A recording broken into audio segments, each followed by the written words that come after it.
There we go. Hey guys, we're back with some more Pokemon Monographs Y. So, last time, I think we were still at the second gym? It's crazy. We're already at the end of the 6th gym. We basically beat that all. We also cleared the Pokeball factory that is nearby. Goodness, give me a second. Sorry about this, guys.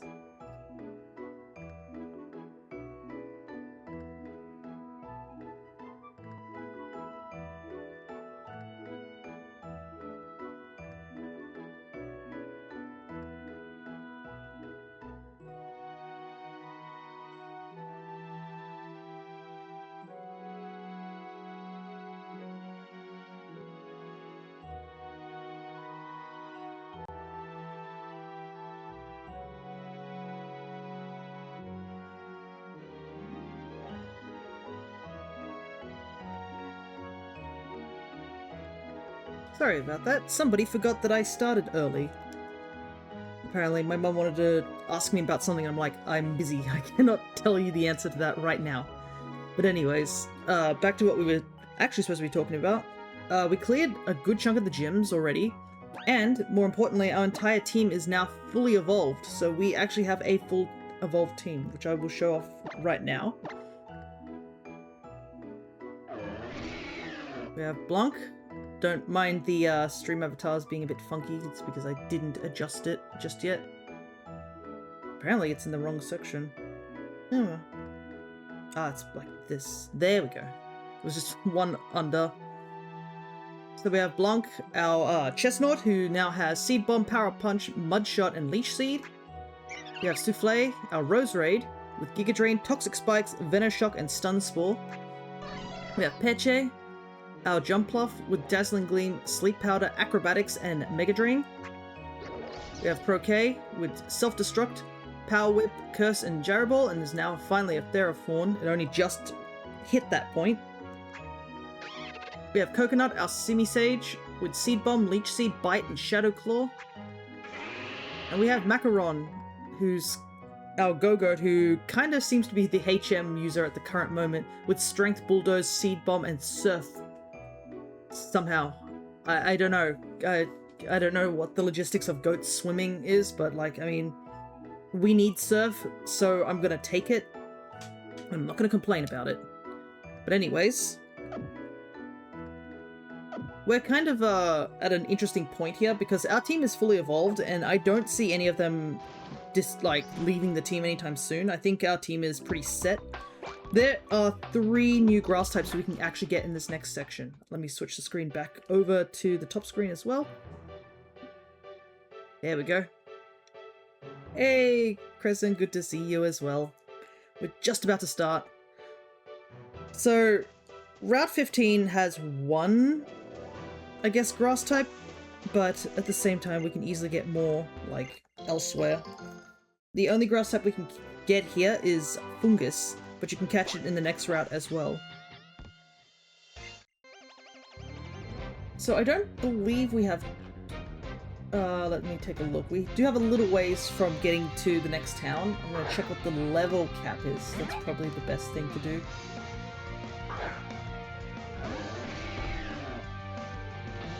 Level cap. Oh, here we go. Level cap, 48. Alright, we are a ways off, so we're all good. I hope you're doing well, Crescent. It was a bit of a shame I wasn't able to join you for your Crossworlds yesterday, but unfortunately we both stream now on Sundays. I managed to get the whole cross thing done in like one day, which was crazy. I think that helped with the fact that I managed to get the double win, so I didn't have to worry about it too much. And then, I ended up getting a ×6 multiplier, which was super handy. But since we have a bit of a big gap between, I guess, level ups, we'll be able to get things done pretty easily. Yeah, it'd be great when we collab, but a pain otherwise, yeah. And also, I think another thing is, the Ghost of Viserys thing that you do. Occasionally, I think it is on these days, so that's another difficult one. Yeah, went in with the zone dashes and struggled because matchmaking with a casual 4 squad is brutal. Yeah, I have to thank that one random joker who was on my team 2 times in a row, getting first place. That was helped a lot getting the double wins. But I think I did switch to car now, but it's definitely helped me get a lot more, I guess, better results I've seen, so it's definitely helpful. Ghost is thankfully a 1 day a month and it's not a set date, so it can move around at the very least, yeah. But honestly, I guess more importantly is the actual, what's the word? The D&D stuff, I guess. That's also another a stream day for me, but that's fine. Though that actually does remind me of something. This Joker keeps stealing the wins. Well, he was on my team, so I will absolutely take that. But yeah, this coming month of July, I'm actually going to be unavailable for 2 Sundays in a row. One is due to the fact that I will be heading out to the country to go visit my my grandmother, because it is my dad's birthday around that time, and he wanted to go visit a bit early, so we are heading out that way. And the second one is just somebody wanted me to do something in terms of on the next Sunday after. So yeah, 2 days of Sundays will be changed.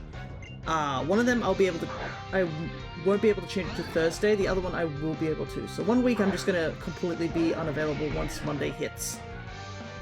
I will probably adjust all that stuff in the Discord and whatnot. But that is a little ways off. Been talking about that in the playing channel. If you saw, are you okay if we move things forward to next Monday? I think I was okay with that. I think Rat Scratch has taken a look at all the stuff finally, because they sent me a message yesterday saying that they had looked at all my character stuff and they were quite happy with the information I was able to send their way. Because that was what I was worried about, was that I didn't give them enough information. So thankfully it seems to be the case that enough information was given.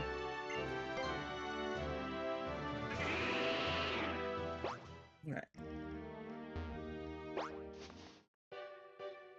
Unfortunately, this route is not one I'm terribly familiar with. I don't usually go here. I think I did try to do shiny hunting way back in the day on this route.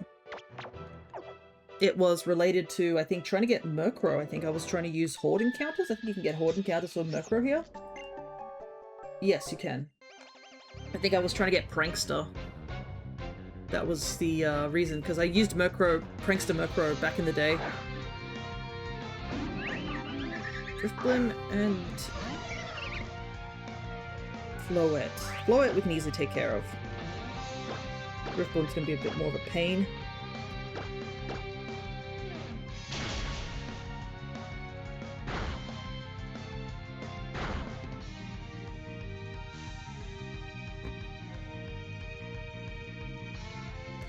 But yesterday I also played a bit more Pokopia after, I think after my own stream, because I was just wanting to get stuff done.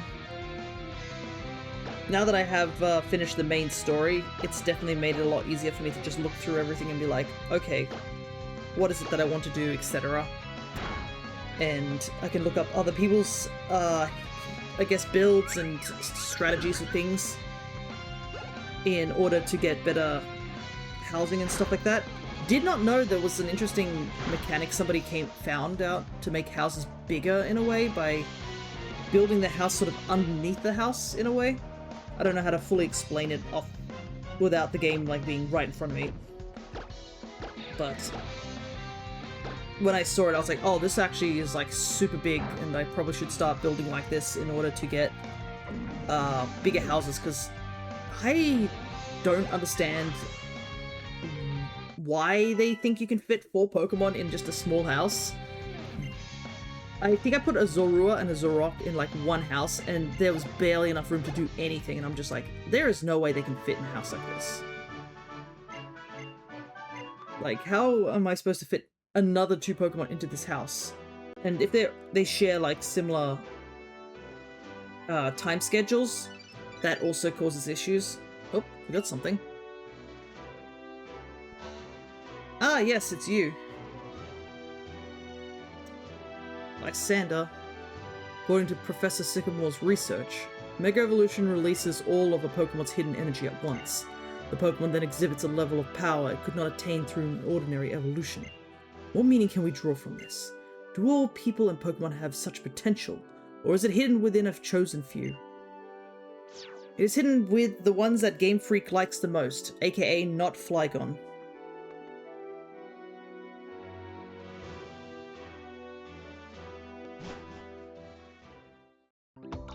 Though I think from ZA, a lot of the Megas that joined the roster of Megas, I was like, oh, these are all pretty solid, like, choices.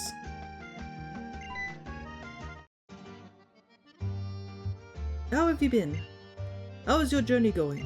I see. You see, when I was younger, I visited many different regions as well. Met many kinds of Pokemon and noticed how each place has its own distinct flavors. So, I really came to enjoy trying new foods as I traveled. Because of my adventures, I am an expert on the cafes all over Kalos. Professor? Come now, Dexio, I'm going somewhere with this. Do you remember the Pokemon Lysander mentioned in that cafe? Yes. Wonderful. I knew you would. Kalos' legendary Pokemon is called Yveltal.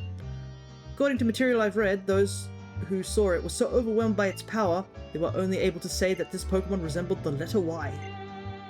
Yeah, I mean, have you seen Yveltal in ZA, how it attacks you? They're like, bird Pokemon. No, it crawls towards you like something that came, like a sleep paralysis demon. And I'm like, you know what? Perfect. Yveltal needed to be weird. I mean, it's literally the avatar of death in this game. It should be creepy. Resembles the letter Y. Why though?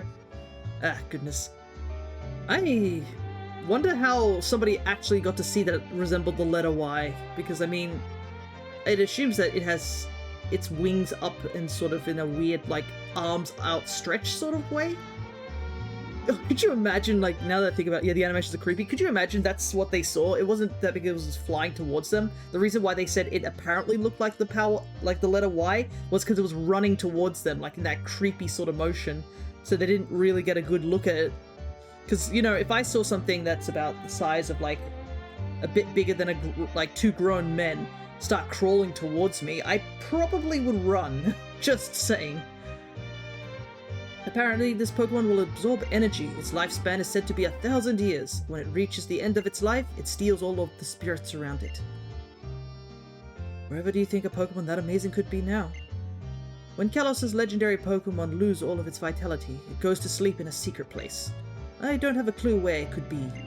The writings that mention it are also around 1,000 years old, so they aren't much help. It would be absolutely astounding if you found it, Fia. Maybe I'll look into the legend a little bit. If I find something, I'll let you know. Haha. Oh, it would be a thrill if you found it, indeed. But your journey is yours and your Pokemon's alone. I want you to enjoy yourself and do whatever you'd like. Whoa! Is the professor gone already? I was hoping to have him look at my Pokedex in person. Oh well, I can still get my Pokedex evaluated at a Pokemon Center PC. Anyway, I'm heading off to go look for Pokemon in the Frost Cavern and fill up more of my Pokedex. Alrighty.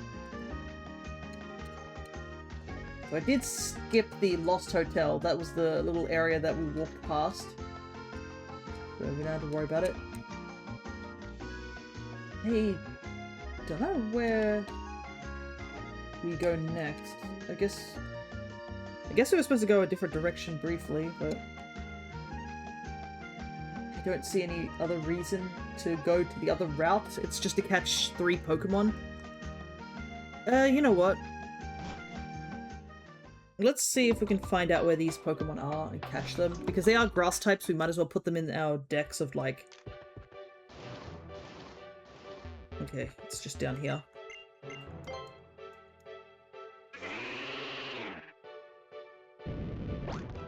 Push.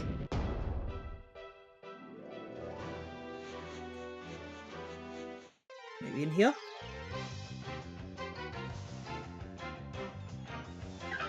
Perfect. Here is one of the grass types we could have had on our team. which would have been Pumpkaboo. Problem is that it's quite late into the game, as you can see. We basically get it here after the second last gym. And another issue with Pumpkaboo is the fact that it's super late, and it's also a trade evo. So I can't actually evolve this unless I go get my other 3DS, boot up my other game, which would be probably X I would probably use. And then, like, trade and trade back. A Pumpkaboo! It is said to carry wandering spirits to the place where they belong so they can move on. We probably won't nickname it because we probably won't add it to our team. As much as I love Pumpkaboo, it's one of my favorite grass types here from this region.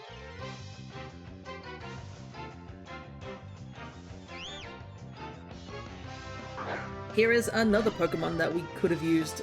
Fungus. So, with Fungus, we could have immediately got Amoonguss on our team.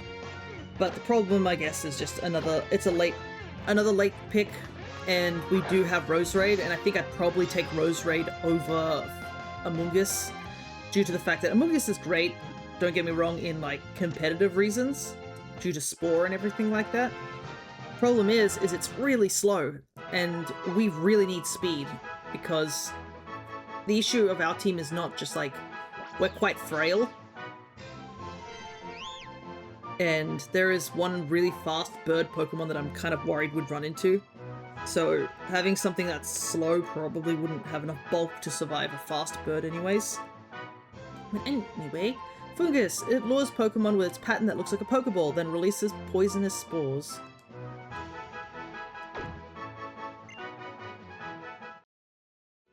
There's one more we can get here, but first I'm going to get rid of this Toxic, so it's not causing us any issues down the line. Toxic is still pretty cool, but we do have Toxic Spikes, and I think we're going to have to, like, utilize Toxic Spikes in some later battles. Another thing I have to do with Pumpkaboo is I probably have to go hunt for it in Legends ZA, because that's probably my best chance of finding Pumpkaboo, as well as getting the different sizes of Pumpkaboo. Because I am going for alternate forms, I technically need all 4 different sizes of Pumpkaboo, as well as the a second one. So technically, if I wanted to get the Jumbo Pumpkaboo, I need 2 Jumbo Pumpkaboos, which is going to be really rough, but I have to do it eventually.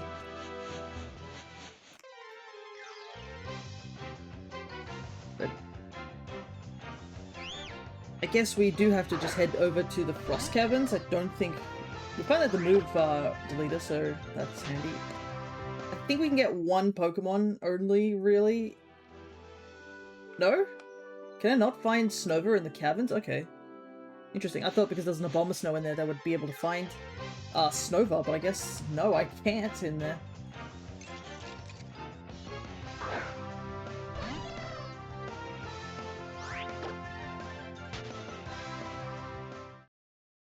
Let's see. Apparently you can get a big nugget if you find a Jumbo Pumpkaboo and evolve it into Gourgeist.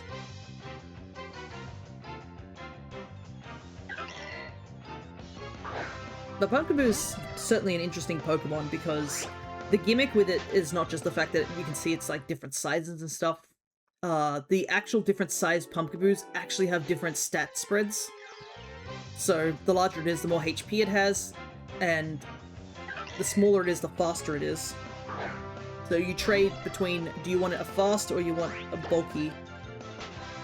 And obviously the Jumbo Pumpkaboo is the rarest one, and you can tell it's a Jumbo by the sound of its cry. It actually has a slightly different cry compared to the regular Pumpkaboo sizes. I am still trying to find another grass type here, unless I cannot find it here. Let me take a quick gander to see if it should be possible to find here. Yeah, it's just a 10% encounter, so it's a bit rare. Which is funny, because the Klefki was a 9%, and I found that first. A bit of a running trend. There's actually another grass type we can catch here, I didn't realise. We'll go over to that one in a bit. 10% still there. So a supersized Pumpkaboo is a 1% encounter here. So it's pretty rare.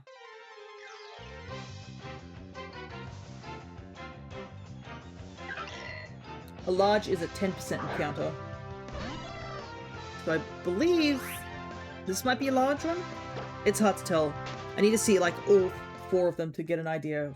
Because there's small, average, large, and supersized, or jumbo. If I find the jumbo before I find this phantom, I'm gonna be a bit... I'm gonna be like, that seems sus. But another benefit of Pumpkaboo is it's got a really good shiny. It's also weirdly a Pokemon I've found quite a few in Sword and Shield. I found 2 Golgeists. Unfortunately, those were both in the Dynamax Adventures.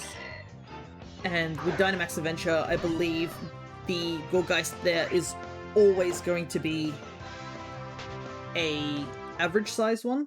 Like, it will never be any other size, so it's a bit unfortunate. So I do have a dupe there. And whilst I was running around in the overworld looking for something else, I randomly encountered a shiny Pumpkaboo. It was also, I think, another dupe of the average size, which sucked. And I was like, oh man. But it was really a crazy thing, because I was setting up for something else, I think. I think I was trying to see if I could do RNG manipulation in Sword and Shield, but it's a bit fickle, and I couldn't really get it to work. I think I managed to get it working once, and then I couldn't repeat it, and I was like, oh well, I think I'd just rather do it legitimately. But speaking of, I guess, that's methods of, like, resetting and such, yeah, I'm pretty sure this is the large Pumpkaboo, this one. So this is a 10%er. No Phantom, though.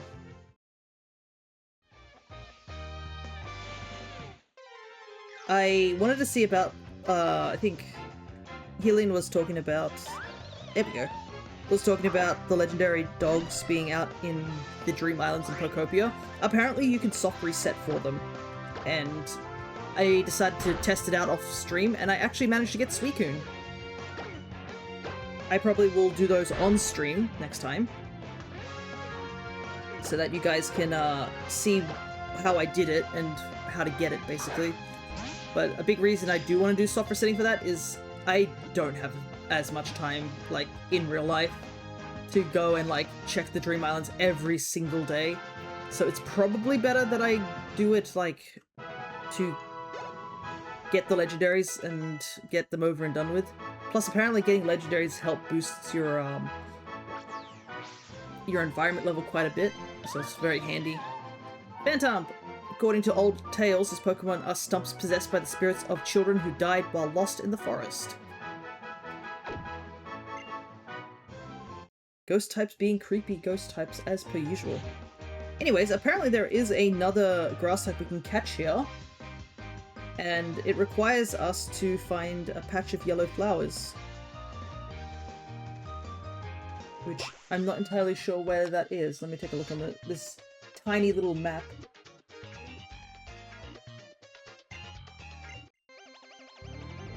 Okay, I'm sort of going the right way. I just need to get past this tall grass. Oh, Crawdont.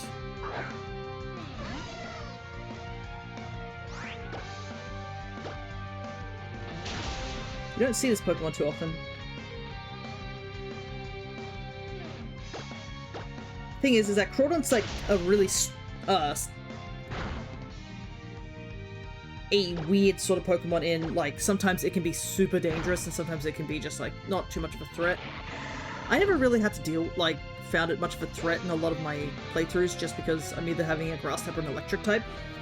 But yeah, in certain situations they can be incredibly dangerous, especially if they have adaptability. I think adaptability is a hidden ability, but if you're caught off guard by adaptability Crawdont, they can do serious amounts of damage. Because they not only have, like, a high crit move in, like, Crab Hammer, its adaptability, I think, boosts the same type advantage, which boosts both dark moves and water moves. Because adaptability, I think, is only on like Eevee and like a few single-typed mons. So they only get like a boost into their stab for like one set of moves, which are normal moves. And Eevee's also not fully evolved, so, you know. So having a fully evolved Pokemon with stab and two of the most offensive, like, attacking things being dark and water especially.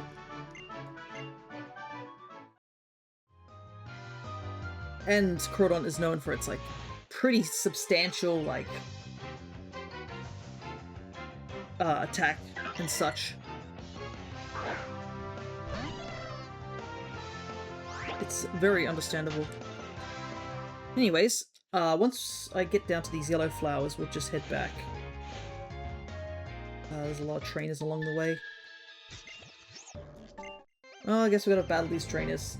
A little bit of EXP wouldn't hurt. Problem is we don't really have a means to fly, so I do have to make my way back up.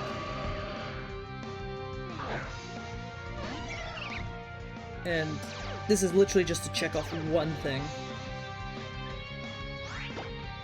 Okay, I need acrobatics on you.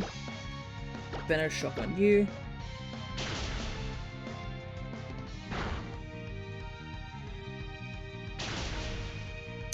Should have probably targeted the same one. Oh well. Just not enough damage.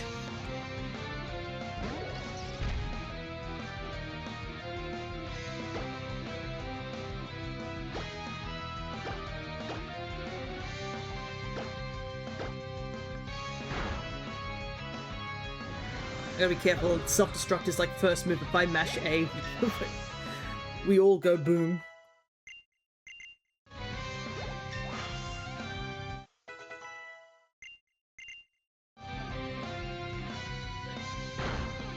No heal pulse for you.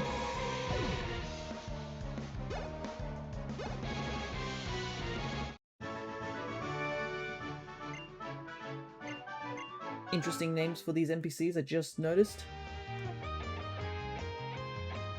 Alright.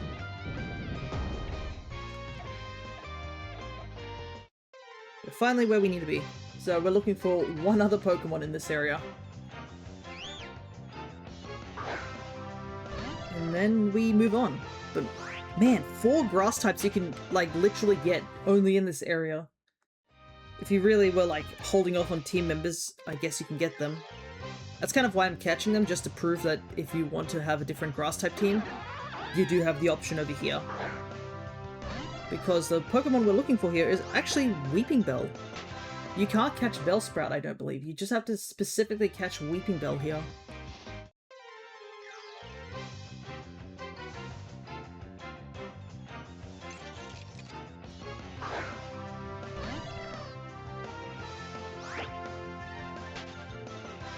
And I mean, it's another poison grass type, which, let's be real, it's a pretty bloated category of mons.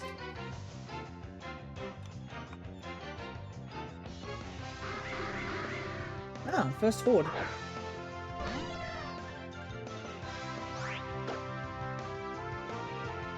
I must admit, I don't think I've ever tried to hunt using the horde method.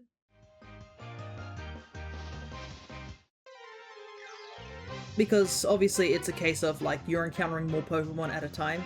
So a lot of people tend to use the horde method back in the day just because it was just a faster means.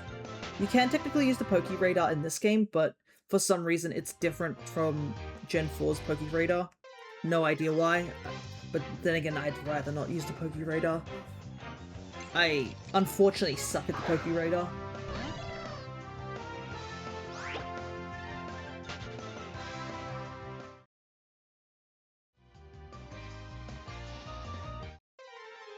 My goodness, another horde encounter.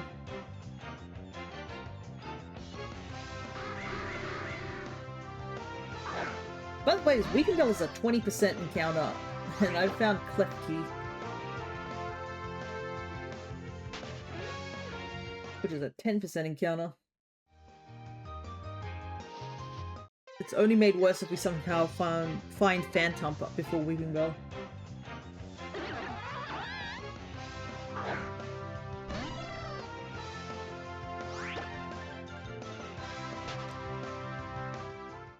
Funnily enough, Y is also one of the games I actually did a Nuzlocke in. It was, a decent amount of years ago when I did a Nuzlocke for this game. And it's also one of the Nuzlockes I found a legit shiny in. I believe it was a Gerda all the way at the end of the road, like in the Victory Road. It was in the final room because I went back to the final room to do some grinding just to get everybody up to an even level. Because this was before I had my modded 3DS, so all leveling had to be done by hand. And I couldn't just get random rare candies to try and level everyone up quickly enough for stream purposes.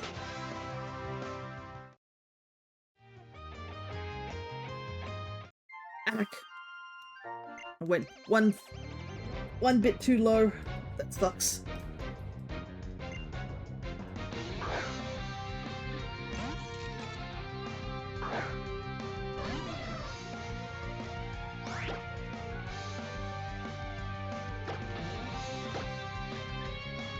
Switch out.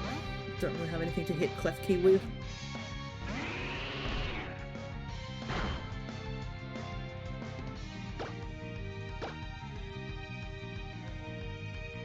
Really?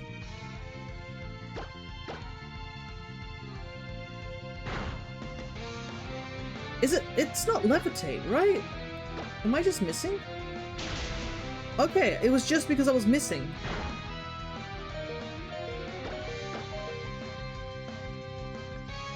I was so confused. I was like, surely I'm hitting these keys. I know they're hovering over the ground, but surely.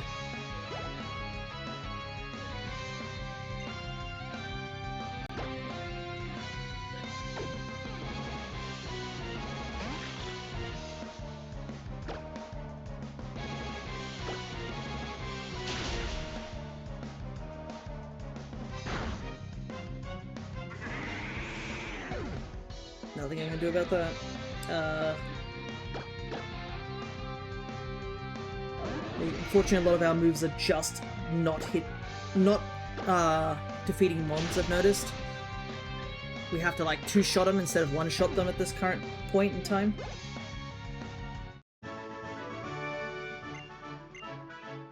Also, the fairy girls that are in this game, their sprite compared to like their you know, model is so strange. Because their model in-game has this, they just got a ball on top of their head, like a tiny little hat. And I never understood why it's a hat in the model here when it's apparently a big giant bow in the actual artwork. It makes me wonder if some of these like models were made prior to the artworks, or the artworks were made before then, and that there was a miscommunication. Because this isn't the only time a Pokemon is like, or a Pokemon trainer has had a drastic difference in the 3DS versions, especially in this game. Like one of the orange hair trainers, the pop star trainers I think they're called, I don't know exactly. They have like bright orange hair and it's like long hair that's, you can clearly see it's in a ponytail, but then it like shows the battle and you're just like, hold on, they have short hair in their portraits, like what's going on here? Anyways, we finally found Weeping Bell. Took us a while.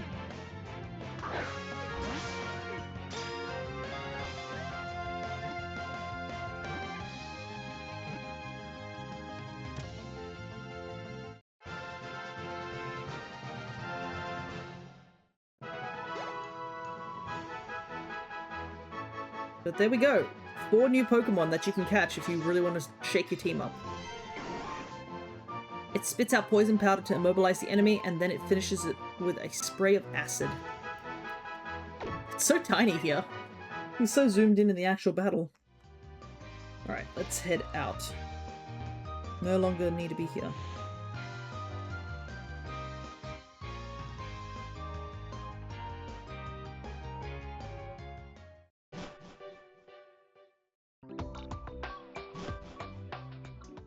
Alrighty. There's literally nothing else that we needed to do on that route. It was literally just that. That route, I think, just connects back to Lumiose or something like that.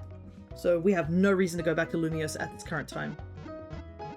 Which I realize is going to suck, because at some point we're going to have to go back to Lumiose. Doing a quick stretch. My arms feel a bit sore. But yeah, we've got to go back to Lumiose in terms of just, like, dealing with all the, stuff. Goes up this way. Yeah, there we go. We do have to go take a quick side tour to the Frost Caverns.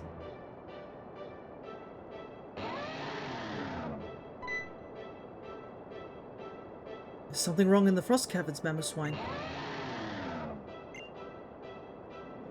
Are you headed to the Frost Cavern, trainer? This Mamoswine here usually can't get enough of giving people rides on Route 17, but these days it seems to be too worried about something in the Frost Caverns to give rides.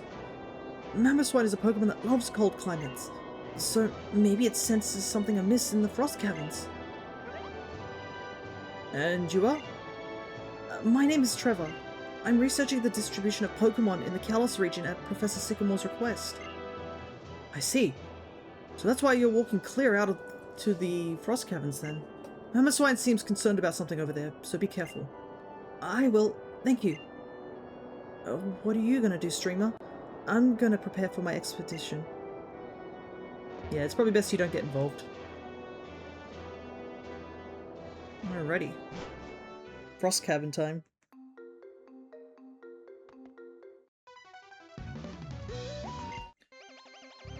I think I came back to this place, the Frost Caverns, at some point, because I was trying to shiny hunt here whilst we were doing our hunt in Dynamax Adventures. I need to switch, Jumpluff. Jumpluff is going to be awful in this place. Actually, we're going to probably have a little bit of, issues in this place, to be honest.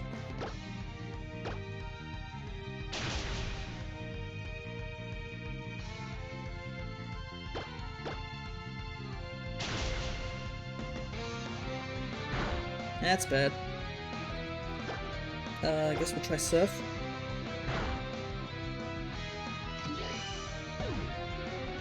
Good thing we had a special attack. Not the strongest special attack, but a special attack nonetheless. Cotton Spore. Don't really need Cotton Spore.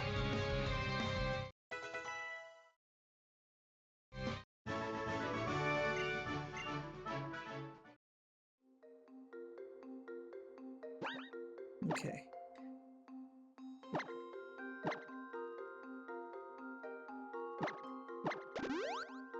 Quick heal. Yeah, since there are ice types in here, we might bring Croquet to the front. But yes, ice puzzles.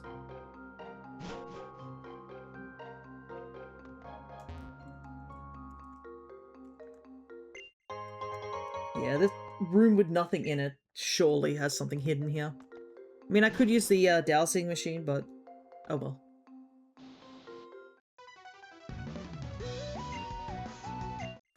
Be a lot of ace trainers to deal with. I guess we should probably get a little bit of EXP. I don't think we have to worry too much though, just because of the whole... We're decently leveled, like, we may be 5 levels under the current, like, goal. That was crit too. But I think we'll be safe. Bulk up, huh?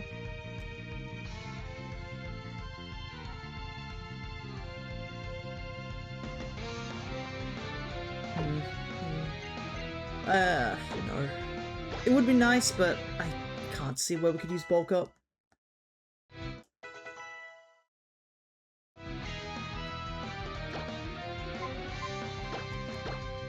Yeah, our team's pretty solid in what in levels and such. We're not too lagging behind. A part of me was thinking, like, which Marowak? And then I remember the Alola games are not out yet at this point in time when this game was created. So there wasn't any Alolan Marowak. Dang, it's a lot of damage. I mean, it's Thrash, so I guess that makes sense. It's probably a good thing that most of these trainers in here are ace trainers. Just means that they tend to have like a sort of smorgasbord of types to deal with, rather than having to deal with one specific type. Let me check. Ah yes, Blue Sky did not post. Oh well. I had to do that manually. It's probably going to post like in an hour's time where it's like, guess what? It's actually on. Alright. Souffle is a bit lagging behind because they were KO'd earlier.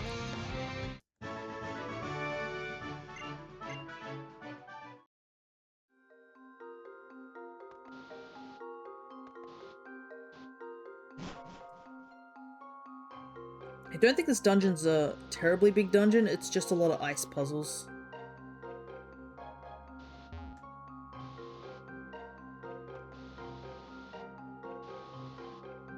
And I think you can slightly cheese some of the puzzles just because we now have access to diagonals.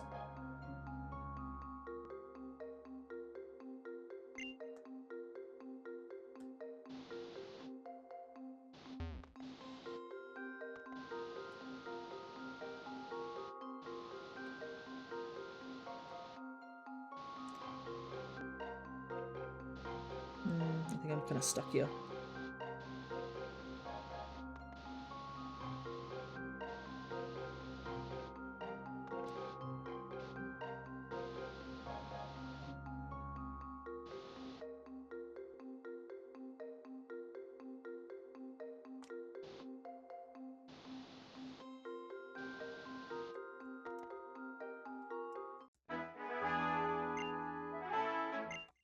I'm just gonna fight this guy. We can cheese his puzzles, misses. Hey, I didn't say I was any good at ice puzzles. Maybe they accounted for diagonals. But good to see you, Zard. Hope you are doing well.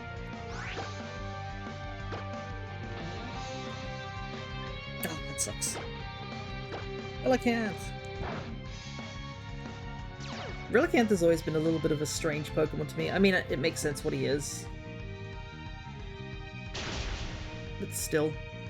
Funnily enough, I think I did add him recently as a, an avatar that you can use in, stream avatars now.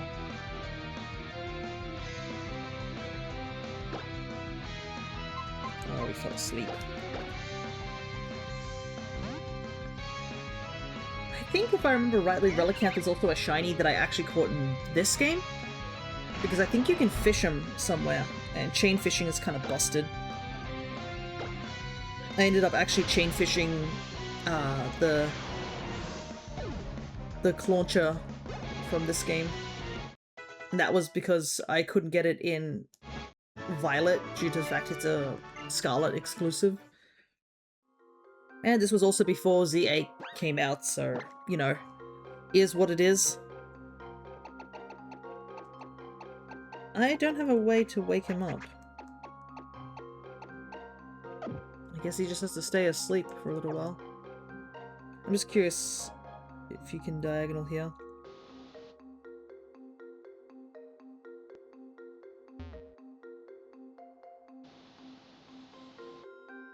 Doesn't look like it. Because we need to get basically just below there.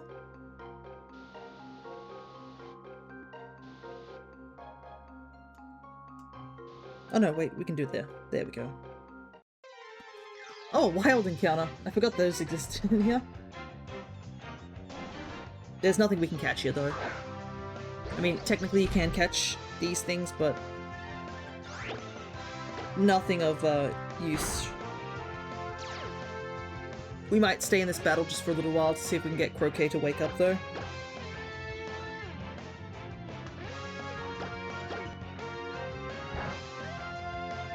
And then we can just heal using a potion.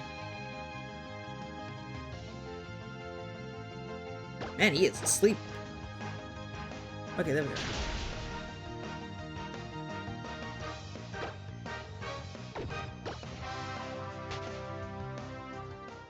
I can't remember if we get Ironhead anytime soon. Ironhead would be handy though.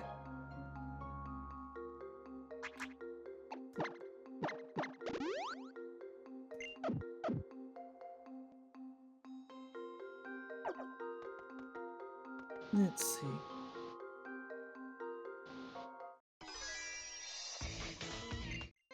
A whole row of fighting types. Perfect, just when I put my steel type in the front.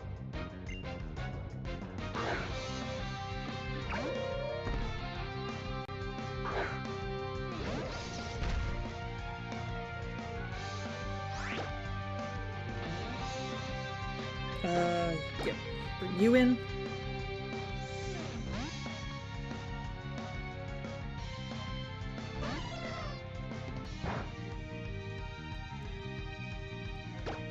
Do not know how on earth that this swap actually low sweeped our jump off. Oh god. Wasn't expecting poison jab. I think we're gonna die.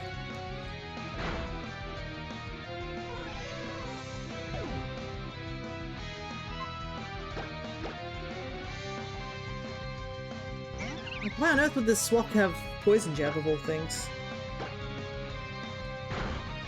And the low sweep actually did help the swap as well. We would have outrun it if it hadn't been for a speed drop. Yin Shao, I think we'll just stay in.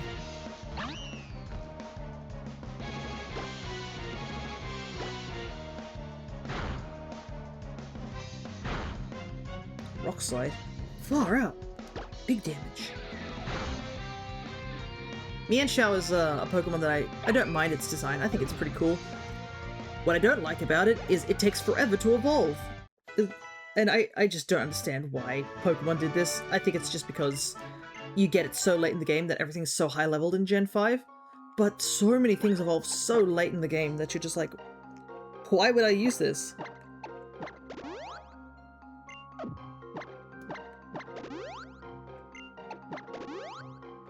Quick heal. I think, what was it? It's pretty much everything that was around the tower that you go find the other dragon in. I think all those sort of Pokemon in that area are like all stupidly...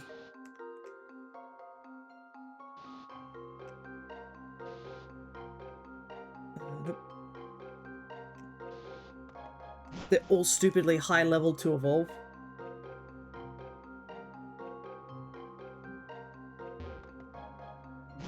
Just want to avoid those trainers.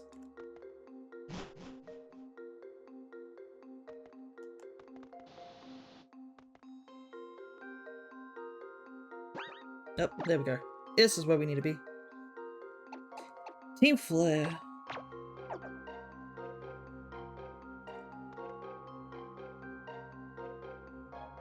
It's really cold in here, isn't it, streamer? Is there something going on up ahead? This Abomasnow is a fine specimen. It's absolutely brimming with energy. The more we agitate it, the stronger its snow warning ability becomes, making the snowfall even more ferocious. Let's catch it swiftly and get out of here.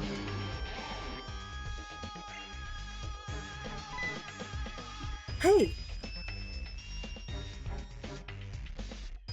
Hey, you Pokeball thieves! What are you doing here? What does it look like? We're catching Pokemon. Why else would we have grabbed all those Pokeballs? It was also we could catch powerful Pokemon like this Abomasnow. It's full of potent energy. Energy? You're not the brightest one, are you? Whoever has the most Pokemon and the most energy will come out on top. Lazy people who just wait for things to be handed to them don't get to have these resources. But why is Team Flare amassing Pokemon energy and money? To put it another way, why is Team Flare always trying to take everything for itself? Allow me to spell it out for you. It's so Team Flare and only Team Flare can survive. After all, why should we care about saving people who aren't on our side? Anyway, I don't mind a healthy curiosity, but I'm afraid I just don't have any more time for it. Streamer, did they say only Team Flare will survive? People have a few screws loose. You two, hurry up and send these kids packing. Yes, ma'am, right away. Let's go, Team Flare. This is the trademark pose of Team Flare, the very definition of fashionable. Have 0 Pokemon and 0 energy. be honest, also just Team Flare. Yeah. I had a sneaking suspicion you'd be back, you dang bat. Golbat is like the constant in my any of my monograss runs, like, because there's a bad team, there's going to be a Golbat. That's kind of how it is. And I have yet to get a Pokemon that just counters it. I've been lurking. What all grassy types are you running? So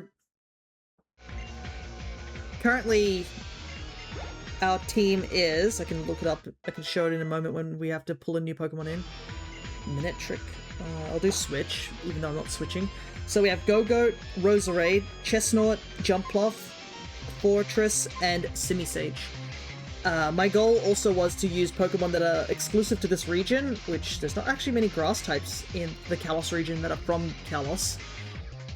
And to use Pokemon I haven't used before, because this is our third run. You love Coconut? Yeah, I named every single one of these Pokemon after French desserts. That's the gimmick of this team.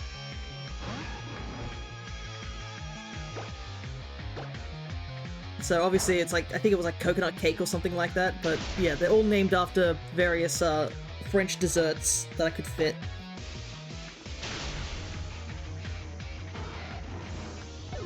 I wanted to have a bit of a naming theme for these guys. I don't know why, but I was like, you know what, let's have a naming theme for these guys. Because I couldn't come up with a good name for a Chestnut, and then I decided to look up something. I was like, desserts, French desserts, since this game is obviously based on France in a little way. So I thought it was a good way to do it. I may have lost, but isn't this Winter Wonderland beautiful? Almost as beautiful as the Team Flare pose. I like how the game just stops here. They're like, okay, we have to purposely walk forward. Yikes. If I'm facing Mighty Anna, I should be using... You're more powerful than you look. I wonder how much energy there is inside you.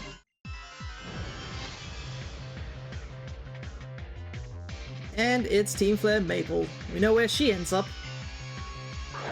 It's kind of funny how, like, only she is the only one that I guess we see. We never see another one of the Team Flare admins. All the other ones just disappeared.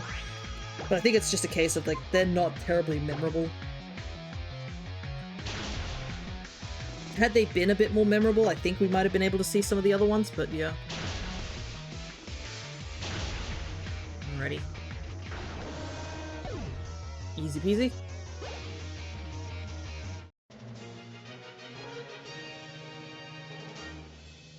Not just strong, too strong. Not ordinary, indeed.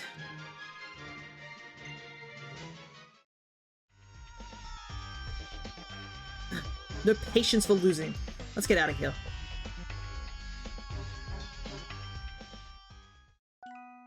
Doesn't battling with Team Flare scare you, streamer? I'll admit it scares me. I don't like battling them. We managed to protect Abomasnow by pitching in there. I know I'm the reserve type, and I'm okay with that, but it's important to be bold when necessary. Mamoswine doesn't have to worry about Abomasnow anymore, and that's what matters. All's well that ends well.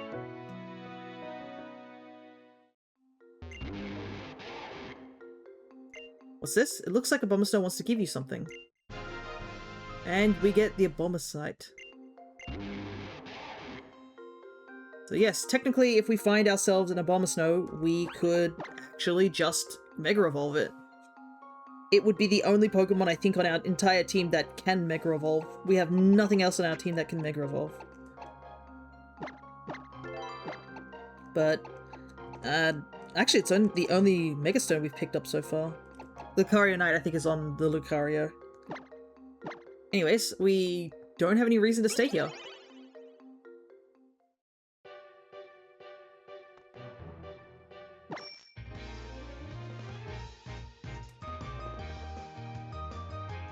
Now you can see the Mamoswine has relocated. Mega Snow, Mega Snow. I know, it's just like, a part of me is like, maybe I should use it, but at the same time, I'm just like... I have to, like, readjust my team, and I've kind of already stuck with the team. thing is that the only time I've used Snova's actually been always a late mon in any run, because I think I did do a monograss run back in Gen 4 with Shining Pearl, but that was before I started recording my VODs, so I'm gonna do Gen 4 again regardless. But you don't get Mega Evolutions in that game either.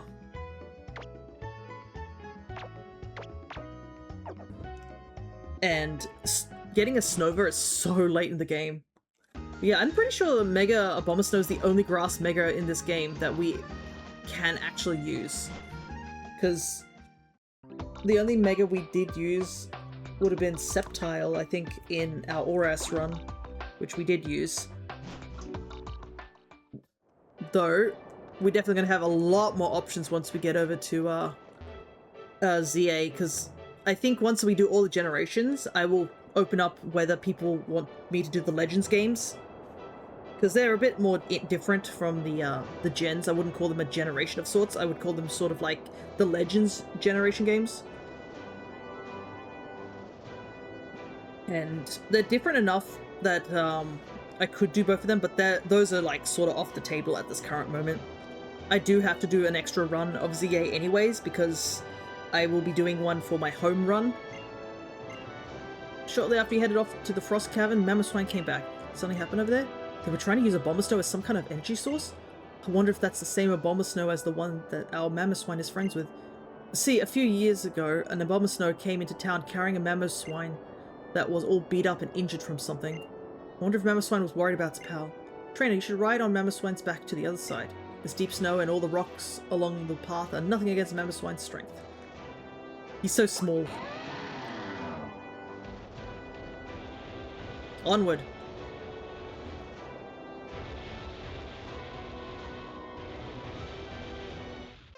I don't know where I'm going, I will admit. Daily bird. Oh, actually we can catch Snova right here. And you can technically catch a Abomasnow. It's a 1% encounter.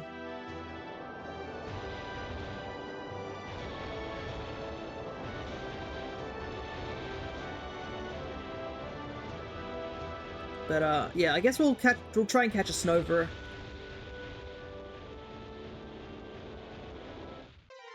Whilst we're here.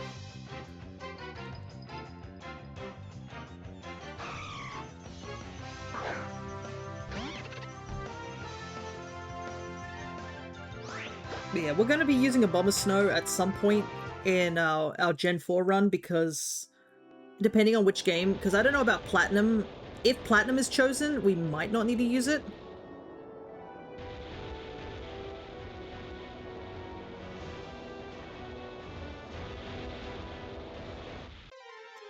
But if it's like Diamond Pearl or Shining Pearl, like any of those games for Gen 4, we do have to use it, because Gen 4 is notorious for having so little grass types. You only get 6. Which is wild. Like, no other game I think we've currently played so far has such a limited roster. I think once we get to maybe Gen 1, I would say that's another game that could have a limited roster.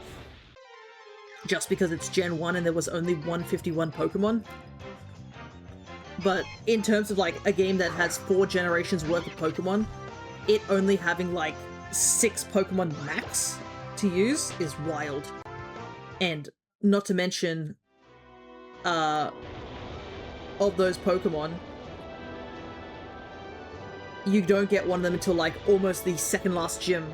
Actually, wait a second, that's the same here. 4 is so small. Yeah, Gen 4 is so crazy. Feels like Gen 1 is less limited to 4. Yeah, so in Gen 4, you get your starter, which we're going to take anyways.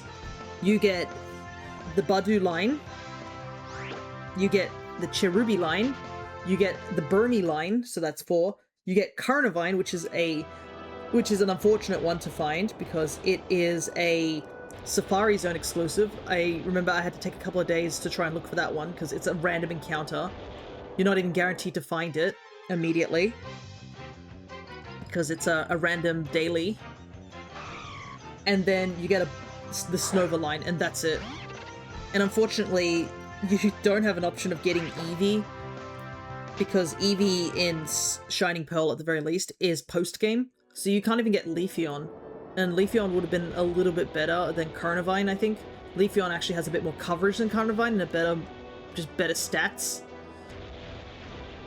I haven't decided whether I will get Leafeon on the team.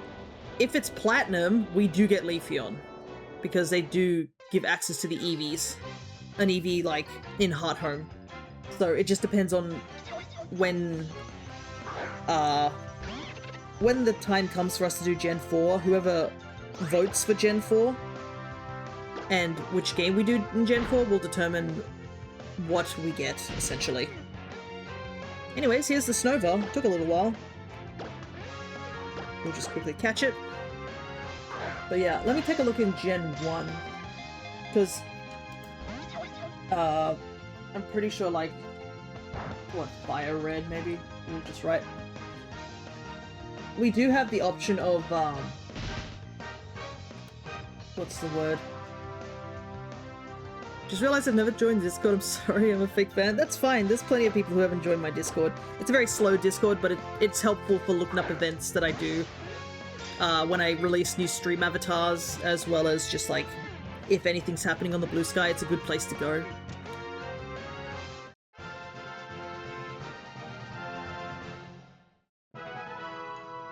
But I will just make sure you do an introductions as well, so that you can gain access to the rest of the Discord. It's just to check for bots and other things. But I will do that after stream. Even if you don't do the introductions and stuff like that and don't have access to the rest of Discord, I believe it has access to at least the blue sky and the stream announcement, so you'll be able to see things. But anyways, Snova. In the spring, it grows berries with the texture of frozen treats around its belly. Apparently, I think the berries are like a white color or something like that. I kind of imagine they would be a red color, but apparently they're white. Anyways, it's been a little while since we saved. I'm going to do that because auto-saving is not on the 3DS games.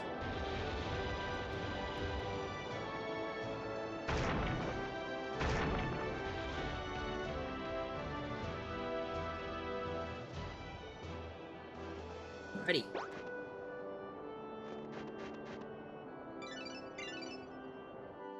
Also, I cannot believe I didn't get frostbite from doing that.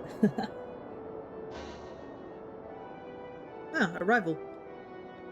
Thea, this time I challenge you to a battle in front of Anistar's City Gym. Prepare yourself. Cool.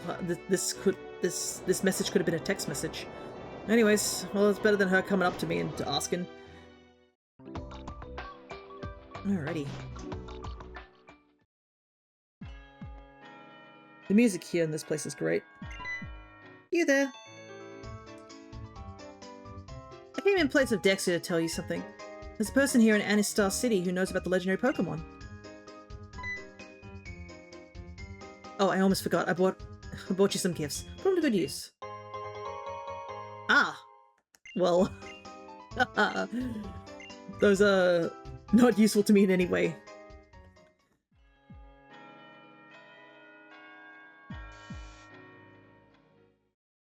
But yeah, I've had a couple of people join the Discord and, like, I don't know, maybe they just don't read the rules or anything like that. But I've had to do a little bit of touch-ups on that. Anyways, let me take a look in Gen 1. So we get Bulbasaur line, we get Oddish line, Paris line, that's 3. Oddish and Bellsprout, I think, are the 2 version exclusives, so we'd have to trade for a Bellsprout. The Execute line... That's 5. Whoa, you actually get less. You kind of need to have a... you need a trade in order to have enough grass types, I think.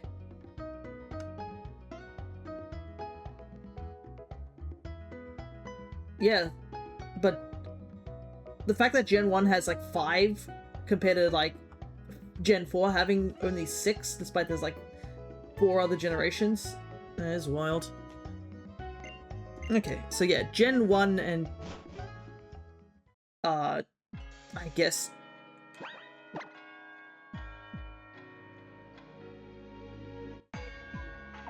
Also, the music's here. The music here in this town's a good one. I do like this one.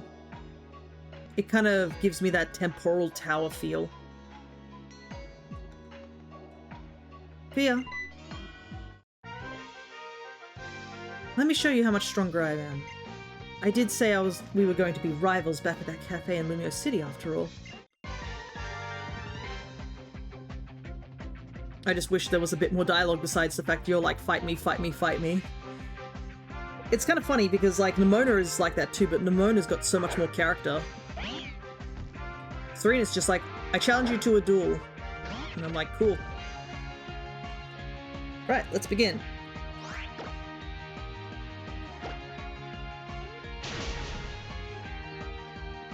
Ooh, nice, a flinch. Let's go.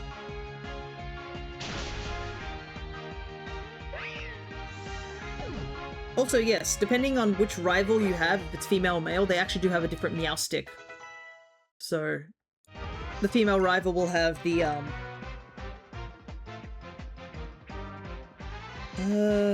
Delphox, huh? I guess we'll just stay in. The female rival has, oh sheesh, we got incinerated.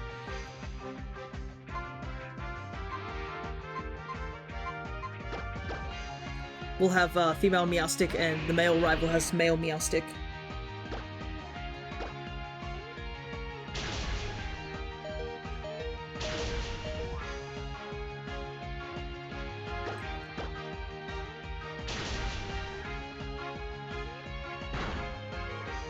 Okay. Delphox is a lot faster than I thought it was.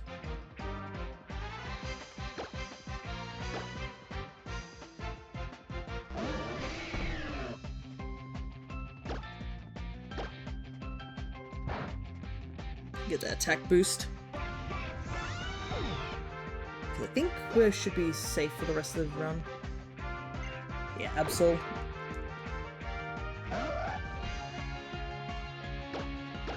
Oops, I shouldn't have used Power Up Punch again. Oh no, wait, no, it's a Dark type. What am I talking about? It is so interesting how Absol is like the first Mega you get in ZA. Jolteon. Interesting. I think the evolution's different depending on which starter you got. I don't remember what it is on the other one. Alrighty. Easy peasy. That Delphox was the only issue. Am I just not good enough to bring out the best in my Pokemon? No, I'm just protagonist. It's not your fault. My Pokemon is so much stronger now, but you and your Pokemon are still one step ahead of us. Anyway, I'll heal your Pokemon. Here. You and your Pokemon are good enough to beat the gym leader. Go for it. Well, don't mind if I do. Because I believe we do have to fight a decent amount of trainers in this particular gym. Psychic types, huh? Also, I do like this gym. This gym's pretty cool. It's another one of these gyms where they're like, we are now a 3DS game, so we got to show off all the 3D mechanics.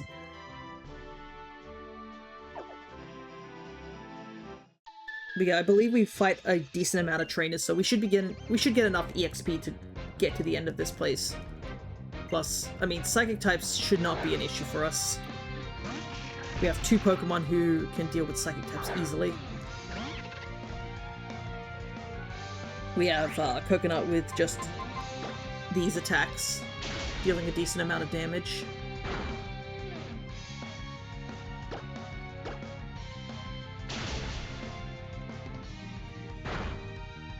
I say that and immediately die. Oops. I do not enjoy the 3DS as a console, lol. I think the 3DS had a really good roster. I don't know if... I wouldn't say it's as good as the DS, though. I think the DS had a stronger roster in general.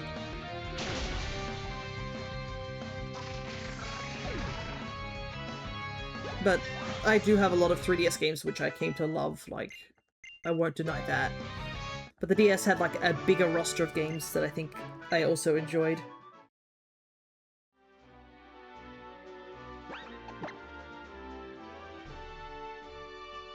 Like, I played a ton of Mario Kart DS, that's for sure.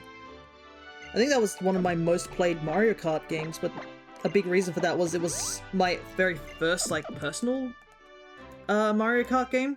And it also had the mission mode, which was really cool. Hey AJ, good to see ya. We just entered the second to last gym. It's Pikachu! I don't think there's anything up here, is there? No.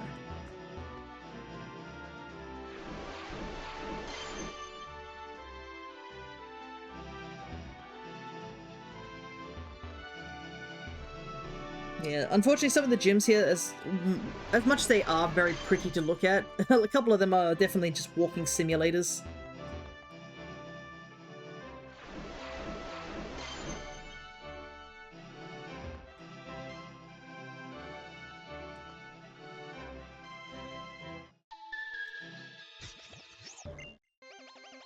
Mario Kart DS slapped. It certainly did. What's another DS games that I liked? Platinum's really solid. Heart Gold, Soul Silver were really good. Gen 2 remakes. Like, honestly, they're the best ways to play Gen 2 games nowadays. I played a lot of Nintendogs. That's another game I played a ton of.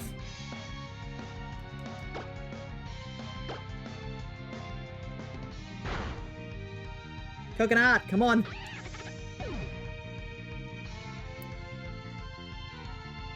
He is not keeping up. Kinda wish I could give him better moves, like crunch and stuff like that, but I might need to go to a move relearner to do that. Drawn to Life, that was a game that I played a decent amount of too.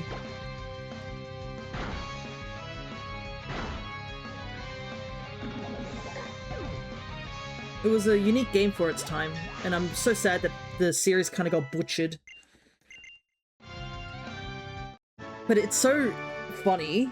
They had a sequel to Drawn to Life, and funnily enough, the original DS sequel to Drawn to Life actually got censored on its re-release, which I think is crazy when I thought about it. As like, back when a couple of years ago when I found out, I was just like, what? It's censored? Like in the newer versions? Like in the, I think the Switch report or something like that? Or like a remastered version of the game? And I think it was because I didn't realize how dark the ending really is. When I was a child, I just remember being super depressed by the ending, and that's why I didn't really like the sequel that much compared to the original. Because the sequel felt so much darker than the original game's ending. And it was definitely one of those bittersweet endings. And kid me just was like, I don't like that sort of thing. Big fan of the Beyblade Metal Fusion DS games. I gotta get another copy. Oh, did you lose your copy or something like that?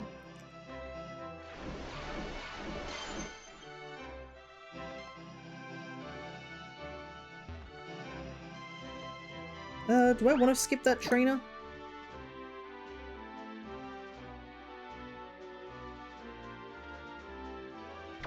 Probably not. Let's go battle them to get some EXP.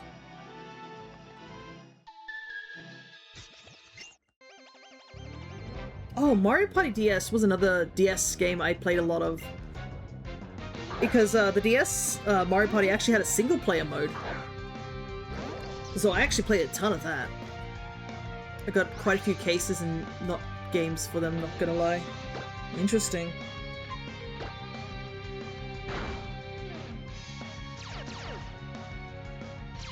Oh no! He's prickly! The jelly is now sharp.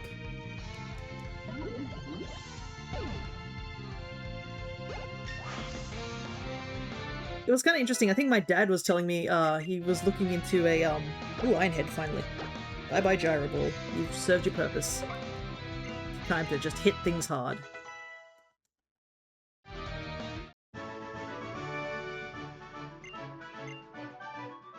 But he was looking at his work, and apparently somebody had thrown a bunch of Switch games into the trash, and there were a bunch of Pokemon games.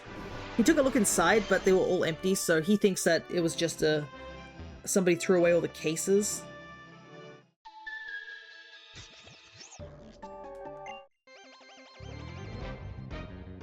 You can hear somebody talking.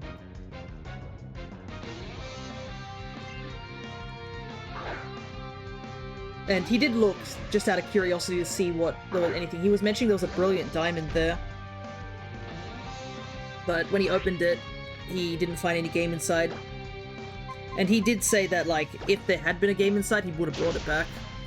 And I was like, dang, I could have got a free brilliant diamond. That would have been cool. Because I don't have brilliant diamond.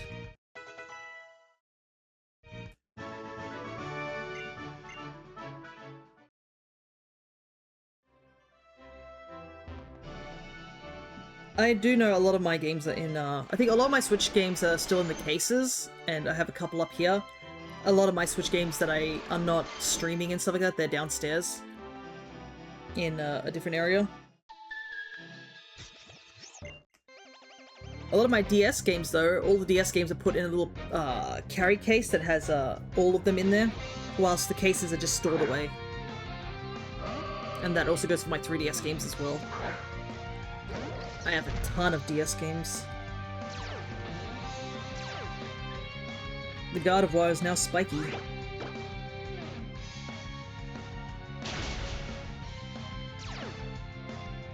Owie. It's just the one barb on her chest that gets super powerfully sharp.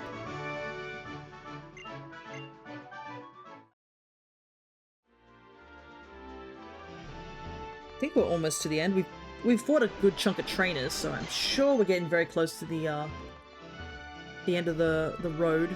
There we are. I think our team is all ready to go.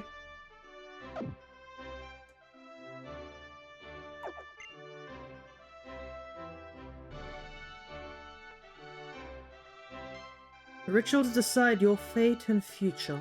The battle begins. Straight to the point, I guess. Here we have Olympia.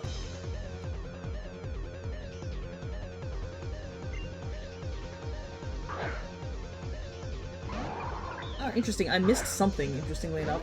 There was a guy in a previous house that we'd already or in one of the houses here, that actually tells you a little bit about,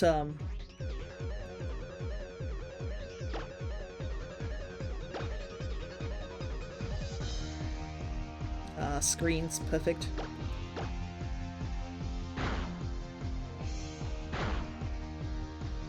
Oh, the crit doesn't care about screens.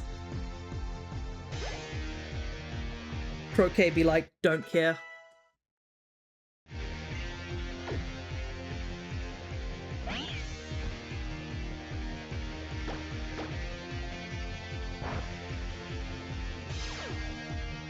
But yeah, I'll have to go see if we go and set this place, right?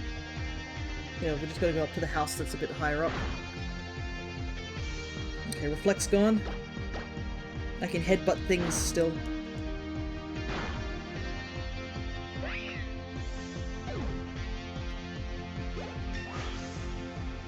Croquet's gonna sweep.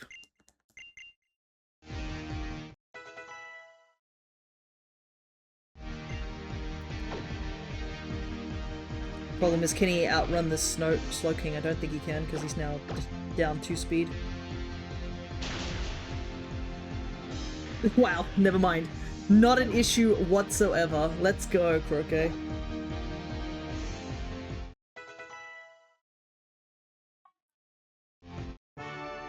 Create your own path. Let nothing get in your way. Your fate, your future. I wonder how her hair works. It's such a strange looking hair. Now, the Psychic Badge, a testament to your skill. Proof of your power. It's a nice looking badge. A symbol of trust, level 90 or below. Pokemon obey. You get Calm Mind. I don't know if Calm Mind will be handy. It might be. We'll see when later on. But I don't think we'll be... yep. Farewell. Unholy amount of gel or wig. Yep. Thankfully, she teleports us. I'm sure getting the psychic badge wasn't too much trouble for you. Right, Fia? I think I'll challenge you to a daily battle when this trip is all said and done. Seems like the neighborly thing to do. Let's have a rematch. Battling tough trainers is the best way to get stronger, after all. What could this be?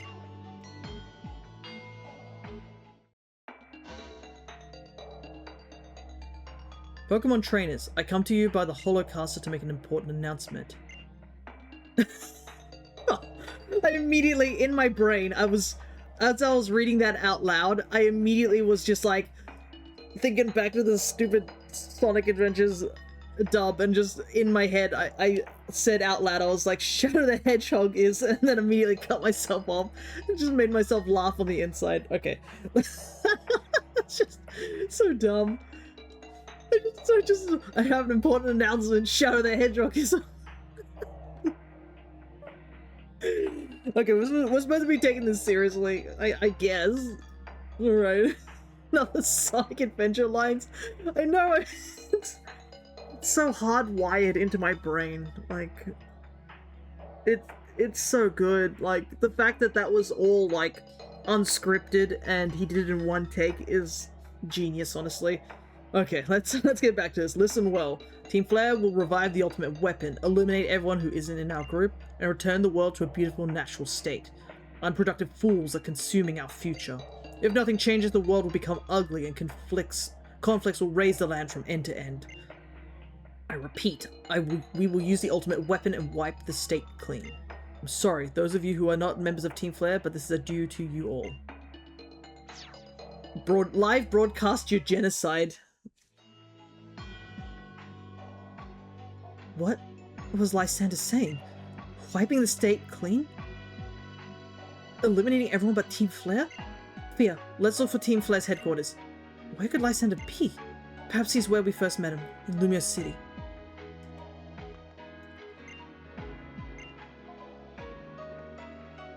I feel like the urgency of this could have been a little bit better, but, you know. Alright, let's heal up first. There's such fun games, they're so awful. Well, the thing is that, they're dated, aren't they, now? How old are the adventure games? They're pretty old at this point. Should also buy some more Ultra Balls while we're here. Did they... Oh, okay. You can also buy stuff here, too.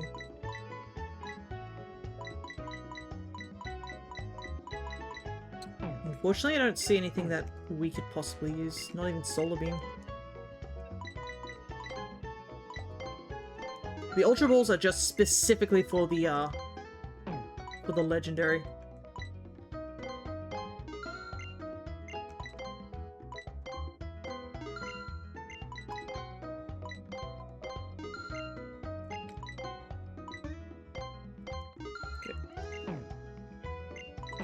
I know I have too much money, but...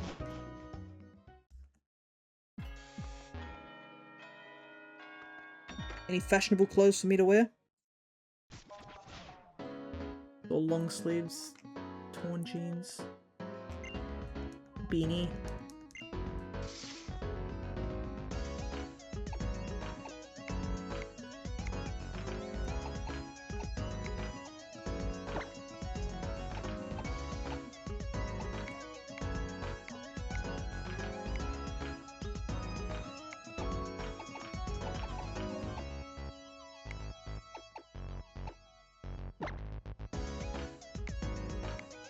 I think that will do.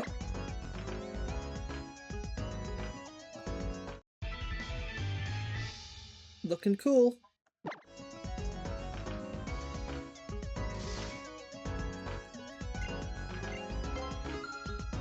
Might as well spend some of the extra cash that I have in here. But I'm supposed to actually go to the house that's just above here, I think. This one.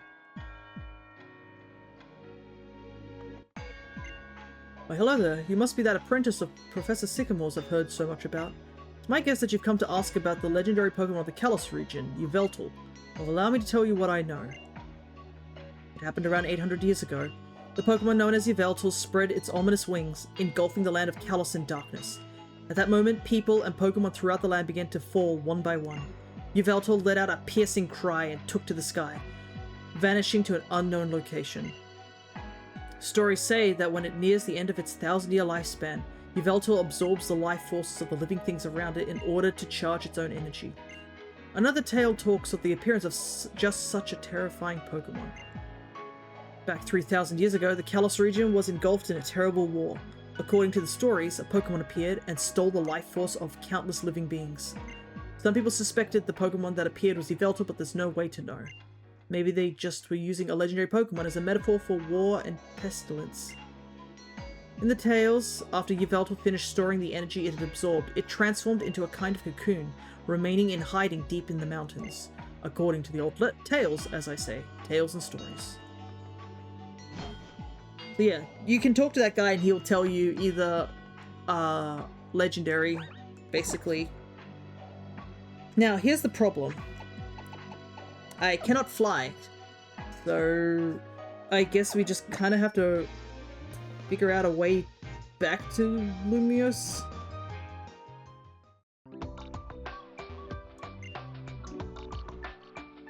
It's definitely not that way.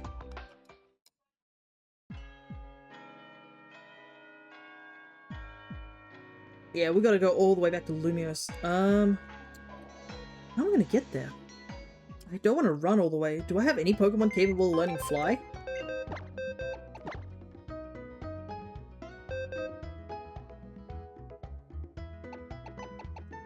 Literally nothing. Do I have something with Sweet Scent? Perfect. What we will do is we will... No, Tropius. I don't think Tropius is available in this game, or I haven't found it. I can take a quick look.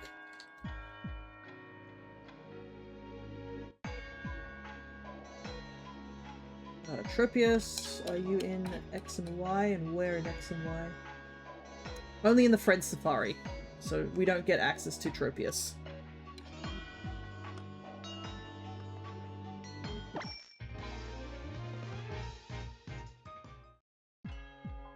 Oops. Yeah, it is unfortunate. I know it's my DM's favorite mon as well, but another downside to Tropius is it's not that good.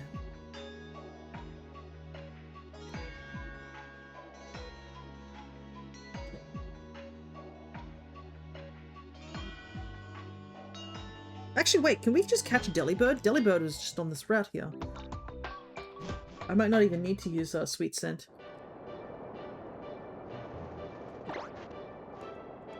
You can hear a lot of noises. People talking downstairs. I have a mic just to check on things. Hopefully it's not picking up on you guys' end. Not that you could probably determine what's happening.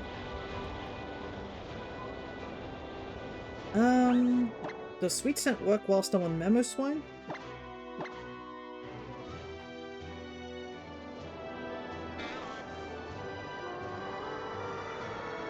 Okay, no. I just have to walk around. If we can catch a Delibird, we can get out of here. Because we can teach Fly to Delibird.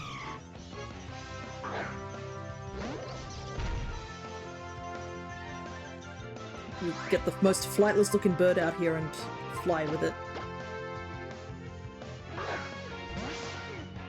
After all, we only need it to get to Lumiose.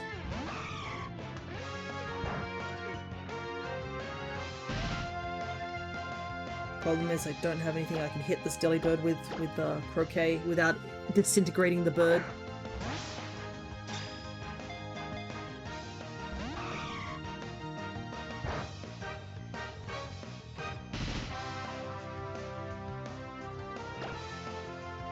Maybe Power Whip? Oh my god, I cannot believe that Delibird lived. It's hanging on by a thread. Thankfully it's an ice type, so it's not affected by the hail here.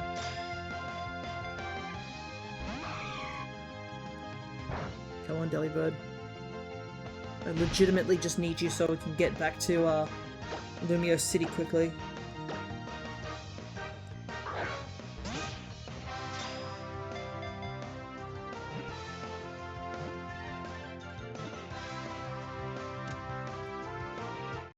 There we go.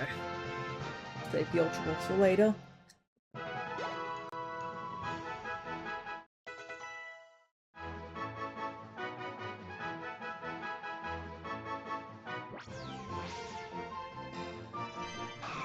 Carries food all day long. When someone is lost in the mountains, it shares that food. Now, time to get off Mammoth Swine.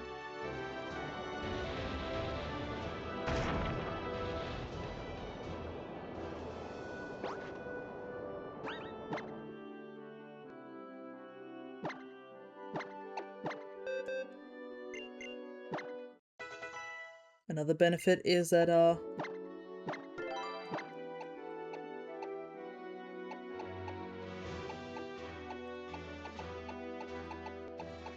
interesting.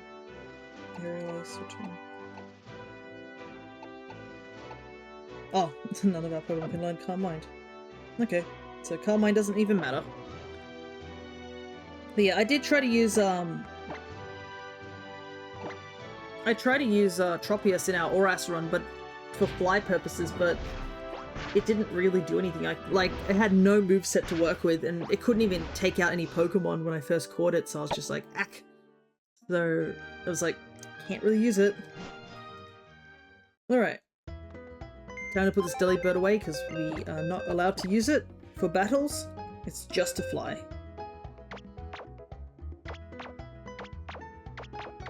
But yeah, you can see there's a decent roster of grass types we can use in this region. Tropius needs a regional or a mega form. It really does. I bet you if it got a regional, my DM would be so excited for it. Because he loves Tropius. I think he came into my, when we were doing D&D, he was like, can you make a Tropius avatar? He didn't even, it was before I even had like the whole avatar thing to get people to vote which avatars need to be made. But yeah, 1, 2, 3, 4, 5, 6, 7, 8, 9, 10, 11, 12, 13, 14, 15 Pokemon you can use in Y, which is already substantially bigger than I think any other gen we've played so far. Alright, we are here at Lumiose.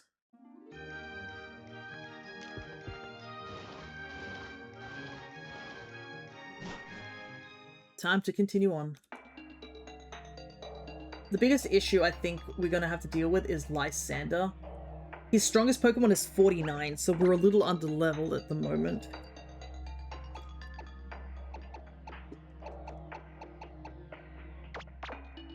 So we'll probably have to fight as many grunts here so we can get some EXP. Today, our special is get out of here or else.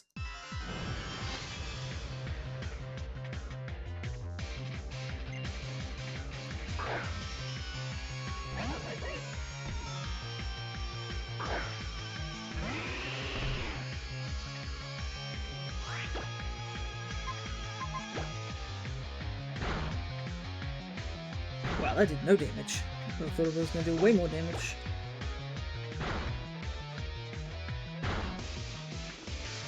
I mean, we are about even level now. What would you make a Tropius regional form be like? My thoughts is if the berry, or like the fruit it grows on its neck is supposed to be bananas, obviously. But bananas aren't ever seen in any of the games. The only time bananas have ever been, like, mentioned is... Damage... 75...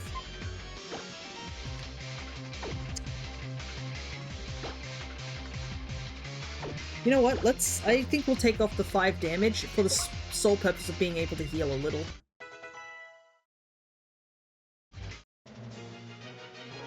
I need my stylish red team flare suit to unleash my full power.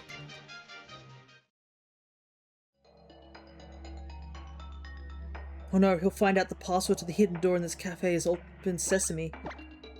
Oh no, he said it out loud. I always find that funny. Oh no, he's gonna know the secret password. The most we got is the Nanan fruit, yeah. And bananas do show up in Mystery Dungeon. The original one. Because bananas are so weird in the original Mystery Dungeon. They're an incredibly rare item in the game. And you can only find them buried in walls. Today's special is a scramble. You don't get out of here now. Exotic fruit, yeah. And it's based on a tropical, like, palm sort of tree, like palm fronds of a banana. So I wonder what a regional would look like for it. I guess you'd have to go the opposite direction, but, I mean, Wind and Waves is currently, seems to be very tropic. So, unfortunately, I don't see them going that route.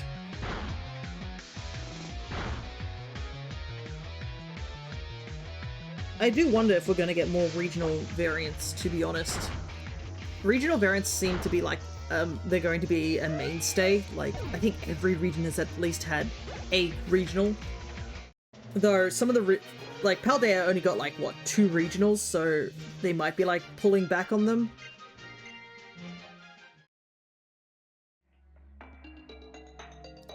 At this rate, he'll figure out there's a hidden door to Lysander's labs. I like how they just say this. The dialogue in this game's so ass at times.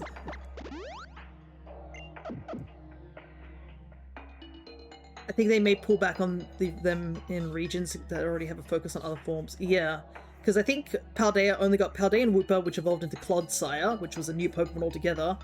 And then they had the 3 Paldean Tauroses. The piece of furniture giving off a mysterious vibe is a hidden door. Fia said the password in front of the hidden door. Open sesame. You'd think they'd make a more complex password. Open sesame. Like, why? Paradox Mons and adjacent Pokemon were a thing in Paldea already. Oh yeah, true. That is true. The Paradox Mons were probably... Technically, you could count them almost like regional forms because they were obviously based on existing Pokemon. So maybe that's why they held back on regionals, but yeah. I guess we'll find out if there's going to be more regionals or anything like that when another trailer for Wind and Waves comes out. Because as of now, no information. Hi, man. Welcome. Man, imagine just sitting in the cafe during regular business hours and accidentally dropping the password when talking about a movie or something. Yeah. You're like making a you do that one meme from SpongeBob about Patrick doing the open sesame and then it opens the mysterious door and you just see all the employees just start sweating bullets and they're like, was that supposed to happen? This world will eventually reach the point of no return. Saving the lives of all is impossible. Only the chosen ones will obtain a ticket to tomorrow. Do you want to have a ticket or do you want to stop me? Show me in battle.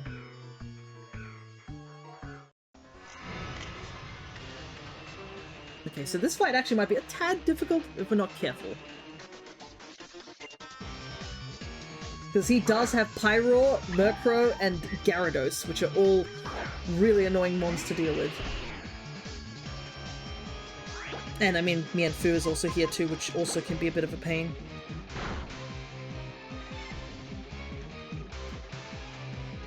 Oh yes, the high jump kick miss, let's go! Perfect. Wouldn't be too surprised if the adjacent Evos overtook the regional forms. It just feels like they can do a bit more with the former without the latter's limitations. Had a feeling that was going to happen. Nice. Pyroar.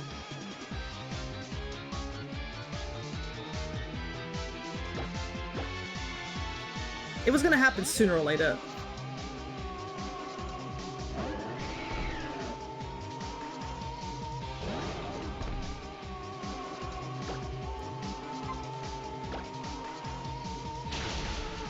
Sheesh. Didn't even get a chance.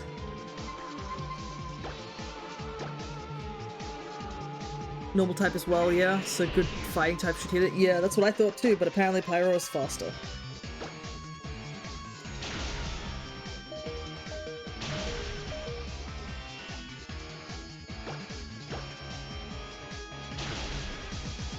Oh, just enough. Let's go, Macaron.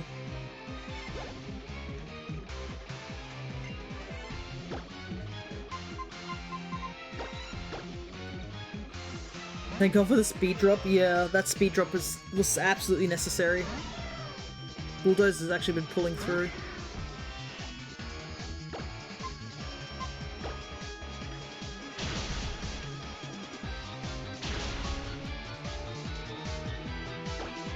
No issues here. Alright, last Pokemon. But yeah, Bulldoze has definitely been helping quite a bit.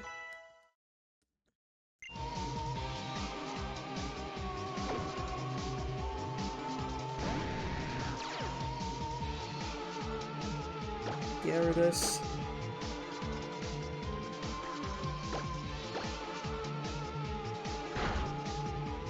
Oh, that did no damage.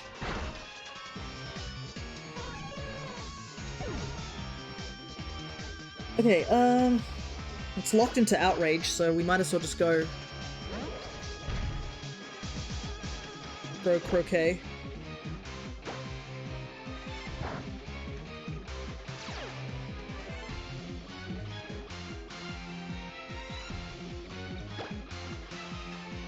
What if I just explode?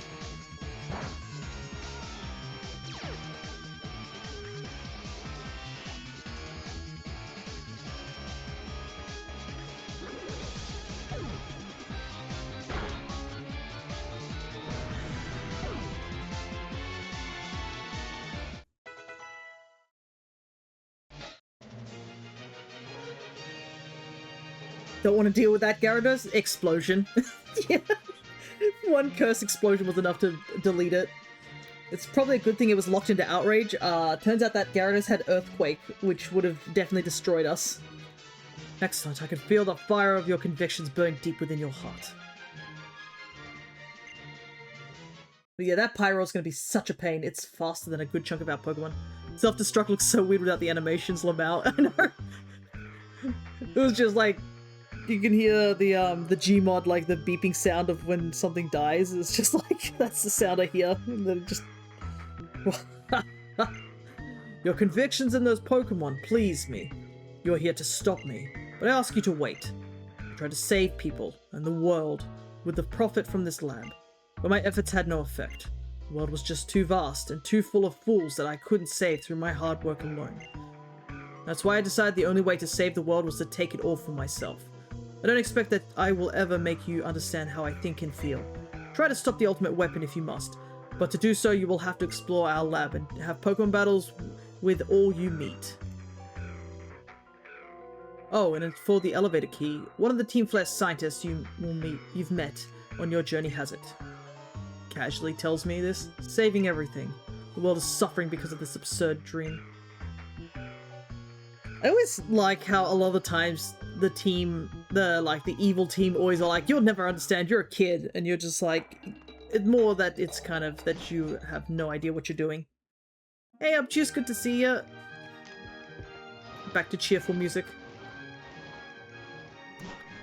We are doing our monograss run for Pokemon Y. So, let me take a gander. I don't think there's anything too big, just only a couple of scientists we're going to have to battle. The big one we're going to have to deal with is Lysander. And his Pokemon is level 51. And no, level 53 is the final battle for Lysander. Let me take a look at the gym leader, though. Might be a kid at the end of the day. I'm the one going to fight gods, I know. Can't believe he assumed how young I was. Yeah, the gym leader is like 59, so we're gonna ways off before we see the final gym. There's a decent gap between the final gym and now. So our current goal, I think, is to get to... We've got to get to 53. Thankfully, as Lysander did say, we do have to battle a ton of people. So we will probably get a decent amount of EXP. I think EXP has not been too much of an issue. It's just getting KO'd is the issue. Because getting KO'd means that you have just less chance of getting EXP. But our team is not too far behind, so... problem is we have to fight a ton of Team Grunts, so it's probably going to take a little while. Anyway, since this will be the boring part of the stream of us spinning in circles trying to get to the where we need to go to Lysander Labs. Guess we'll just have to do what we can.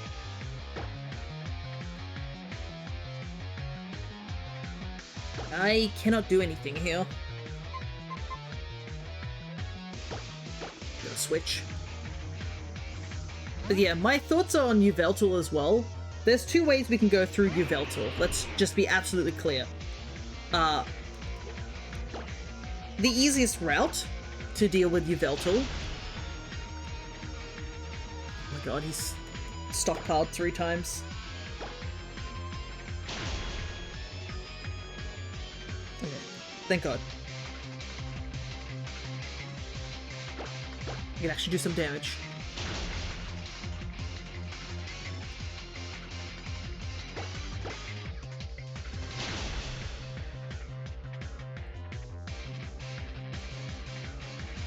Does he have nothing else besides Swallow and Stockpile? No. But yeah, anyways. There's 2 routes we can take with Yveltal. Route 1, we fight Yveltal and catch it. Route 2, I yeet the Master Ball.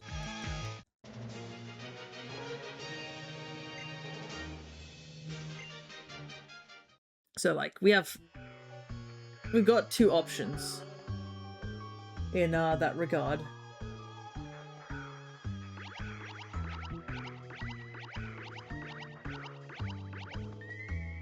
I think we have to take these warp panels.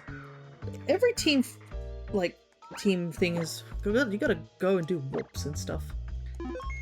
I also have to actually shiny hunt in this area at some point in ZA. I haven't decided whether I'm going to. I think Hone Edge is something I need from here, so... Why, if it isn't that fascinating little trainer from the Kalos power plant. So we meet again, just as I said we would.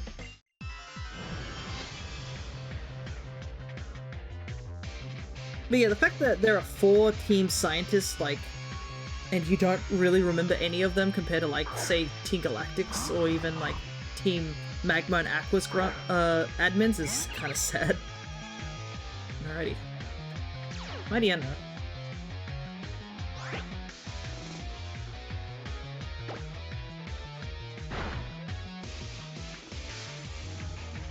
That did a ton of damage, I must admit. Would have been nice if it was a one-shot, but oh well.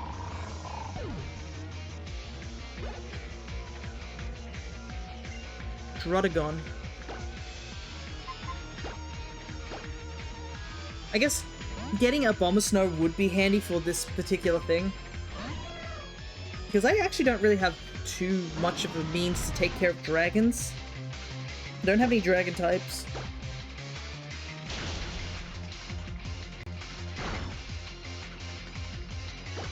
And Jumpluff is not the strongest Pokemon out there.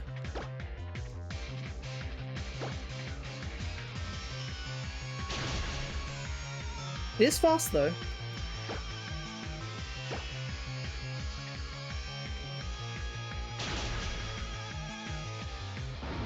Which is pretty good for Sleep Powder. But I'm thinking maybe I should put Leech Seed back on. So I can get passive healing whilst they're sleeping. Blanc wants to learn Body Slam. Mudshot is special. I haven't really used Mudshot. I think I'll replace it with Body Slam so we just have raw damage. If we find Earthquake, then I will replace it with Earthquake. But I do not know where Earthquake is at the current moment. Let's see if it's actually something I can find. Earthquake PM.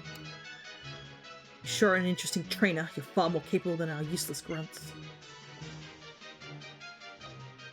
I like how the AI overview opened up, and the first picture is from Gen 4.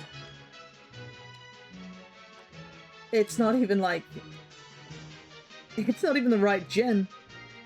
Earthquake is Route 22, you need Waterfall. Waterfall's gonna be an issue too. I don't think any of my Pokemon can learn Waterfall. So I'm gonna have to get like one Pokemon for waterfall purposes. I don't have the key, but I'll let you pass. But which warp panel could it be? Which one could it be?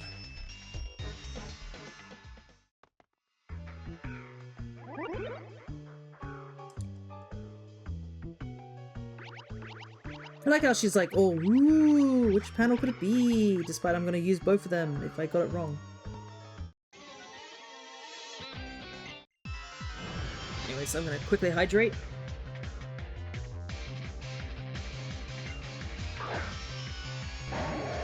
Oh no, not again. Back in the building. Swallow is such a strange Pokemon for these guys to have, I must admit.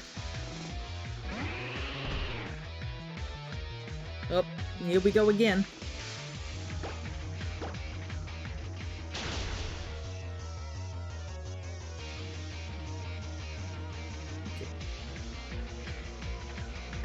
We're doing the stockpile thing. The thing is that Swallow could easily be doing damage to me. All it has to do is literally use anything but stockpile. Like, you're a poison type, you have the type advantage. Why are you using the Swallow spit up and stockpile strategy?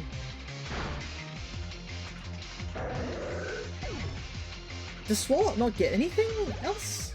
Maybe that's what the issue is. Well,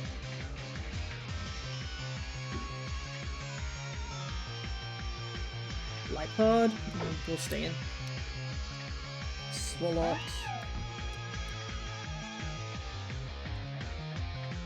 Level 30, spit up 60. Oh, it might, if it's not level 35, well, no, it's above it. It should have Sludge Bomb at this point. Unless, if it's under 37, then the only other move it would technically learn is Body Slam. Surely that's a much better move than what it's using against me.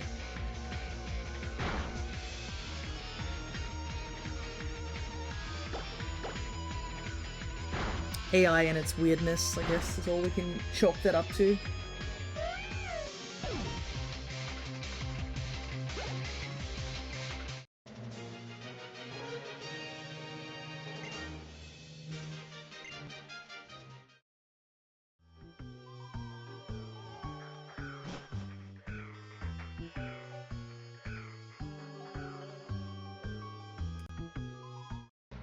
No sign of him here, either. Ah, these two. You, have you seen anything? We're looking for a really tall guy.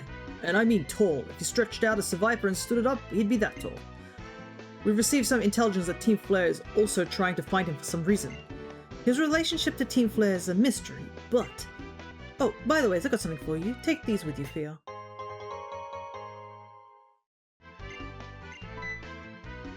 Oh, wait, we met some time ago, but I didn't get your name then. Never heard your name before, not once. Anyway, we came here at a certain professor's request to stop Team Flare. I assume your goal is the same? Don't do anything reckless, okay? Guess there's nothing in this room. Just for that cutscene.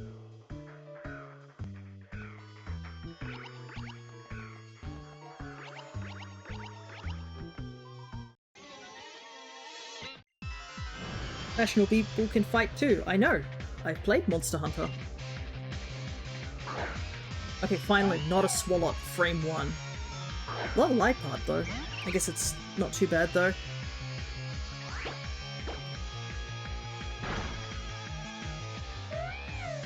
Lipod is pretty easy to take care of.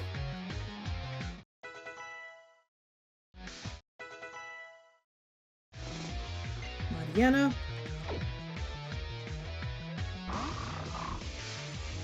Another easy stay in.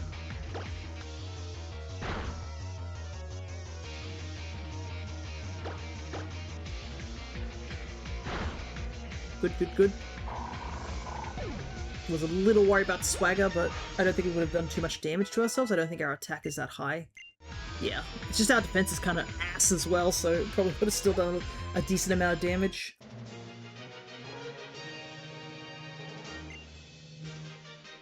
I always find it so funny that they say they're fashionable and stuff like that.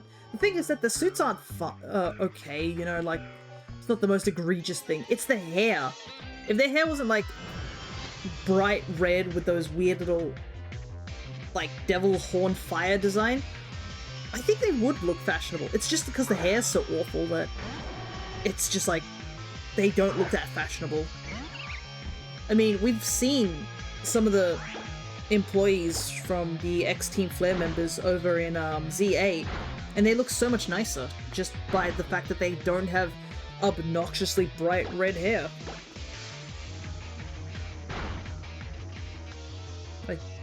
Like if you look at Grizel and like Grisham, that's a good example of them. Toxic Croak. I guess Pesce?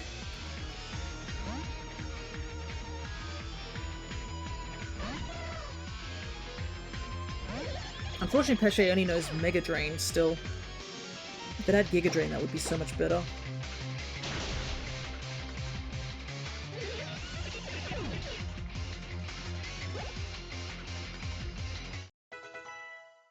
Okay, more level ups.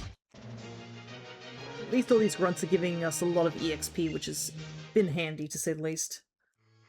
I mean, we did skip a good chunk of trainers along the way, but this area is kind of one of those areas where it's like, we're guaranteed to fight stuff here, so we might as well, like... No!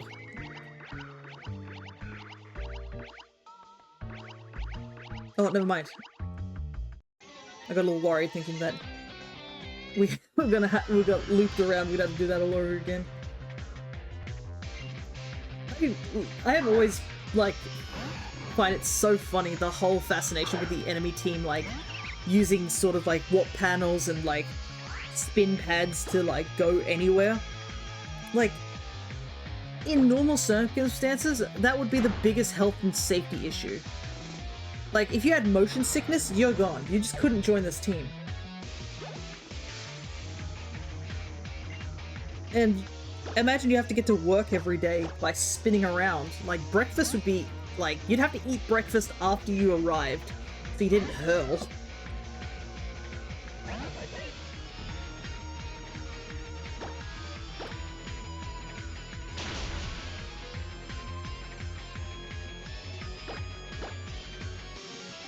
Oh yes, another high jump miss! Let's go! 2 in a row, holy hell. U-turn. U-turn could be handy. Yeah, Mega Drain is only 40 power. I think we'll get rid of Mega Drain for now. I haven't really been using it. But we can use Sleep Powder into U-turn to try and set teams up. I think that could be handy. But I might also quickly heal up some of our party members. Can't believe 2 high jump misses. I guess they should have made their lab so dark.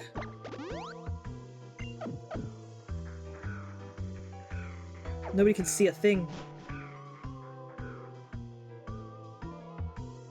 Okay, I have a feeling we're about to battle, so... Coconuts falling behind. I do not know if it's going to be a double battle, but we'll see. Huh? Huh? Huh? Huh? I've seen this kid somewhere before. So, who is he? I have no idea. But obviously he's not in Team Flare. Let's get him, yeah? Yep, that sounds good to me. Then I will get in the first blow.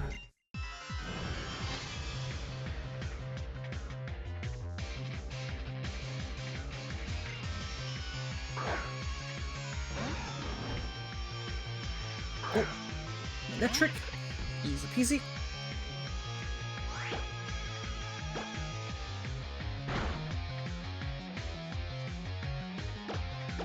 Good flinch, good flinch. Because I think I put King's Rock on him, so a couple of these moves actually can flinch. Rapion.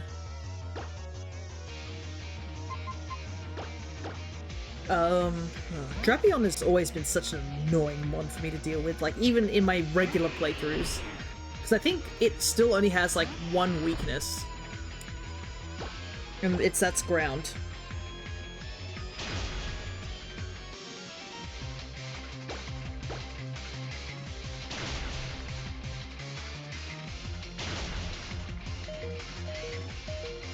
Oh, I'm going down for the count.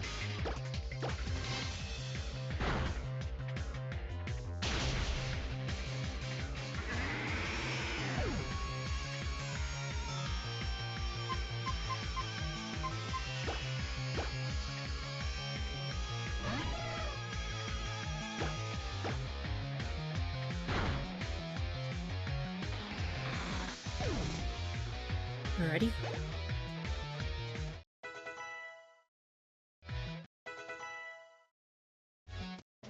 It's gonna suck because Go-Goat's gone. Haha, you beat us good. Wow, we are so lame. Problem is Go-Goat's out cold, so I guess he's not gonna get any EXP from this next fight. Oh, what a brute. Look at poor Sirius here. Yep, back to back. Why couldn't this be a double battle? It would have been more interesting.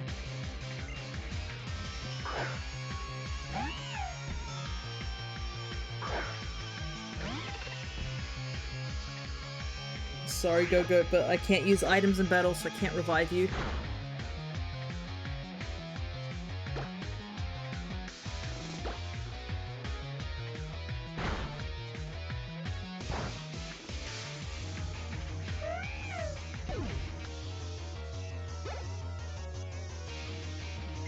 Bishop. Oh no, this would have been a good opportunity for that. Oh no, wait, what am I talking about? Bishop's weak against fighting. Let's just punch it.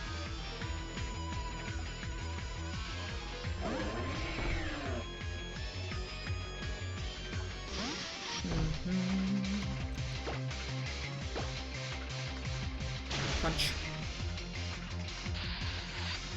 I kind of forgot that I had a fighting type on my team. I'm so not used to having a fighting type on my team. Your abilities fly in the face of all probability. Just what is the source of your power? I've already given the answer earlier. It's protag power. What is this? Who would have thought a child like you could beat us both? You and your Pokemon were utterly in sync in that battle, and I know why. You're here for answers, aren't you? I suppose we're at your mercy. I will tell you what I know, at least. We've been using the electricity we stole from the power plant to get everything prepared for activating the ultimate weapon. But it's not like that's all we'll need to use it. Are you following me? We'll need energy absorbed from Pokemon to power the device. Yes, it's the stones on Route 10 that will steal that energy for us and power the ultimate weapon. In reality, those stones that line Route 10 are the graves of Pokemon. When the ultimate weapon was used to end that horrible war over 3,000 years ago, it stole the lives of all those Pokemon. Their lives were the price of peace then. And if we want to make our own wishes come true today, we in Team Flare also have to sacrifice something precious. Can this stone really be used to absorb the Pokemon's energy? Alrighty.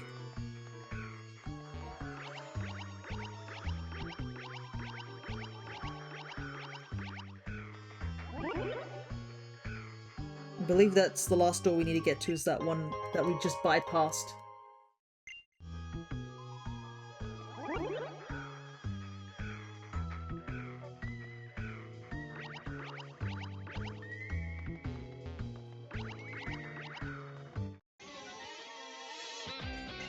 Alrighty.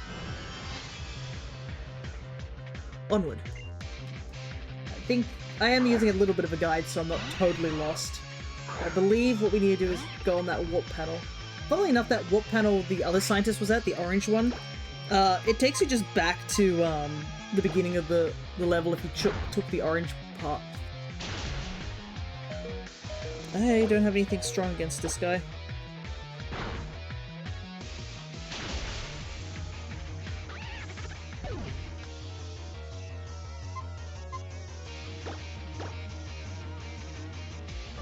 I'll have to revive my Pokemon after this battle. Because we do have one more scientist to fight.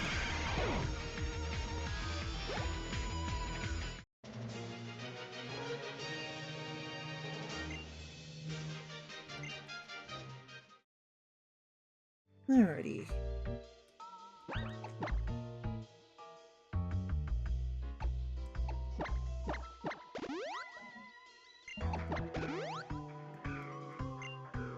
It is kind of neat that ZA's Lysander Labs also looks almost one-for-one for this labs. Like, a lot of the areas are pretty similar, which is really cool. Considering it isn't a location you obviously have been to before. The fact that it references it's really nice. Yeah, it is kind of interesting. They did technically, as that grunt say, that they spied on everyone using the Holocasters. So, Team Flare did have, like, a lot of really good resources. Let's not kid ourselves on that. The problem is that their motive is kind of ass. With, like, they're supposedly trying to save the world by saving a select few.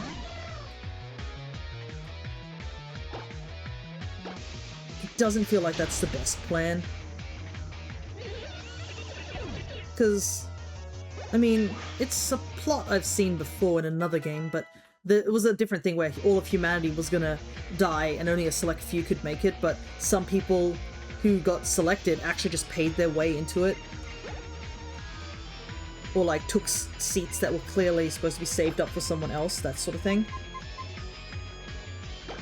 Like, that sounds more plausible than just literally just nuking the world with a weapon. And also killing Pokemon in the process to do so.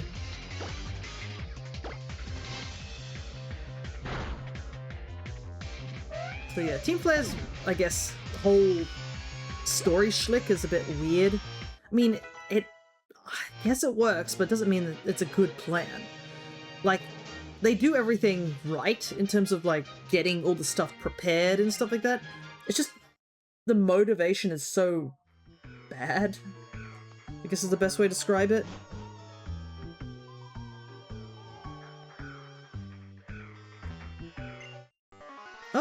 Oh, you're that kid from the Frost Caverns. Yep, it's me. We met literally an hour ago, can you believe it? When you're lonesome this time. Nope. Oh, I just realized this is the same question she asks you in ZA. That's so funny. Because she actually says the same thing where she's like, you're on your own. I said yes, and she's like, oh, look at you, seeing your Pokemon and tools. Well, not falling for this time. Oh, well, of course you're not. You have your Pokemon, huh? We gather data about all the trainers in the region through the Holocaster, so we all know about you guys.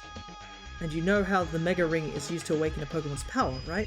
Just like how the ultimate weapon can max out a Pokemon's power. Heh, looks like you and me are practically after the same thing, yeah?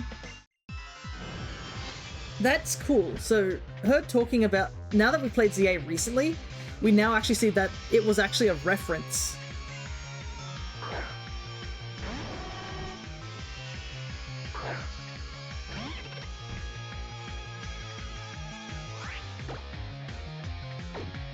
What do I want to do here?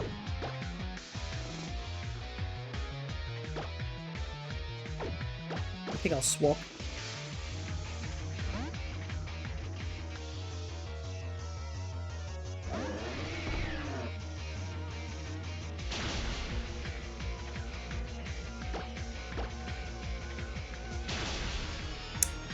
Dang it. There was no way we were going to beat the Houndoom, unfortunately. Someone was going to go down the count. Just deciding who.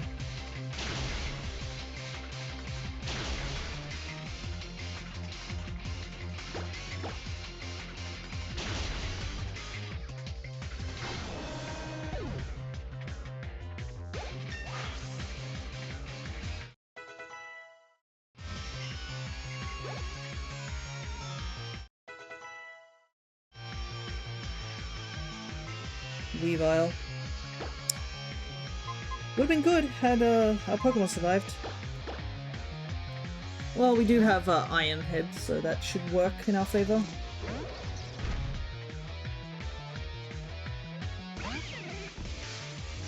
I might quickly close my door just to sort of muffle a bit of that sound. Give me one sec.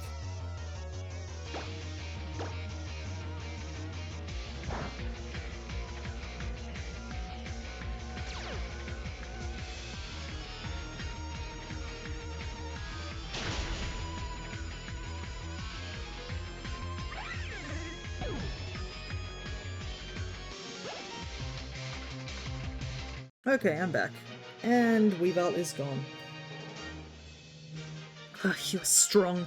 You and your Pokemon are most certainly not ordinary. Also, where did she get blue lipstick from? Actually, one of the other girls had green lipstick. It's gonna be some pretty vibrant color.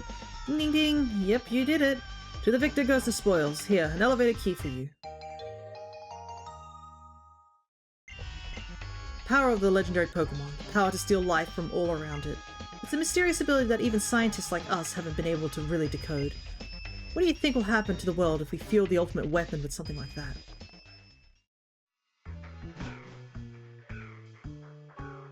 Alrighty. Question is, getting back.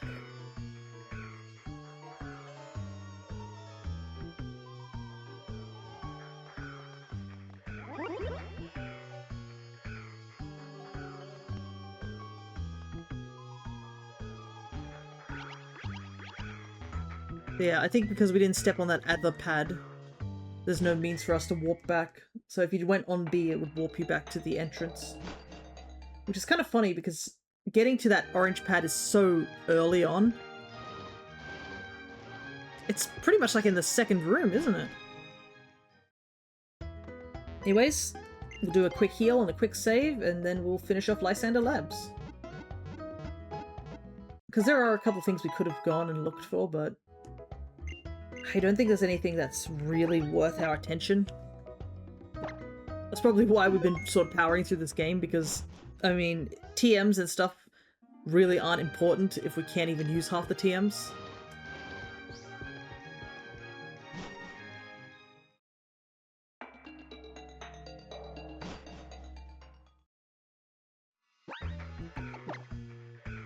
Okay. Everyone is around level 50 by the looks of it, which is pretty good. So, we need 3 more levels and we will be, over to level, 53. Though technically we don't need to stay at level 53 because the next gym is 58. Ah, this part, the expedition dump. Listen, one who will face Lysander.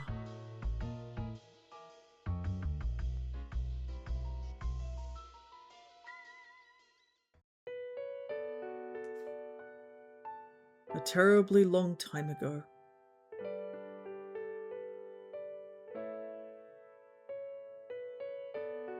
There was a man and a Pokemon. He loved that Pokemon very much.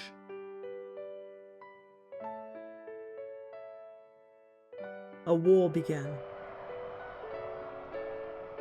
The man's beloved Pokemon took part in the war.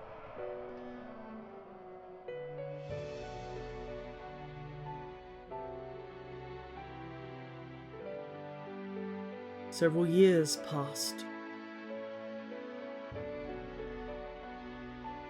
He was given a tiny box.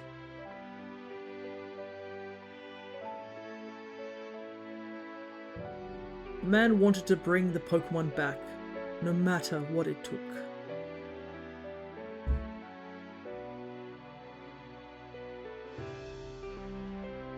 The man built a machine to give it life.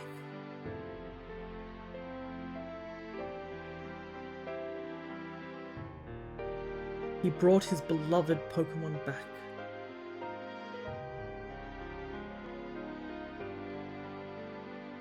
And the flower also blooms by the looks of it. The man had suffered too much. His rage still had not subsided.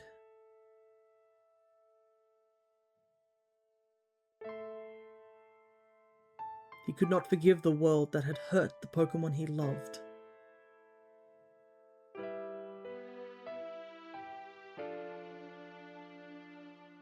He turned the machine into the ultimate weapon.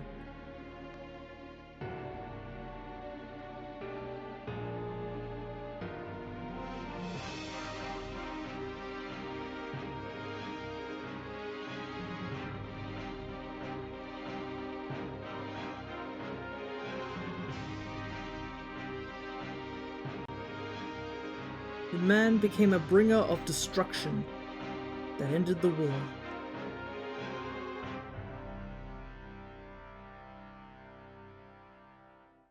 The Pokemon that was given life must have known.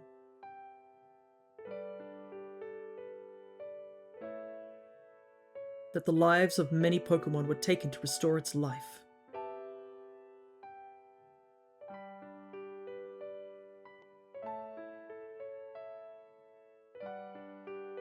The resurrected Pokemon left the man.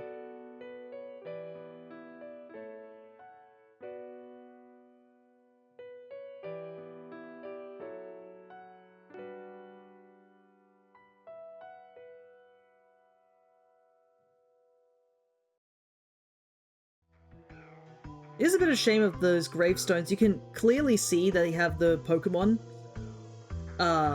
from, I guess, those that were taken in the war. If only they had been modeled like that, I guess it would have been cool. You could make the excuse of, oh, they've worn away over 3,000 years, but, you know, it would have been cool to see, like, etchings of Pokemons in those stones. But yeah, I kind of wish we weren't given this expedition dump, like, all at once, and that we had been given it part by part, but, you know, that's just me being a nitpick about X and Y. The whole thing about the ultimate weapon is so intriguing, in a way. And I mean, it technically is still around, so some psychopath could have used it to revive something, but I guess it gets destroyed at the end of X and Y. But we also do see the other weapon, I guess. The backup weapon. Anyways, get the key back. It should not be used. Everything will vanish again. Do you want to know unending pain like I have? That is AZ. He has the same name as a king that lived 3,000 years ago. For some unknown reason, he had the key to the ultimate weapon hung around his neck. It is finally time. Follow me to my chambers.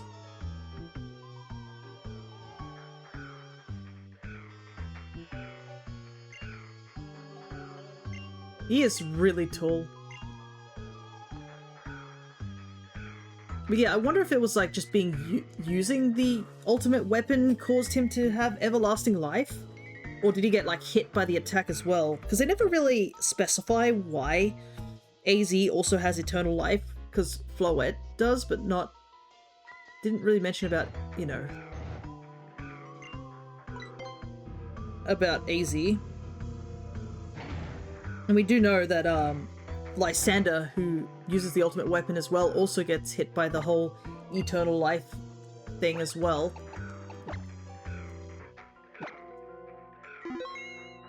So I wonder if it's just, if you use the ultimate weapon, you just get it by default.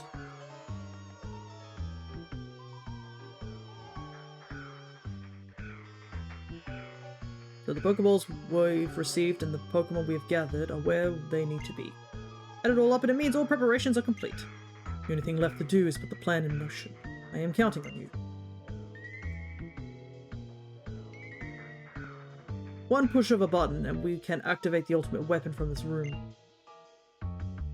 I believe being a chosen one means you have the potential to change the future. Whether we activate the ultimate weapon or leave it safely underground will rest upon if you actually have this potential or not. Oh, you're the one I've been hearing so much. I've heard so much about. I've been waiting for you. I do need to do a little research on you. Come, let us begin. I realize he's only wearing one glove. You are challenged by Team Flare 06. I think that is... Or is it Sarah 6? I do not know how to pronounce it. Oh shoot, he starts off a Crobat.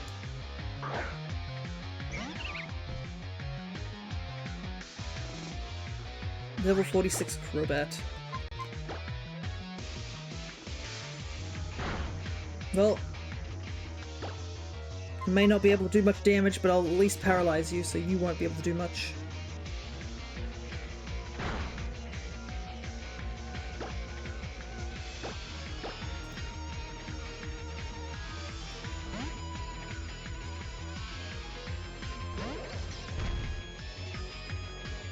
First person, yep.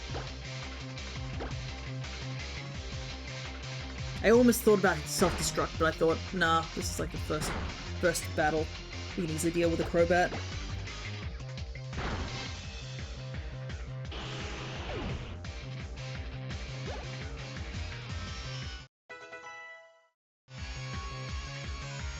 Malamar.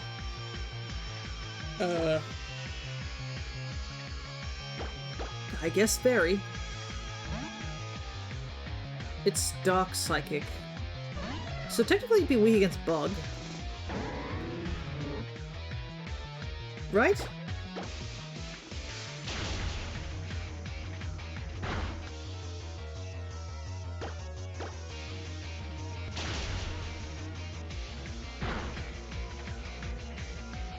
Let me test it.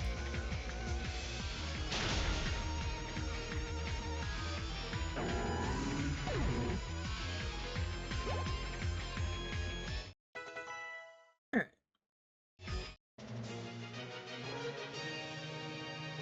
Oh, you're wonderful. Your Pokemon are amazing.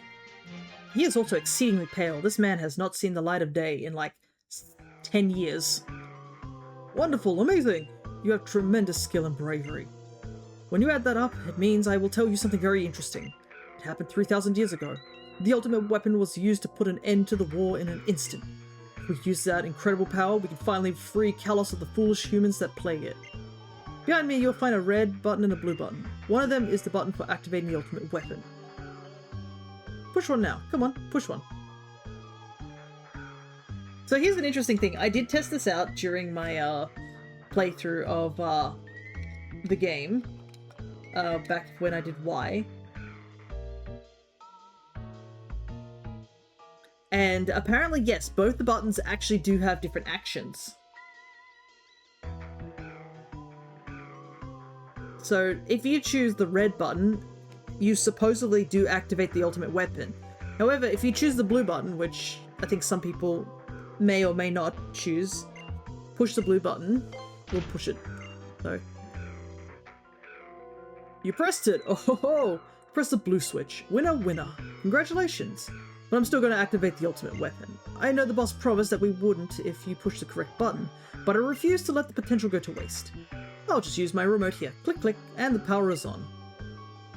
So yeah, you don't get to win in this situation. Come on, look at the monitor.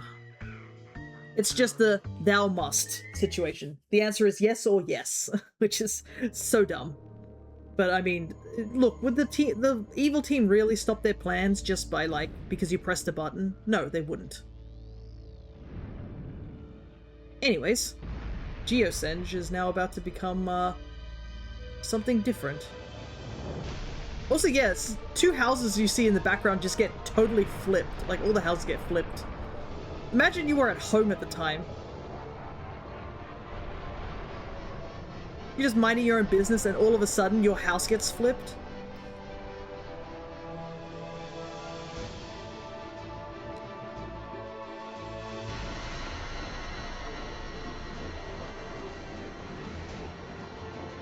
Also, the ultimate weapon is still really pretty, which is... It does make sense. It's supposed to be like a giant flower, because it's supposed to be a reference to Floette. But yeah, I feel really bad for anybody who was at Geosenge on that day. If you were in that house, you definitely have a concussion. Because it's like the houses get completely uprooted. Like, look at that. 4 houses are just flipped completely. You better hope that the side that landed face down doesn't have the door, or you're not getting out anytime soon.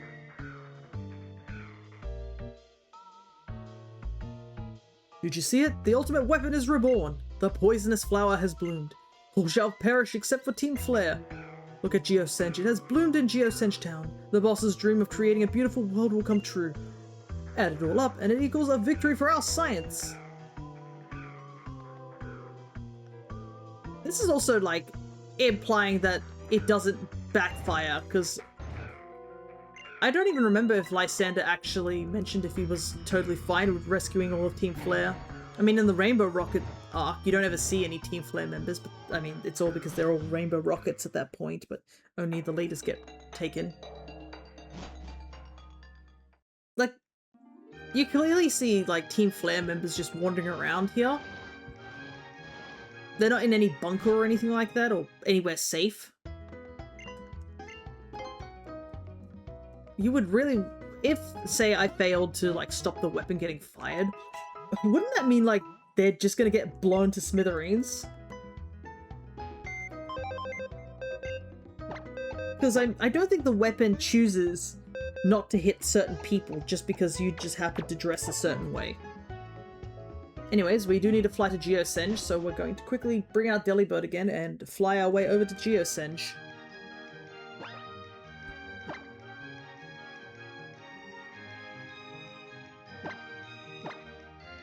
Geosenge was... where was it? It was pretty close, I'm pretty sure. Oh, there it is. Yeah, Geosenge is like on the edge of the city. I guess that makes sense because it probably fired up and down. Yeah, you really wouldn't think that Geosenge would be the place like the weapon would be fired, right? Because I mean, if it just arced and went down and hit everything in Geosenge, because you see all those gravestones, it's like on the very edge of the map. Like, why fire there? Why not in the mainland? Anyways, that's questions and speculations for later. We got stuff to do.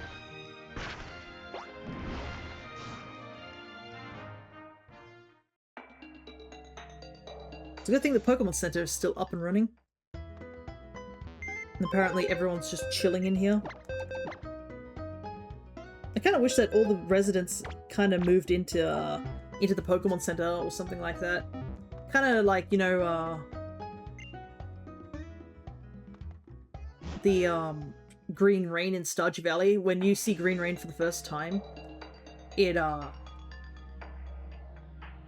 the residents are in the I guess inside the tavern.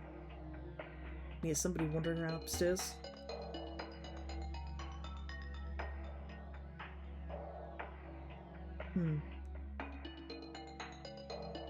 Might go investigate that real quick. Give me a second.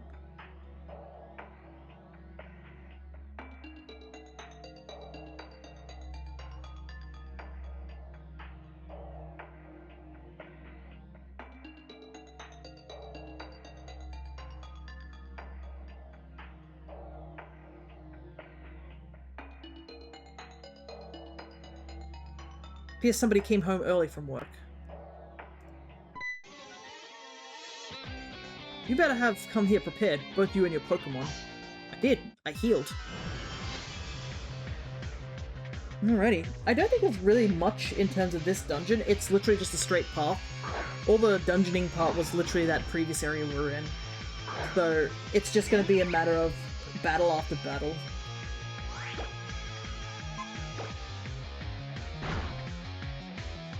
We're still a little underleveled from dealing with Lysander, so we do have to be a little bit careful. And I have a feeling we're probably gonna have to fight him again, which sucks. His team does have, like, some decently annoying Pokemon to deal with. Like, that Pyroar is by far the scariest thing on his team. Fire Blast just wipes out a couple of our Pokemon. Then it's a question of, like, I think as soon as Pyro comes into the field, it's just a case of something is going down. The question is what? Because Go-Go was able to survive one Fire Blast, and with Bulldoze and Surf, we were able to take out the Pyro, but yeah, still not great.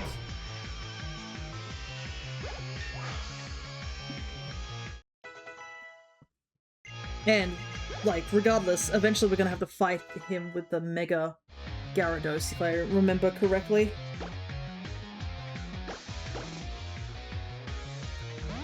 Mega Gyarados is not gonna be fun either.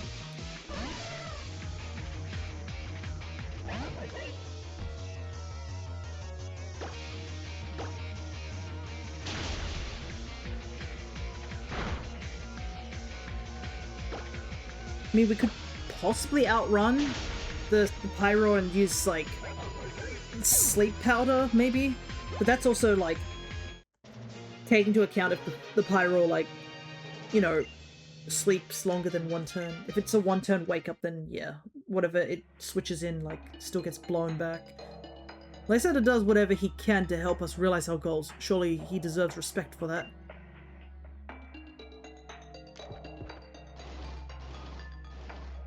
Fia, I'm coming with you. When I was in Lysander's lab, the masked heroes told me what is going on. They also told me that what Team Flare plans to do with the ultimate weapon. Come on, let's stop Team Flare. No, we have to stop Lysander himself. The world isn't corrupt enough to give up on it yet.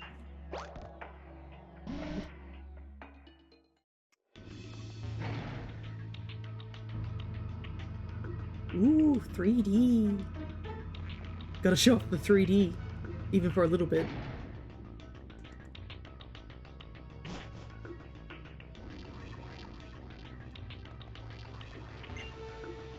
It was 3,000 years ago, so the ultimate weapon was used. Many Pokemon lost their lives. All these people are not going to do anything? Okay. I thought there was going to be some battles down here, but turns out no, there isn't.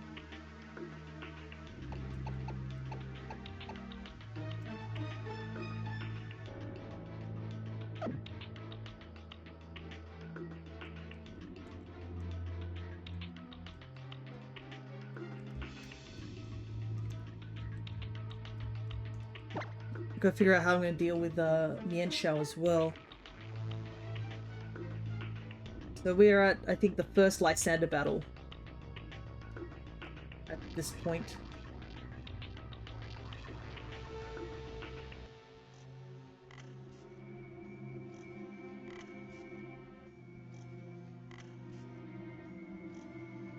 I don't know how I'm gonna deal with Mienshao.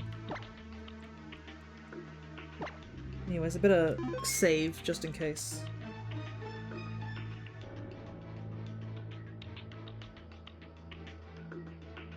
There it is. Egg. The ultimate weapon's flower has finally bloomed above the soil. Don't you find its beauty captivating? As we speak, it draws its energy from the legendary Pokemon. Fia, I apologize that the weapon was unearthed even after you chose correctly in the lab. But conflicting egos drive this world. Things don't always go the way you want. We're not gonna let you use the ultimate weapon. Even though resources, space, and energy on this planet are limited, the number of people and Pokemon have increased to an unsustainable level. Whether it's money or energy, the ones who steal are the ones who win in this world. But that doesn't give you the right to choose it. The right to destroy everyone but the ones Team Flare chooses. But tell me, the Mega Ring, did you share it? That's different. We competed for it, but when there is only one of something, it can't be shared. When something can't be shared, it will be fought over. And when something is fought over, some must survive without it. You know, hearing him talk like this sort of like just makes me think of just like the current situation in our own world. It's kind of depressing that it is somewhat true. Whenever resources are low, people fight, and we've seen it so many times already within the recent years. It doesn't even have to be anything super serious, but I mean, like, people are fighting over shiny cardboard Pokemon cards. And it applies here as well, technically.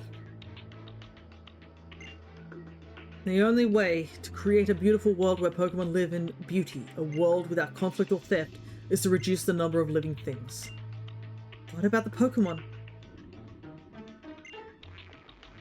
Ah, yes, this scene. Tears? Why?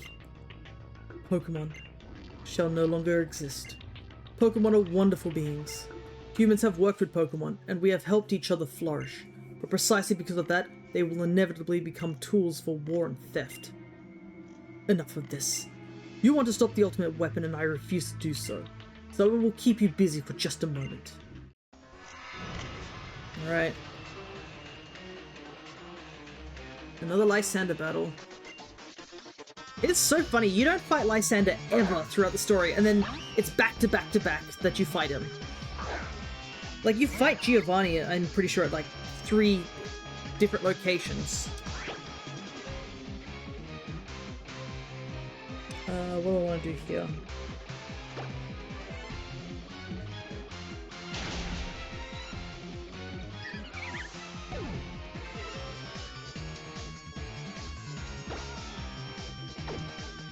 I should probably stun Spore first.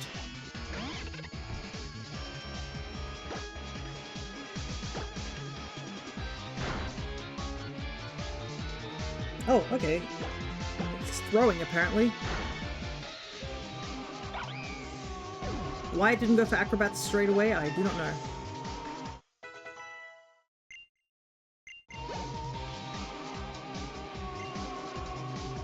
High rolls coming in.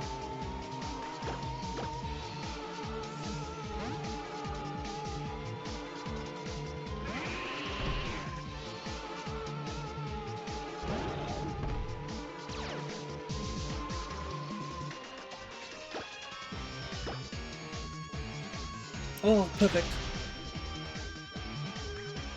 We needed that dodge. Thank God for inaccurate Fire Blast. Okay, good. Pyro's out of the picture.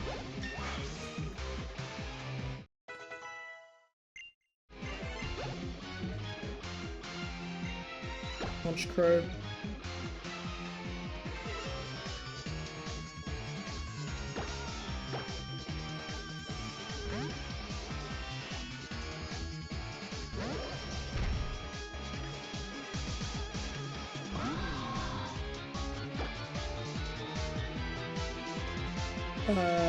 Let's just curse once.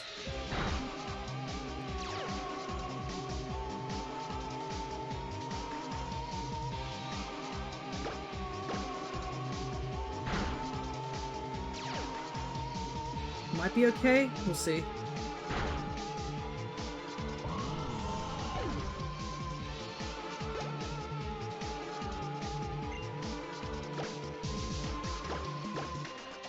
Gyarados.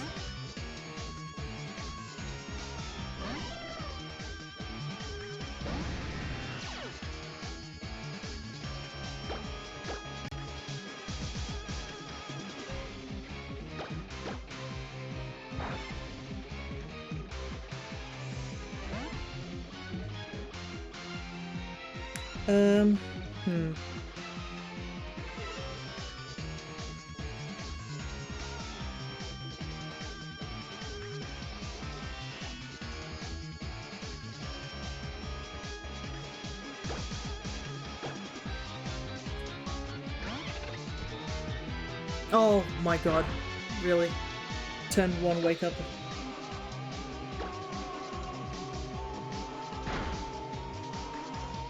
Well, it's locked into Outrage again, so I guess that's good.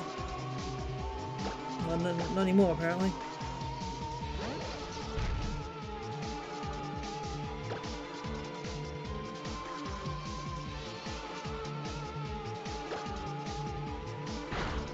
Okay.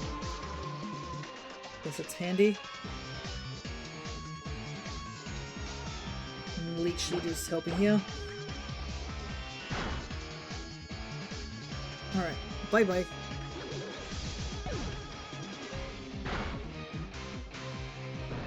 Don't want to deal with you, Gyarados. Mian Shot was more of an issue than Pyro was this time around. But I guess it's because the Fire Blast miss. The strength to protect, huh? But what are you really protecting? A tomorrow that will only end up being worse than today? Give me your pocket money. You are as strong as ever, but it's too late. There's no hope for you now. Go down to the lowest floor and see for yourself. It's not over yet. Streamer, let's look for the legendary Pokemon. Trainers are protected by Pokemon, but they protect Pokemon too, right? Look, you can see the entrance to the lower floors over there. Ready.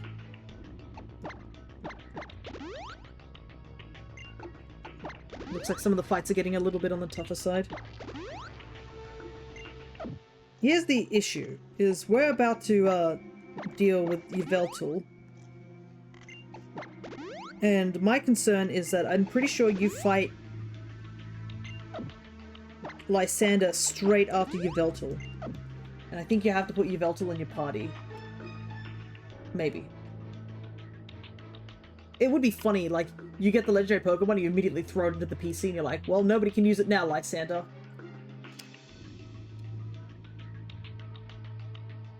How does he even level up before we get there? Like, I just realized there's only 2 fights between here, and he somehow leveled up all these Pokemon. Man is like stockpiling rare candies, apparently.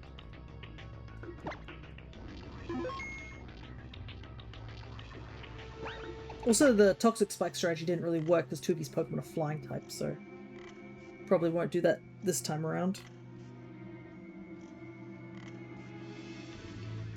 But I think the current leads we have is probably best.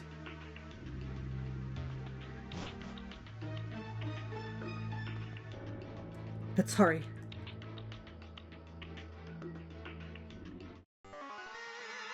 I'm afraid we're going to have to ask you to turn back.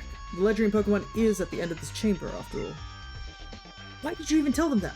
Who would even do something like that? Are these double battles? Yes, good. Double battles. I heard my stomach growl. Must be hungry.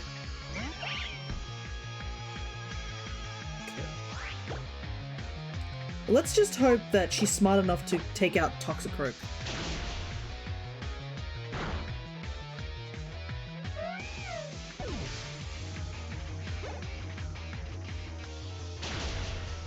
Okay, good.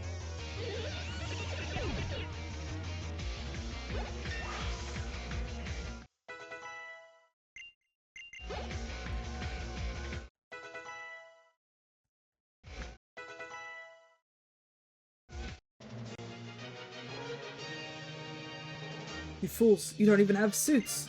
You may be strong, but your teamwork's still a bit lacking.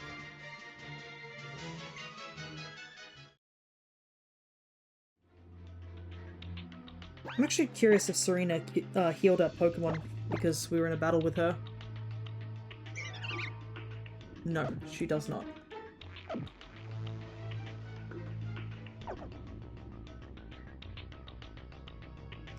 I get what Lysander's trying to do, but his methods... That text box vanished before I had a chance to read it. Even if things are just as we heard, I can't believe they're sending smart guys like us to run off some little rattata that wandered in. You won't lose, you won't get one step further. The trainers moving on to the next level will be Team Flare.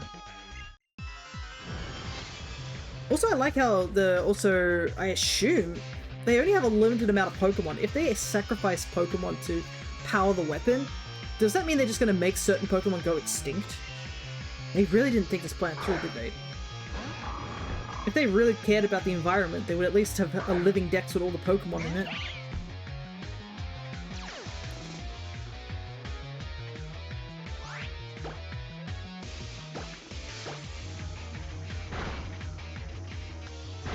Nice.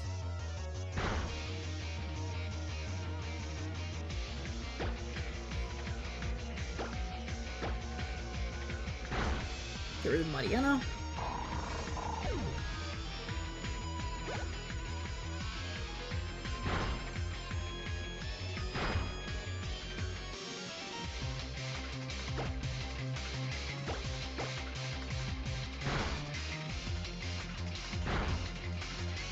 Owie.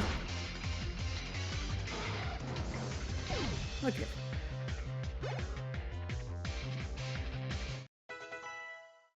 Okay, our team is a reasonable level.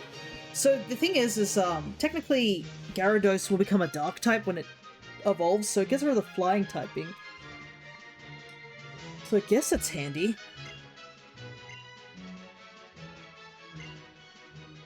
The question remains of how to proceed with that.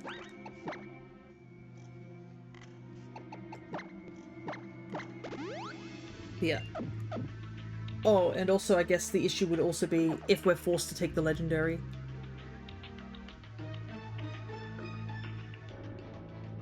Streamer! Serena!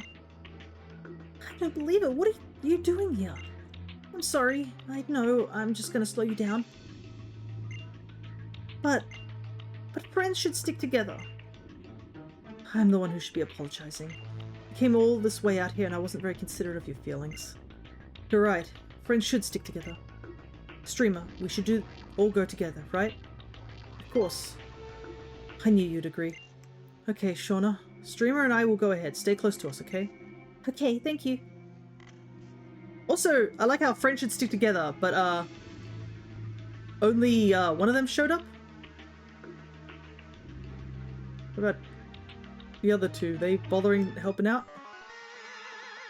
Plans haven't succeeded just yet. We cannot afford any careless mistakes. Yeah, who's got flair? Team Flair. Yeah, we've got the flair. Team Flair.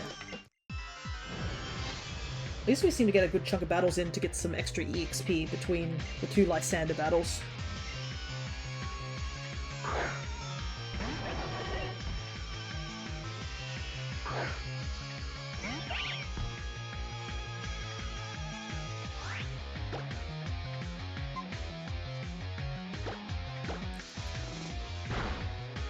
Okay, good.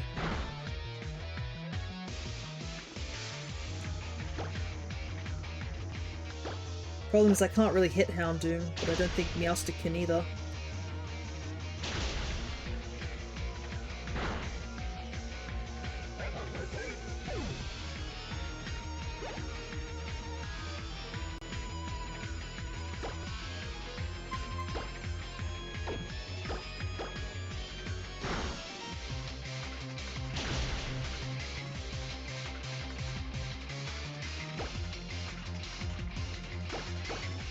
Switch real quick.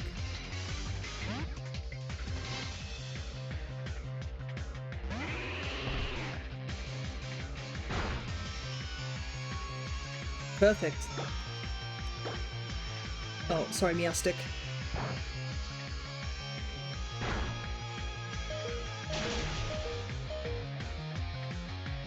Oh, nice. The para clutched.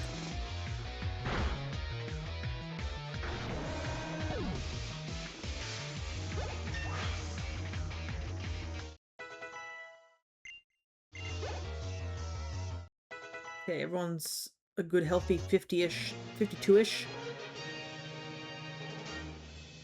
Lysander's like the sun to us. He represents our hope. Phylogeny? What's that? It's like phlogiston? Phlogiston? I think that's how you pronounce it. I've never seen that word before. I'm gonna look it up because I genuinely don't know what that is. Phlogiston. Let's see. Phlogiston is a superseded 18th century scientific concept. It was a hypothetical fire-like substance once believed to be contained within all combustible materials. Ah, it's a theory. The theory of a fire-like element. Okay.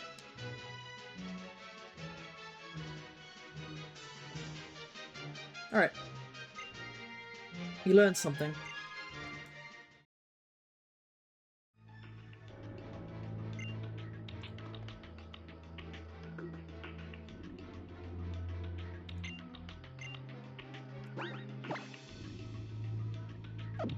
It's cool and all, but you guys, would you like to heal my mons? I guess I have to heal myself.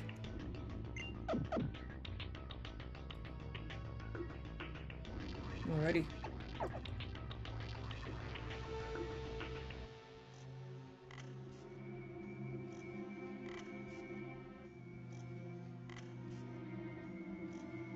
Anyways, we have to hurry and stop it.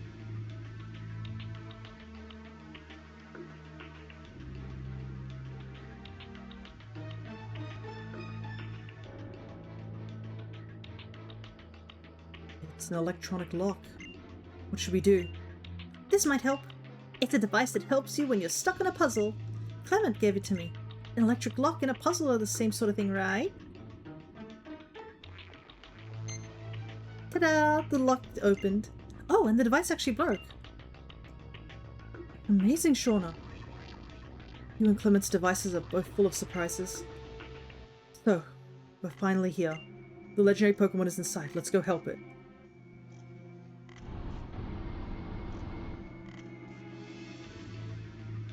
Alrighty. Time to bag a legendary Pokemon. I probably will use my Master Ball for this because I don't think there's any other Pokemon I need to catch specifically using a Master Ball. So this is probably the best opportunity to use the Master Ball, is on this Yveltal. We're in the deepest part of the headquarters. It's somehow hard to breathe in here. Hey, is that thing that looks like a cocoon the legendary Pokemon? It doesn't look like it's alive, but... Whoa! Where'd you guys come from? It's none of your business, kids.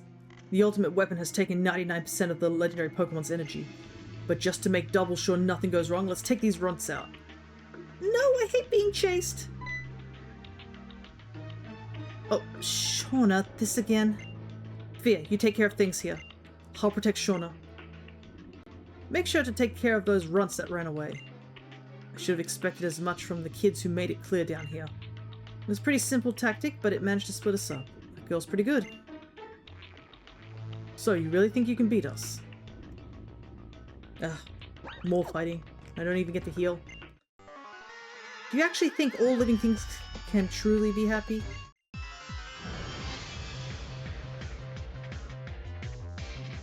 Alright, admin times.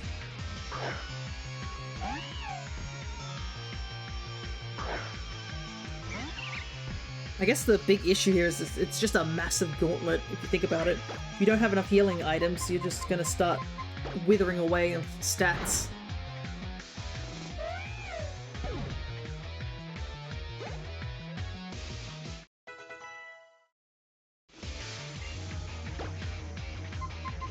Might have Coconut fight because they seem to be falling behind in terms of levels.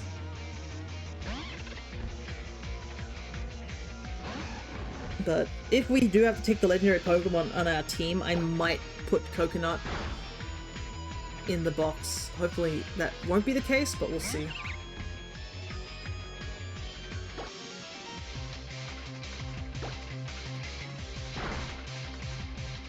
The thing is, I'm thinking like maybe after I beat these admins, it might be better to just retreat. I don't know. I need a heal.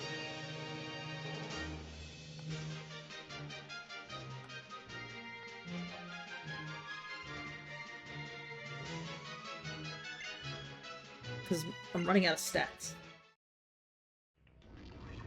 Oh, Perry's here. They're probably just lurking. I can see that they've appeared. Need to put Souffle in the back for a little while. The ultimate weapon is stealing the legendary Pokemon's power. I'm like thinking, if I have to fight all 4 of these admins, it might be best to, like, before the last admin, just to, you know, turn back and just, you know... Yeah, it looks like I'm gonna have to fight all 4 of them. It might just be better to just retreat and come back with a full inventory.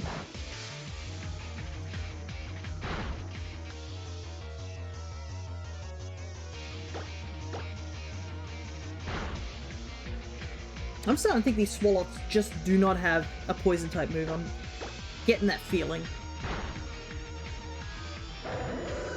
They just know how to spit.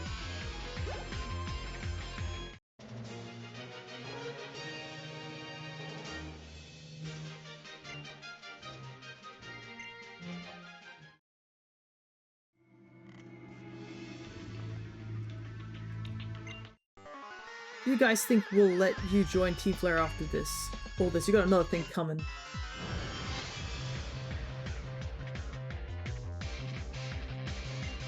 Okay, I am fighting this guy first because apparently this guy's got a Golbat. So it might be good to get rid of this guy first.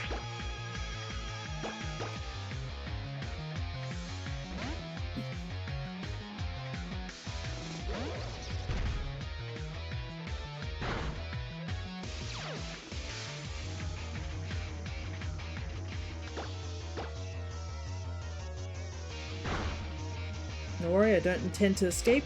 I'm gonna headbutt you to death. Also, we are getting close to the point that I'm going to take a break. So I think what we'll do is we'll retreat for now. We'll take our quick break. Pain split, huh? No. I think for Paint Split to work, you kind of have to have a very bulky mon.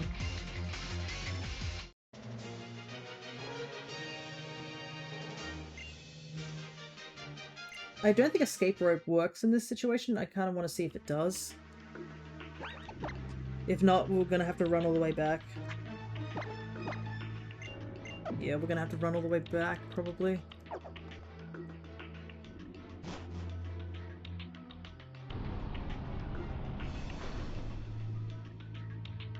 If the game didn't want me running all the way back, it shouldn't have... it should have given me a chance to heal somewhere.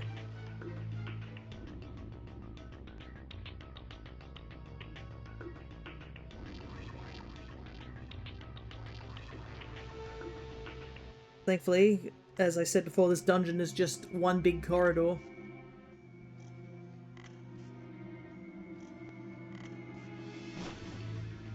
Is Lysander still standing here?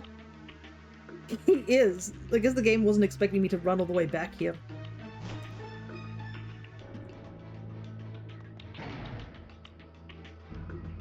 But I don't know if I'm getting a chance to heal before Yveltal and Lysander, so I think I'm gonna go back and heal. Because I'm running out of power points for a lot of my moves.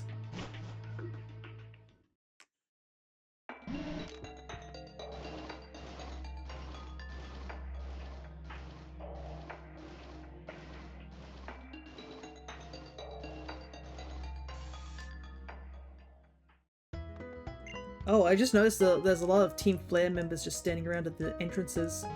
Might mean that the only way you can get in here is to fly. Alright. I'm gonna quickly save here. We'll take our quick break. And I'm gonna get something to eat, like something small to eat, because I can feel my stomach sort of gnawing on itself. But I will be back in a couple of minutes. We will go back down all the way, fight that last admin, and capture Yveltal. And then I guess we have to do the Lysander thing. Alright, I'll be back in just a moment.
Alrighty, I am back, and I do have a decent amount of food to eat, so I'm gonna eat a little bit whilst I try and figure out what I'm gonna do against Lysander. I think the thing is, I feel like the strategy we used before is probably the best strategy. Just send in Rose Raid first. Well, yeah, the Mian Shell is the issue. And I guess if Fire Blast miss is another thing too. Our team's decent level? Yeah, everyone's 52, so that's not too bad. Is anyone close to leveling up to 53? A couple people are. Anyways, I'm gonna take a quick couple of bites because I am hungry, and then I guess we will head all the way back down.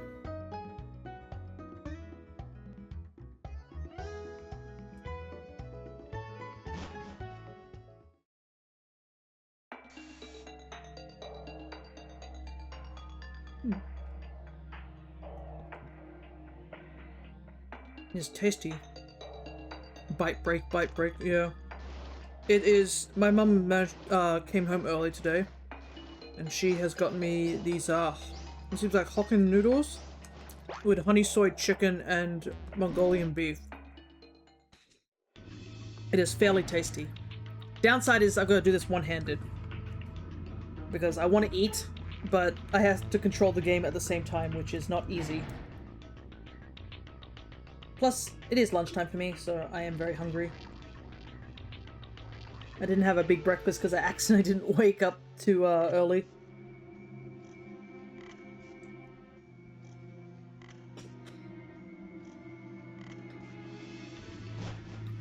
Why not just take a quick break to eat? Oh, I am. I'm just slowly making my way back because it's just going to take a while to get back to the fight. I'll probably eat before we do the actual battles, but just gonna make my way back down to town. It is tasty. That's why I'm walking. It's because I've only got one hand on the controller.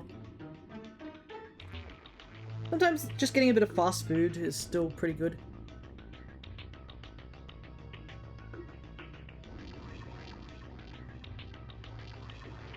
Gives me a moment to also eat the food. I've got my left hand positioned to like press the buttons, and then I have my right hand with the fork.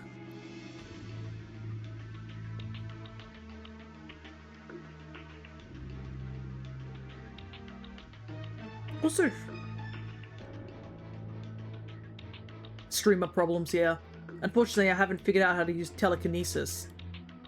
I think I would levitate the food to my mouth. You know, if people had the power of telekinesis, we would be in such a dangerous position. Like, if it was a common thing to do, there'd be so many people just messing around. Okay, this is the guy we haven't fought, so I'll get my team ready for him. I think we'll just stay here. It really would. Oh yeah.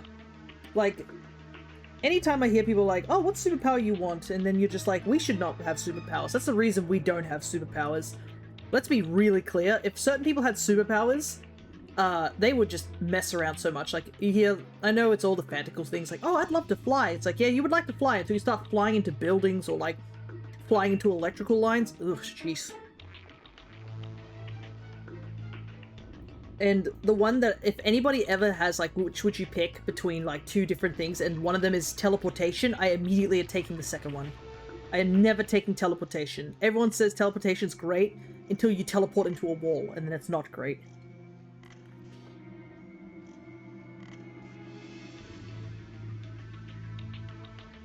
Teleportation is not what it's cut out to be, let's be absolutely real. Also, I think we should briefly mention about the legendaries of this game, since we are about to encounter Yveltal. I always think that Yveltal makes the most sense to be the Pokemon here in this test tube over Xerneas. Xerneas gives eternal life. Like, I guess it would make sense for the fact of, like, allowing Lysander to live after this, as well as AZ back in the day. But for the power of destruction, it makes more sense to be Yveltal. So, it's weird. you kind of need both of them, but Bacon Bird makes more sense. I feel like if there was a way, if they redid these games, I think they should just make both the legendaries, like, have an effect in some way, not just one. Because in ZA, they obviously did research on both of them, so... But it's all the case of like, oh, but the box legendaries, you can only have one of them. If in story-wise, they should have both of them here.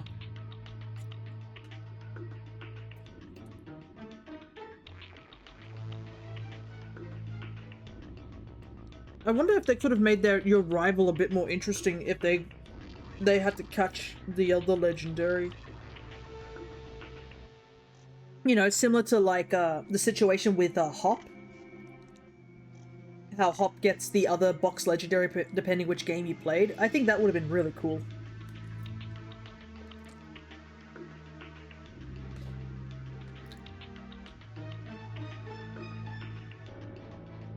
Having your rival have the other legendary Pokemon. And at least it would make that team a little bit more interesting. But the thing is, yeah, the rival's pretty bare bones in these games. And I mean, your rival has a Master Ball too, right? So they could easily just use the Master Ball in a situation like what I'm gonna do.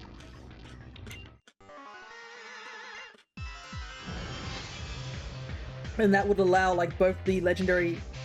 I think the rivals have slowly improved over time. Oh yeah, absolutely.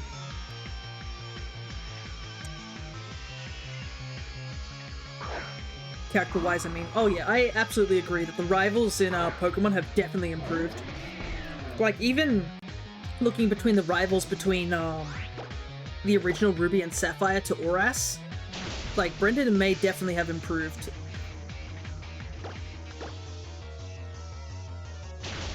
Just by, like, them actually making it to the end of the story, and they even get a Mega Evolution, which I think is really great for story-wise.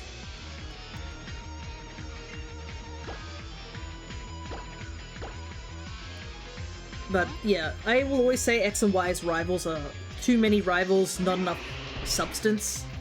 Like getting a cake and cutting it into 5 different pieces and spreading those pieces out is not as effective as getting the whole cake.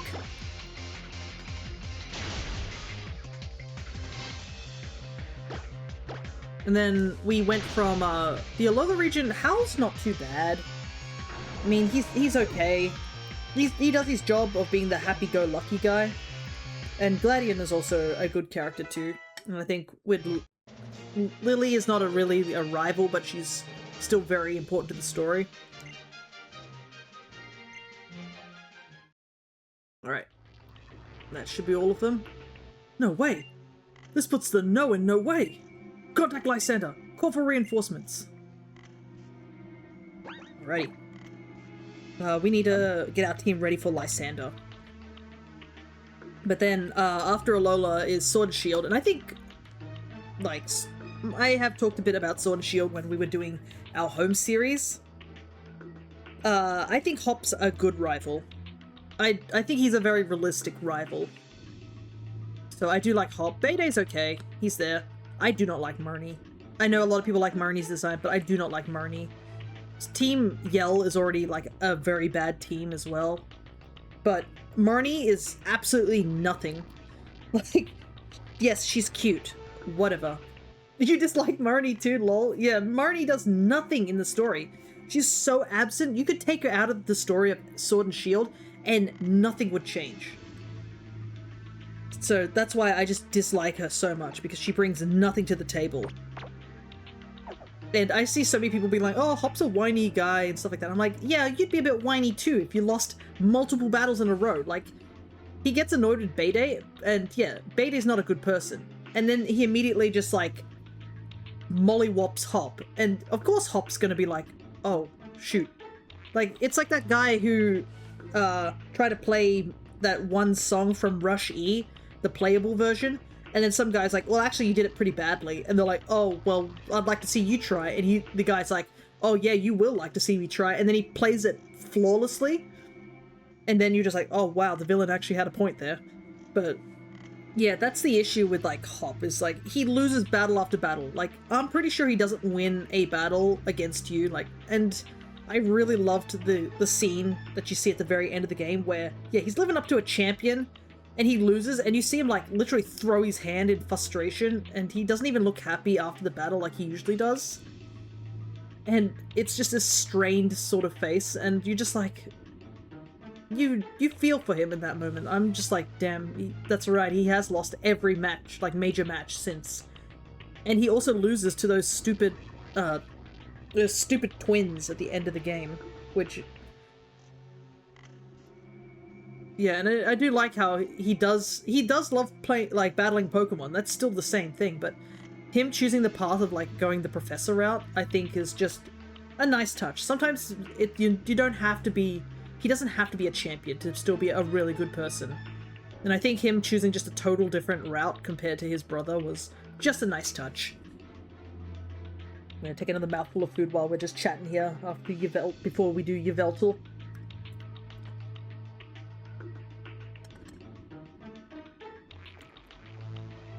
Yeah, she's so relevant. Yeah. I agree with that. And then after Sword and Shield, it's, I guess it's Legends Arceus. The rival isn't really too much of a presence in Legends Arceus, but all the characters are really solid, so you don't really notice too much. Like, the antagonist is good, a lot of the characters you meet are a lot more filled out. They're still a little bit more basic, but they're a lot more filled out. And then we get to Scarlet and Violet, and I think Scarlet and Violet did really well for the three rivals of Arven, Nimona, and Penny. They're all really good. And I even like Clavel as well. He's a great character as well. Like, I think Scarlet and Violet, I know a lot of people like to rip on Scarlet and Violet's, like, graphics and stuff like that, but I really do think the characters in that and the story in that game, I was like, whoa, this is actually a step up. Like, this is getting close to, like, closer to, like, the Mystery Dungeon games. Nah, Scarvio's story is some of the best. Yeah, and the DLC was really solid too. It's in its own vacuum, but it's still a really solid thing. I think Kirin is a really good rival. And the whole story between you and him is really great. I do hate they had to, like, force a little bit. My only gripe was the forcing of, like, us forcing to lie to him because of Carmine. If we should have been able to tell him the truth, I feel like, but yeah. The Blueberry Academy arc and the Kitakami DLC was really solid.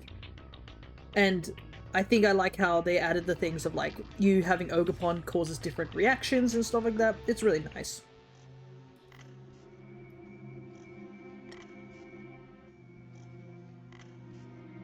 Oh, and yeah, Kieran's a little bitch for, like, bringing in, like, Rain Dance, Politoed, and Incineroar with Intimidate. Like, he absolutely looked at competitive Pokemon and did that. He's like, it's so great that they actually reference competitive Pokemon, because I think all his Pokemon in the battle you fight against him in the champion battle, all of them are, like, high competitive mons, and they're all EV trained as well, which is so great.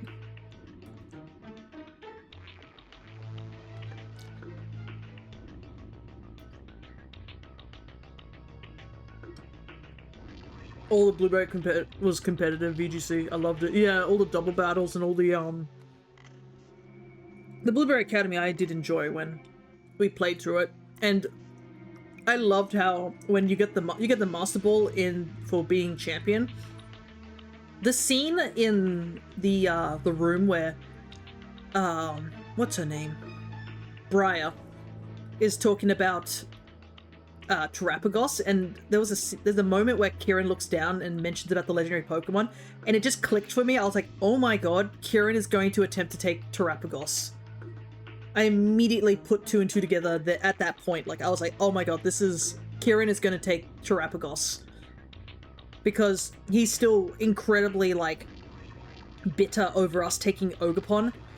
He absolutely is taking Terapagos, and he has a Master Ball to do it, and I was so right, and I was so excited that I was right. I called it. I immediately called it that he was going to do that. It just made sense. But anyways, we are probably going to have to move on.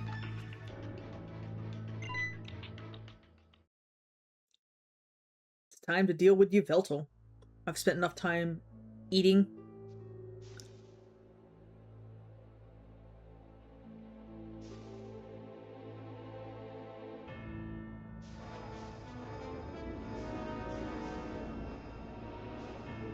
It's time to move on with the story. Because I do want to see if we can get to the Elite Four this session. Whether we battle them, I don't think we might have time, because I want to do the side story as well afterwards. But I do want to see if we can get to Victory Road finished.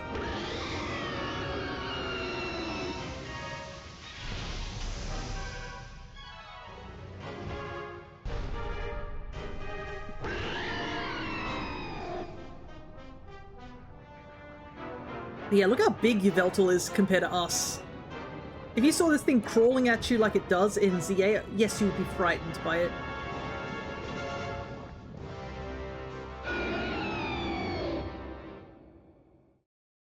Alrighty. It crawls in ZA? It crawls in ZA. In ZA, it's on the ground and it just crawls towards you with its fingernails on its big wings. It is a legit animation that exists in ZA. I think if you look it up, like Yveltal crawling, people have commented on it. Alrighty. Unfortunately, Cryo's not here to see me do this.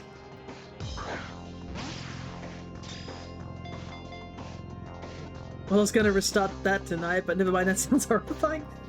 It's so funny, like, just how it just crawls towards you. And we were discussing earlier today on the stream about, like, they were talking about how people couldn't tell what it was and how it sort of looked like a Y, and I was like, yeah, because this thing was crawling towards them.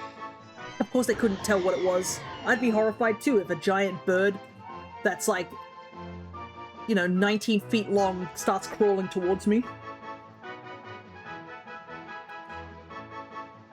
Like a goddamn sleep paralysis demon. When its life comes to an end, it absorbs the life energy of every living thing and turns into a cocoon once more. Oh no, it goes straight to the box. Perfect. Added to the party? Nope. Yveltal will not be added to your party. Is that okay? Yes. Lysander, I can't have it? Lysander can't have it. What a relief. Now they can't use the ultimate weapon. You're an amazing streamer! A legendary Pokemon wanting to be your friend like that? It's unbelievable! What a startling development. I never would have thought you were really a chosen one.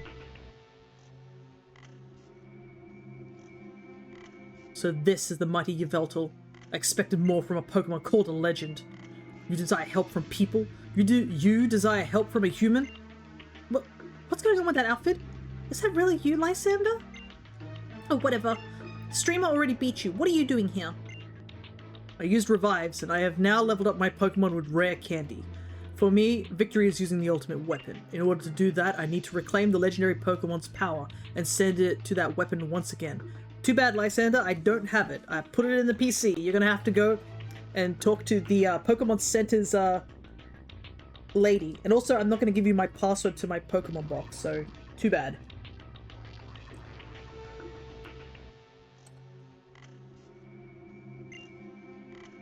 I'll be taking the legendary Pokemon back now. This time I won't lose.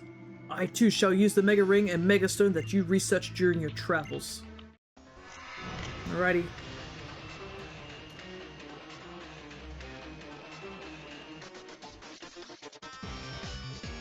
You are challenged by Team Flare's boss, Lysander. Lamau, not me looking away and thinking he actually said he powered up all his Pokemon with rare candy. I mean, it has to be, because his Pokemon are now higher level.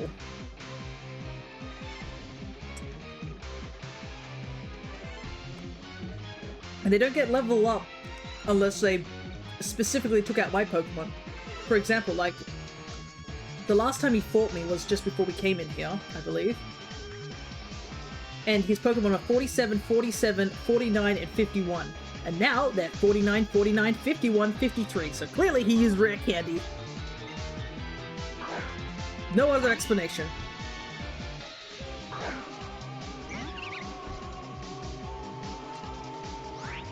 Alrighty. Time to fight on the surface of the sun.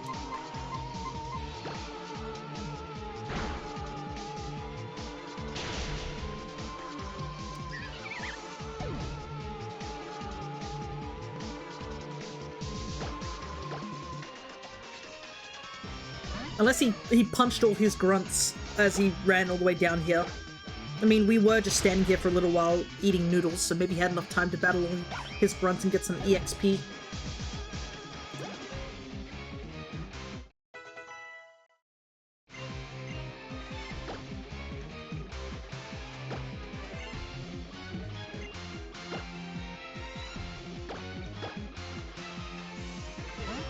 Okay, Pyro.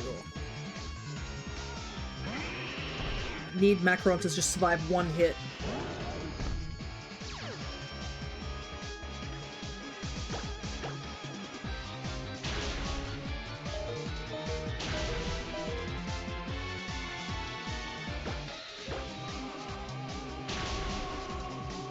Perfect.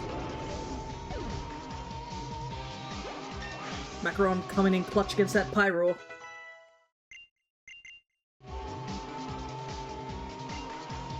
Punch Crow.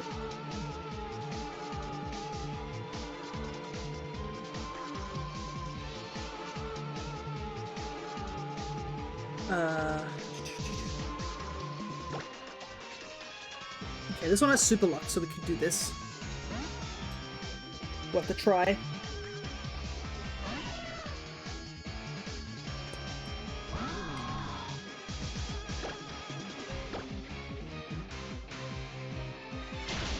No! We need to live. We gotta get out of here.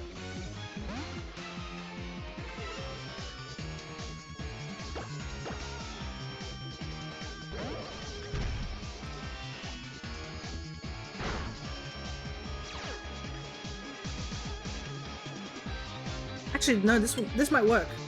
Hold up.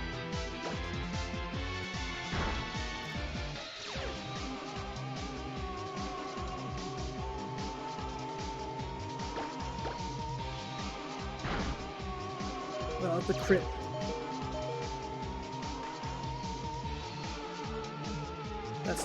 That crit's unfortunate. Oh, double crit. That's really bad. I needed him for the Gyarados fight. Oh no. I think we can still pull this around. It's just gonna be tough.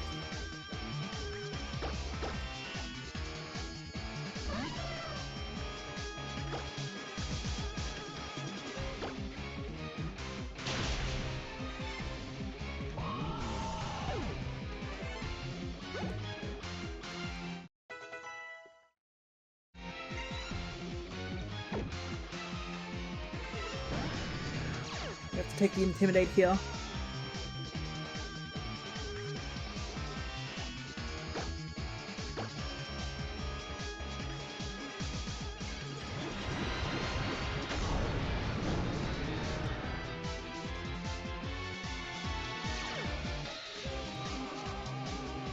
Okay, good, good, good.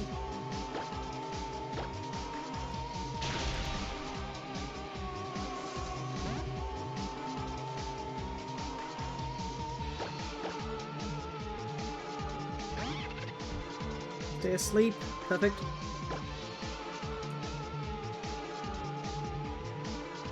It's just Seed Bomb. Oh, come on, live! Let's go, Monkey! Okay. Funnily enough, if he stayed a flying type, this fight would have been so much harder.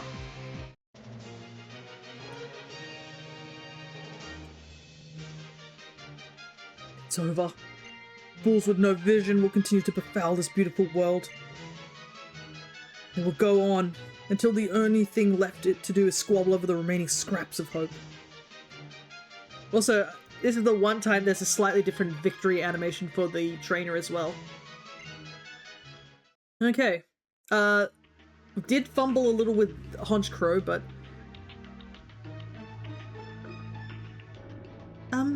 know what I think? Even if there's only a little bit of something, it's still best to share it. Even if you manage to use Mega Evolution. That's because Gyarados shared its power with you, didn't it? And not just Gyarados, but your other Pokemon too. The legendary Pokemon is gone, so you can't use the ultimate weapon anymore, right? You don't have to worry about the future all by yourself. I think everybody should work together to make a better, beautiful world. If that were possible, all wars would have ended long ago. You can only see one future. One where selfish, foolish humans think about nothing other than themselves and steal more and more from one another. He's got a point. Looking at the TGC. It's a tragic future. The original purpose of this device was to bring a Pokemon back to life. But the ancient king transformed it into this ultimate weapon. When the legendary Pokemon awakened, it took back much of its energy, its power, that had been sent to the ultimate weapon. There's not much power left, but there is enough to use it once. Fear, Sycamore's pupils. The ultimate weapon is a flower that bloomed to no avail, just like me. But this ends here. I can show you what its remaining power can do. Fear, Shauna, let's get out of here.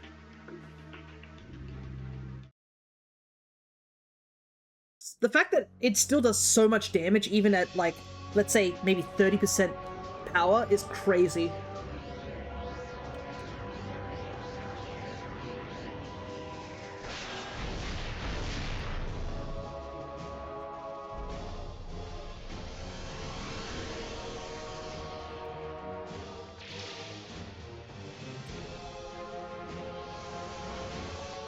Unfortunately, he forgot to redirect it.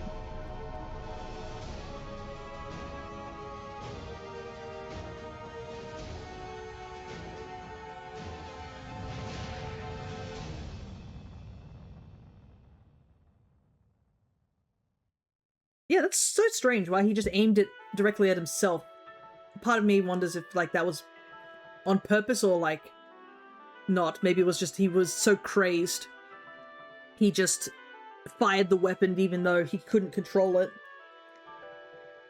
I guess we'll never know because obviously Lysander doesn't die here.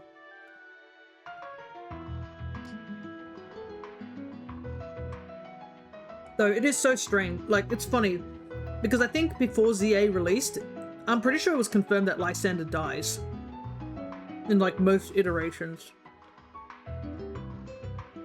Because I think he's dead in the anime, and I think in the manga series, the Pokemon Special, I think he died as well from doing this. In the anime, it's obviously a different situation altogether, but, like, I'm pretty sure he dies in that too, because we never see any mention of him ever again. And I mean, getting consumed by a giant blinding light probably means you're dead.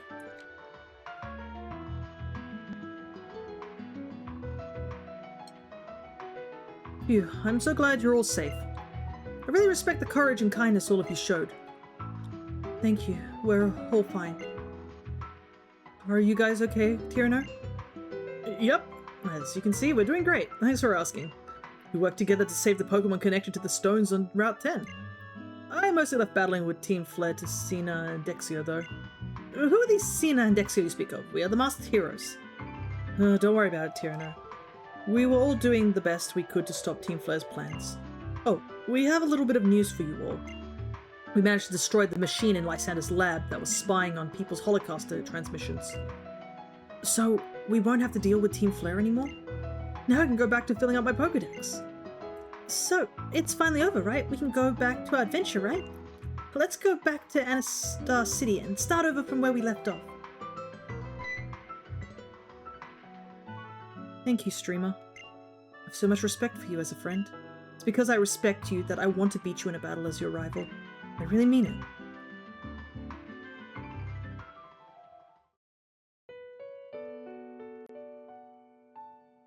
A long time ago. A very long time ago. The man made an ultimate weapon. Using it required the life force of many Pokemon. Pokemon granted eternal life learnt this. The resurrected eternal Pokemon left the man's side. The man was surprised and sad. He had revived it so they could be together. Day after day passed, but they were never to meet. Eventually he became a mere shell of a man condemned to wander forever by the light of the weapon. And a Pokemon that also wanders eternally. Where is it now? What do I have to do to meet it? It is quite interesting because, yeah, as AZ says there, that he's left as a shell of a man, you really can feel it compared to his, like, his iteration in ZA, where he is a lot happier, even if it's only been like a short 5 years. You can tell he's so much happier being beside Floette. But here you can see he's just sort of like a rambling sort of person. He can only think of like one thing. He can only like focus on one thing. It is pretty sad. I mean, then again, if you had to live 3,000 years without seeing some of your closest friends or companions, and not to mention he watched tons of people die, just... You can imagine how much of a toll that would take on you. Alrighty. But for now, Team Flare has been dealt with. And also, my lunch has almost been dealt with. I've got a little bit left, so we'll heal up our Pokemon, and I guess it's time to move on. Because all that's left is to go through to the next route. You technically can go near Terminus Cave. That's actually another thing I find really funny, because Zygarde is supposed to be like the hidden Pokemon in this game. You find him later. Zygarde really didn't he didn't give two shits about like the Kalos being in danger. He was like, yeah, I'm sure I'll be fine. Like, either he didn't have enough power or he legit was like, there is nothing to worry about. We're all good. Because he does nothing in this situation. He's just a weird worm sitting in the back of the cave. But anyways, it's time to quickly save because we have dealt with Team Flare and dealt with Yveltal. So all that's left is to get to the last gym, and I guess we have enough time to get to the Elite Four. I'll see how it is. The thing is, I think I'll still leave the Elite Four till later. We might not be leveled up in time. And I also want to probably do one more session of this game. Just so we can do the Looker arc. I think that's the plan. But first things first, I'm going to finish this. It's going to be a bit noisy, so I'm going to put the mic off for a sec.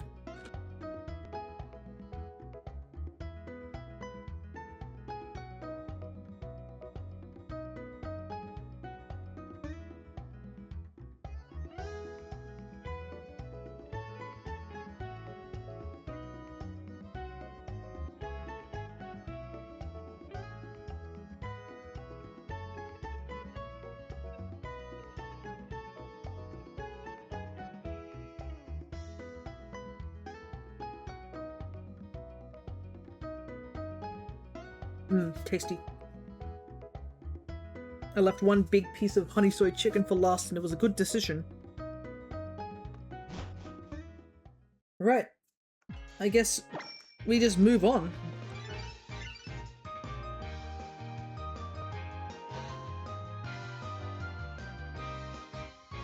Do you have a minute?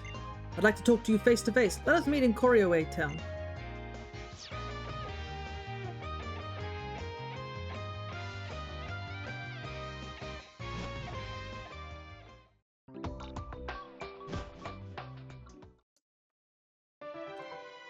Alright. I don't think there's anything here for us to find. Let me see. Are there any Pokemon I can catch here? Nope. Not at all. Apparently there's Durant at a 10% encounter.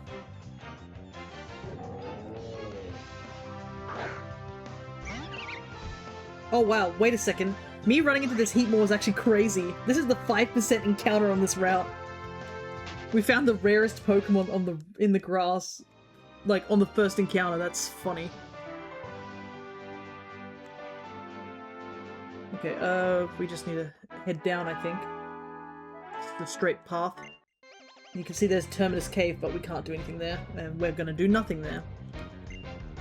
There's nothing for us to catch there that we can use, and it's pretty much like, I don't even think it's unlocked until post-game, which we're not doing anything in post-game except for the Looker Bureau quests.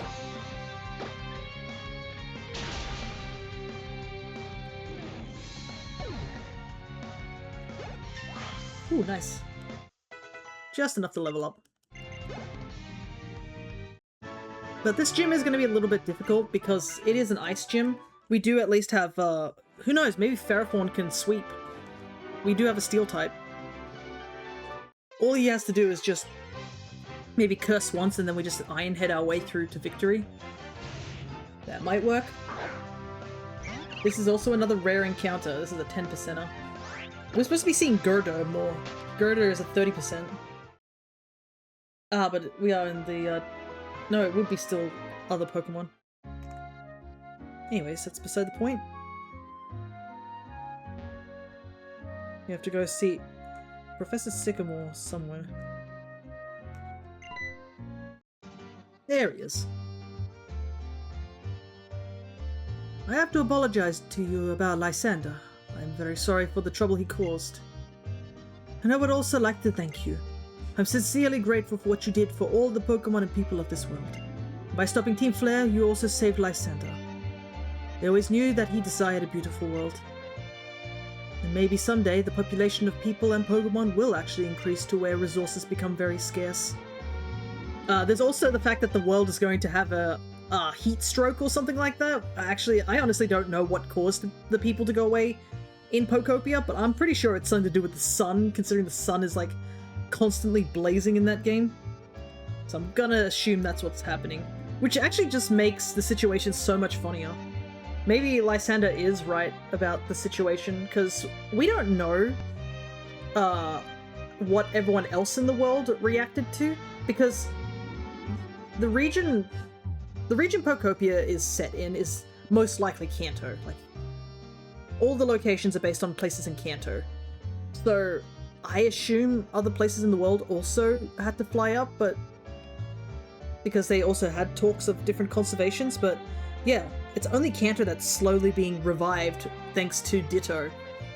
It would probably take a long time before the rest of the world has enough resources to get back, but thanks to us helping out the Team R, aka Team Rocket, I'm pretty sure, let's not kid ourselves on that, humanity actually has a chance to get back. I just don't know how much time has passed. Like, it feels like 100 years have passed. I don't think it's 100 years. It's probably more like 10 to 20 years. But regardless, the trainer would be probably a lot more aged since the last time they saw their Ditto. But, I mean, Lysander's... it's so funny, I guess, in a way, because if Lysander is still alive, because he is, if he saw everything that happened in Pokopia, I wonder how he'd feel. Anyways, let's continue. Let's not get too sidetracked.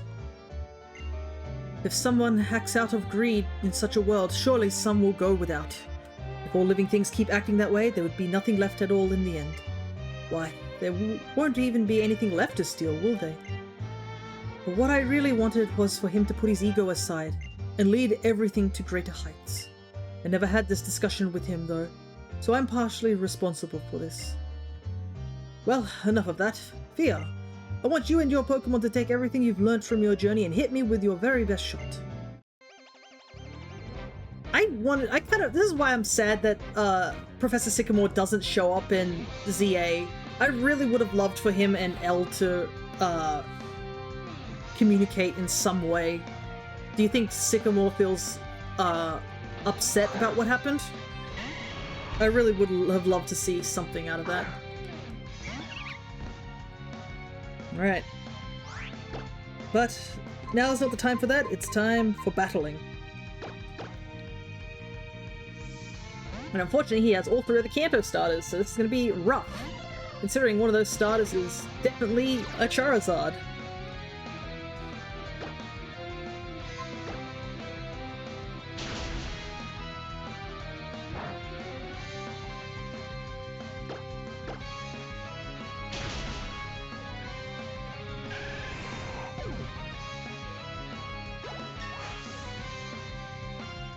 And the question is, does he bring out Charizard next?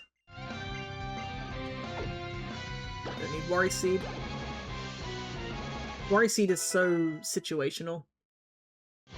Yep, he brings him out in the starting order.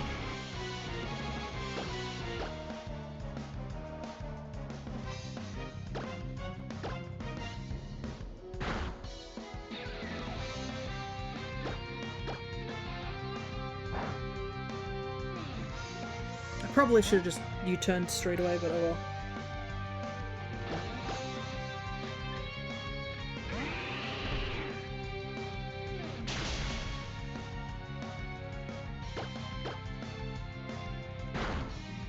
Okay, Charizard? Sure. Use Slash instead of Fire Burst again.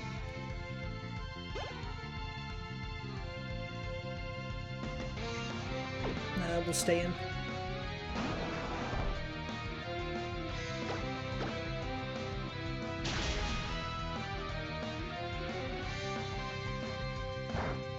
I feel like Sycamore should have Mega Evolved one of these Pokemon. Oh well. That's not important. It's just a battle with 3 starters and a good chunk of EXP.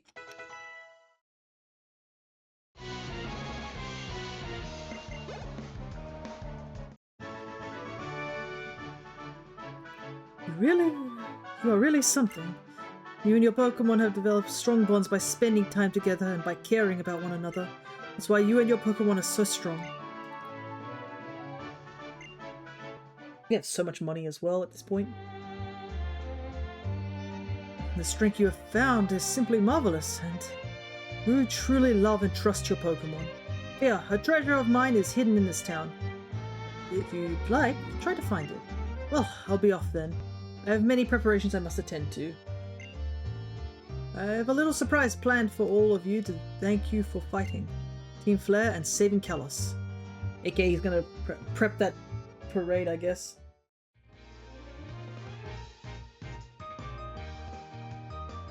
Alrighty. I can't remember where exactly Lysander does hide the thing. Because I know he does hide something. I just don't remember. Oh! U-turn.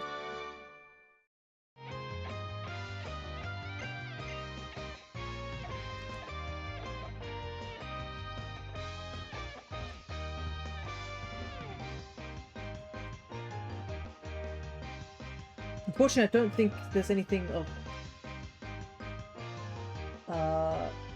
interest to pick up here. Let me take a look.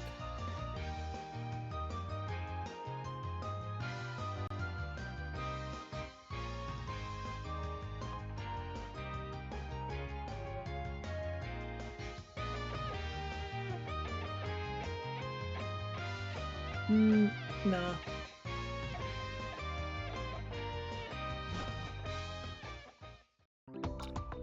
Alright.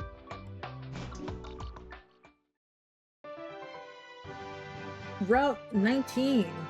I don't think there's anything else for us to get here too. Oh no. There is one Pokemon here we can technically get, and it's a rare Carnivine at 5%. I think we'll try and catch it. I think it's 5% in all locations, so... yeah. It's just gonna be rare regardless. I don't think there's any item... I can see there's an item there. It's Sludge Bomb. I think? Maybe. That looks like Sludge Bomb. How do we get to it, though? Looks like we have to go down here.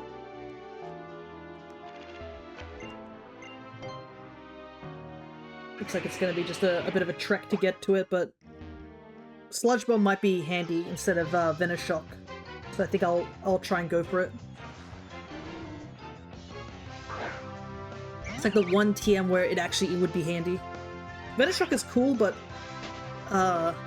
Souffle doesn't live long enough to use the power of Venoshock to its like fullest potential. Battle some trainers though, because we are a little under level for the gym and such. So a little bit of levels wouldn't be too bad. I think we need 5 levels though.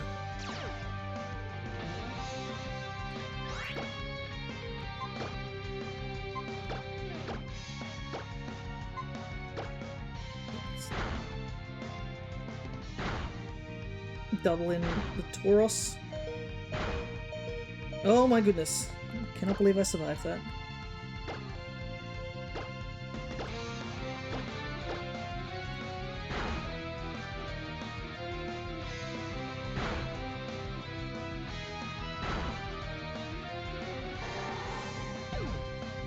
It must have been a speed tie.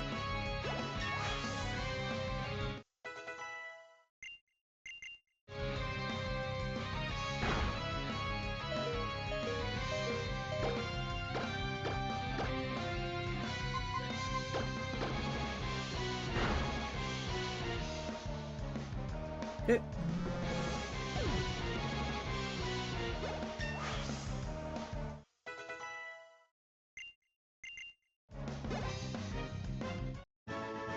Easy peasy. We have 1 hour stream left. Let's see if we can get to Victory Road by then.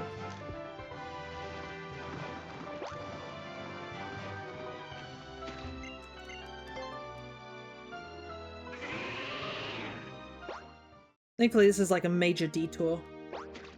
That's all this is.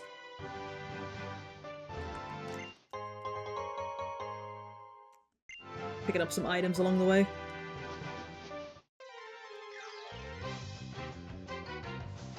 And once we get to the other side, and healed up, I think I'll take a look and see if we can find ourselves a Carnivine just to say we caught it. But I think Carnivine might be like one of the last grass types we can get in the game. But yeah, you can see how late in the game you get it though.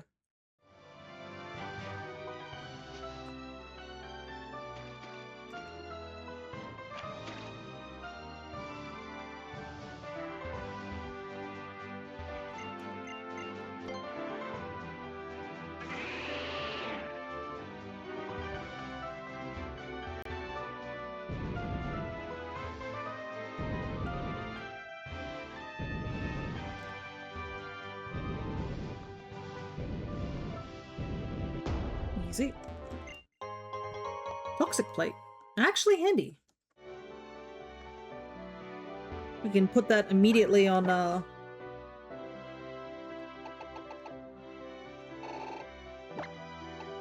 give. What have you got? Miracle Seed.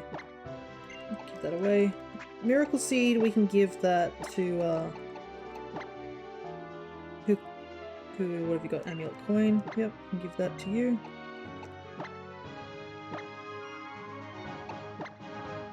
If I had leftovers, I'd probably give it to Ferrothorn, but I'd have to go look for leftovers, and don't think I really need to. We've gotten to the point in the game where we're pretty much in the final sort of stretch. So I don't think I'm going to grind for items and stuff like that. But yeah, I gotta say, this is by far the shortest game. I'm pretty sure our Oras playthrough took us at least 5 sessions. And we're almost finishing, like, up the main story. Yachi Berry. Could be handy.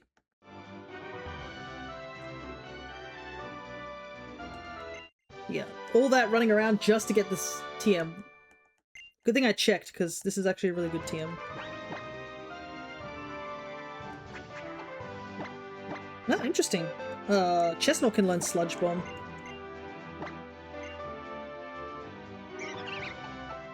Venoshock 65 to 90 for Sludge Bomb. We're going to keep Toxic Spikes because I think they will come in handy later on.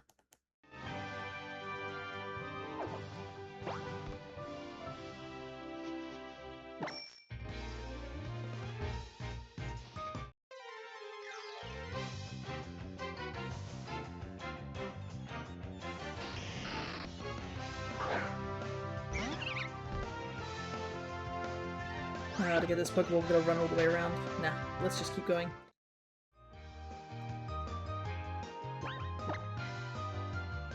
Shoot at the front of the party. But I have to say, like, we haven't had a need to, like, grind or level up, and we're doing pretty well. Like, sure, we have to stop to, like, fight a couple of trainers, but I don't think we needed to do much grinding except for, like, getting some of the Pokemon we caught newly, just to be at similar levels, and even then it wasn't too much.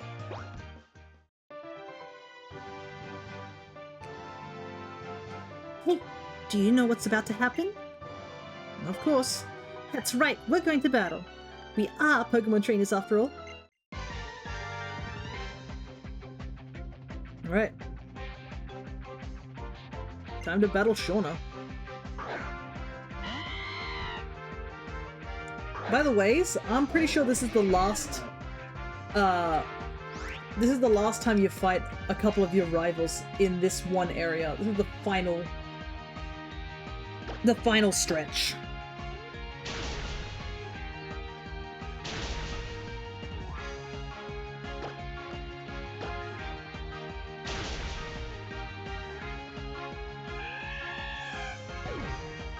+2 attack. I think we'll just stay in. Okay, I'm pretty sure you have Sap Sipper, so I'm not going to hit you with a grass-type move.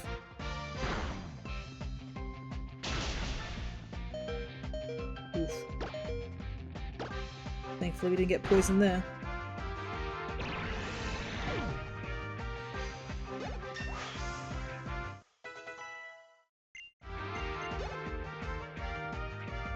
I'm pretty sure she has Greninja, so as much as I'd like to stay in, we're close to death, so we're not staying in.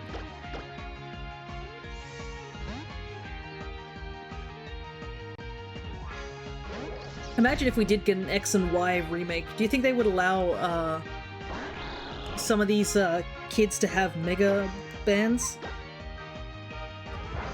Because Shauna does have the other starter, so she could technically Mega Evolve her starter. And I think it would have been more interesting if they did have more Megas in this game. Battles with friends are really, really exciting.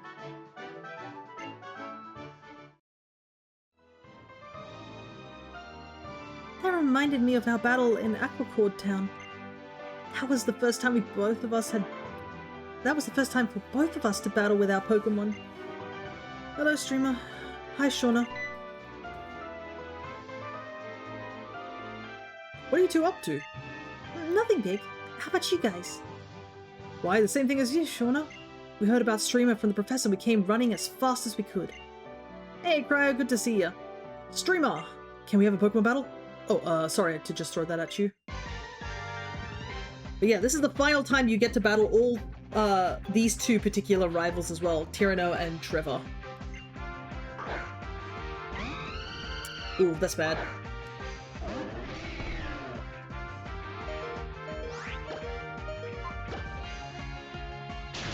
Yeah, nothing we can do there.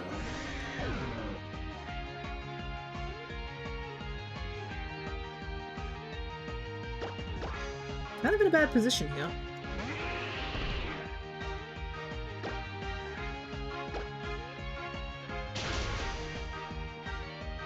Crit, too. Does not look good, yeah.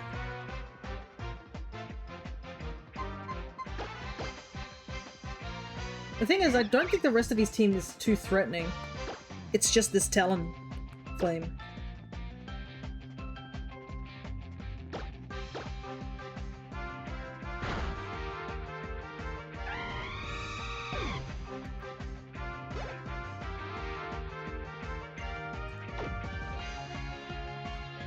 But yes, we did defeat Team Flare and got all that sorted. We haven't had any deaths so far, except for that one random trainer with the one Horlucha in that one cave. So, off to a good pace, to say the least.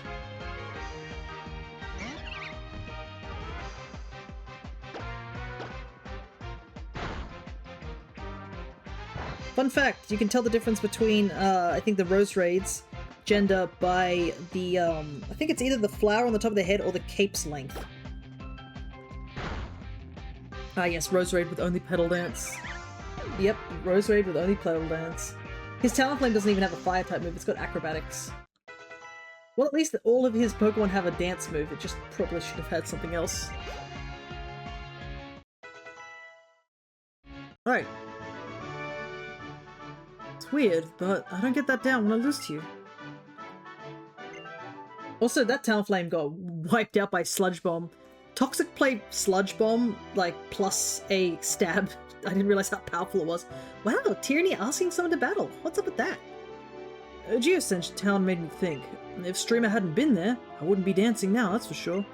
It made me want to get to know Streamer better, and I thought a battle would be the best way to do that. Kind of selfish of me, I guess, but it's also a way of thanking him. Tyranno. It's great when Pokemon trainers like us can understand the hearts and minds of other trainers and their Pokemon through battle.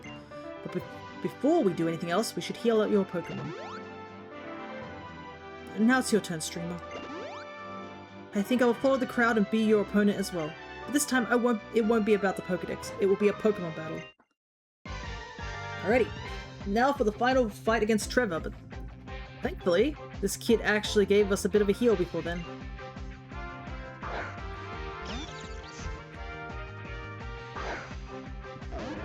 The thing is that all these trainer battles, they at least have pretty like solid teams. Like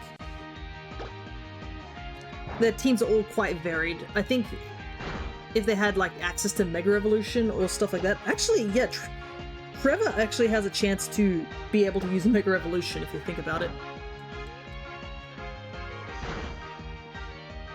Because he has Raichu, and it seems he also has Aerodactyl, which are two Pokemon that can Mega Evolve.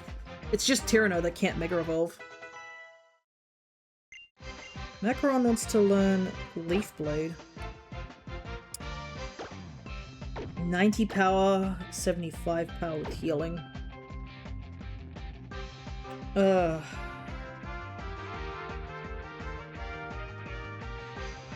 Tough decision, tough decision.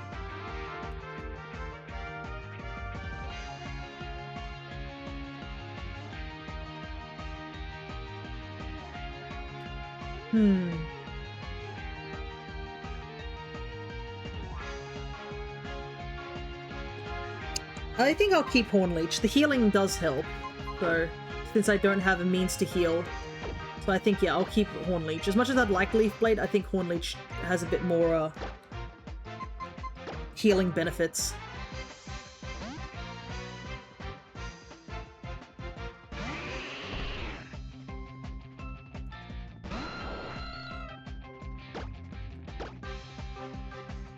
Ooh, good dodge on the Supersonic. Oh, the double dodge! Supersonic's such ass. Supersonic is such a useless move. Confuse Ray is so much better. Florges. Well, we know how to deal with the Florges. Now, all that's left is literally the next gym.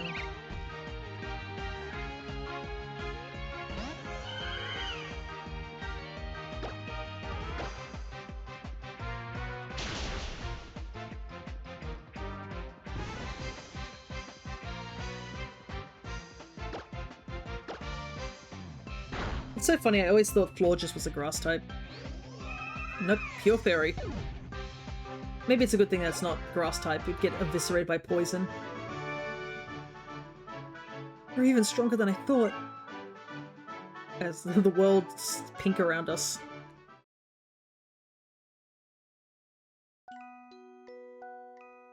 There's still so much I don't know. Do I just not have what it takes? Wow, I didn't think I'd ever hear you worry about being weak or strong before, Trevor. You seem a lot bolder than you used to be. Is it because you went on a journey? Maybe it's thanks to what you've learned from being with your Pokemon, and with us, your friends. Speaking of which, where's Serena? She's off training with the Mega Evolution Guru. She said friends are friends, even if they can't be together. Indeed. Well, there's something we must attend to. Be seeing you. I'm so glad I went on a journey. Made some great friends. Thanks to my little Froakie that I met before we left, I was able to visit many places, meet a lot of nice people, and make many wonderful memories. Streamer, this is from us. Ah yes, the TM I probably won't be able to use. Even if you're battling without the badge from Snowbell City Gym, you can use Waterfall. I've got to get going. See you. Misty Terrain was introduced in this gen. I thought it was introduced in Alola. No, all the terrains are introduced in this gen. It's just that you probably remember it a bit better with the fact that you get Pokemon that have... Sorry, I gotta clear my throat, give me a sec.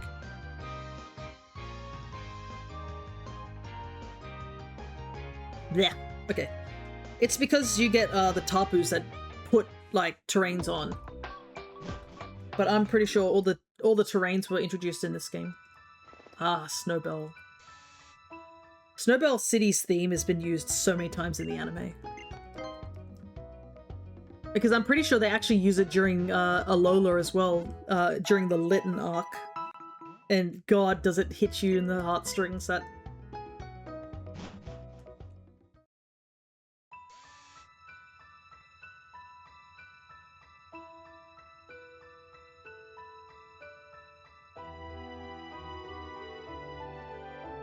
But anyways, we got two things we gotta do. So first things first, do I want to try and catch...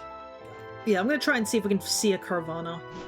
As much as I don't need Carvanha, it's the last grass type we can really get. Technically, you can also catch Trevenant and Amoonguss in the area, the forest area. Whoa! No way! That makes things so much easier. This Carnivine is a 5% encounter. We shouldn't have been able to encounter it immediately. That's wild. But yes, this is technically the last Pokemon we can catch for the Grass-type team. If you have, you don't have... I guess you can catch Amoonguss and Trevenant, as I said before, but technically we had the other two Evos caught along the way. She really just wanted to meet you. Yeah. She can come along with the journey in the PC. But yeah, that was... I was expecting this was going to take a while. So I was getting prepped and ready. She wants us to get to the Victory Road done today. Because I think that's what we're planning on trying to do. We have 1 hour to try and reach Victory Road. Whether it's to get to the end of Victory Road, I kind of want to see if we can get to end of Victory Road, but yeah. It binds itself to trees and marshes. It attracts prey with its sweet-smelling drool and gulps them down. Well, depending which Gen 4 game gets chosen, we might see Carnivine at some point. Because if it's Diamond Pearl or the Shining Pearl, it will automatically be, we will have to use Carnivine as a member of our team because there's not too many. Platinum, I think, has a couple more grass types. I can't remember off the top of my head. I might have to take a quick gander. Platinum. Pokedex. Platinum's Pokedex. Torterra, Roserade, Wormadam, Cherim, Abomasnow, Carnivine, Leafeon. I guess Tropius is there. So that's 7. But yeah, still a very limited grass-type roster. So we probably will have to use Carnivine. Anyways, we need to get through this obnoxious forest. Well, if you have an Eevee also, you can evolve it finally into a Leafeon. So you can see why I didn't take Leafeon in this journey. You only get to evolve Leafeon right at the end of the game. So I would have to give Leafeon over. I don't know. I don't think you can evolve it with a Leaf Stone at this point. I'd have to fact check that.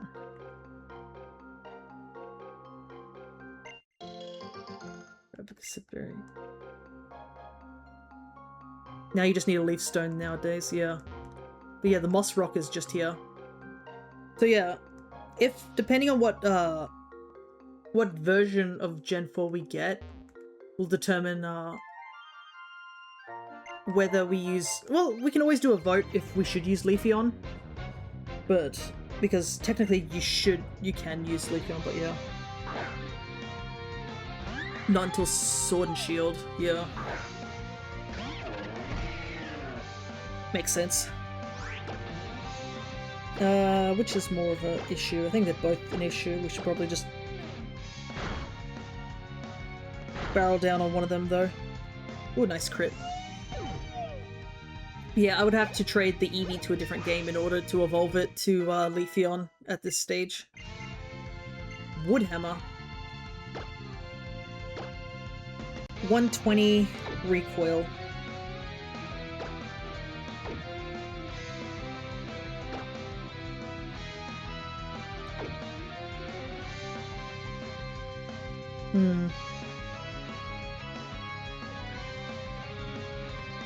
Nah. We have Power Up Punch, so I think us using Power Up Punch a couple of times would just have the same damage output, just...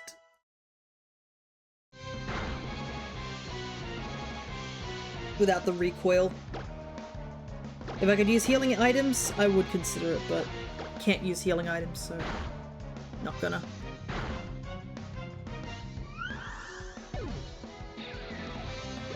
I've never been a fan of recoil moves, after all.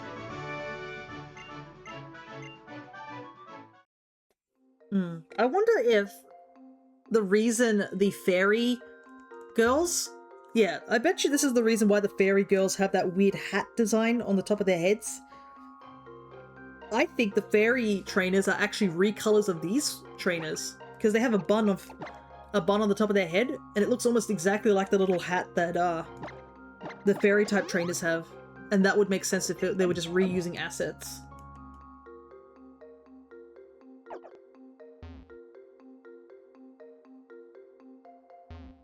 See, there's a fairy trainer there. Look at that dress with short sleeves and the bun on top of her head. I'm pretty sure it's a recolor.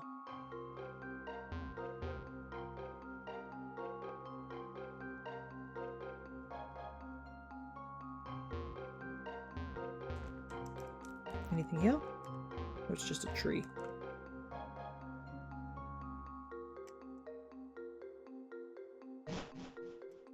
Hey! I'd be damned it is.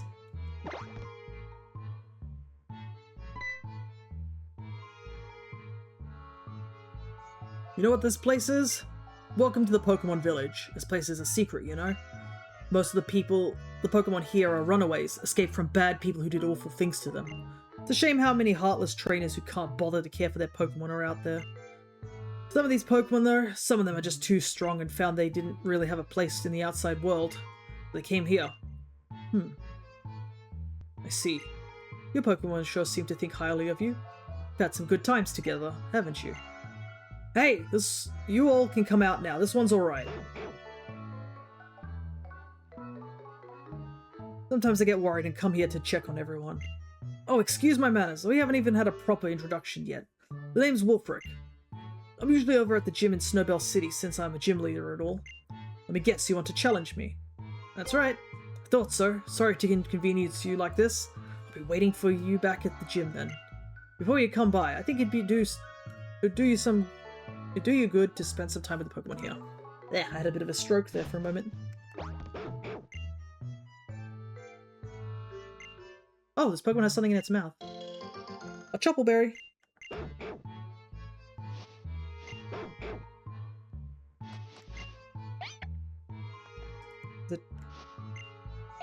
Yep, 2 Esperna. Oh, this Pokemon has something in its mouth. The Feather. You like this place? It is a cool little place.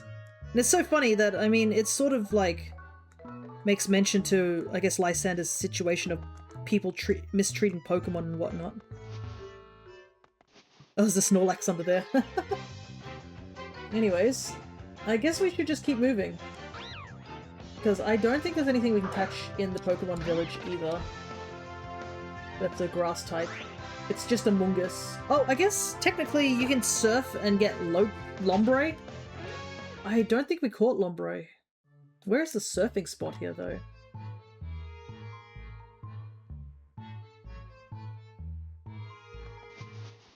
It's somewhere over here, I guess. But yeah, there you go. You can catch a Mungus here. I'm not gonna, because I already caught a Fungus today, and have no reason for this.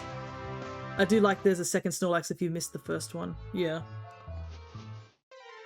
Because, I mean, it is a one chance encounter. But yeah, there's a decent amount of interesting Pokemon here.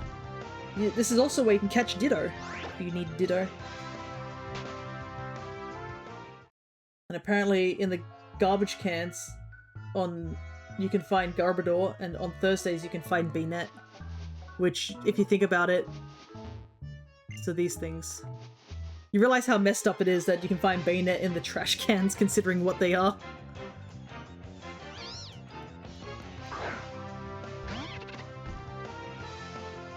Judging by the time, I have a feeling we're probably only going to get to the outside of Victory Road, but that's fine. I think that'll give us plenty of time to do stuff. Right. Unfortunately, because, like I said, we don't have Fly, we're going to have to make our way back to the village. Out of the village into,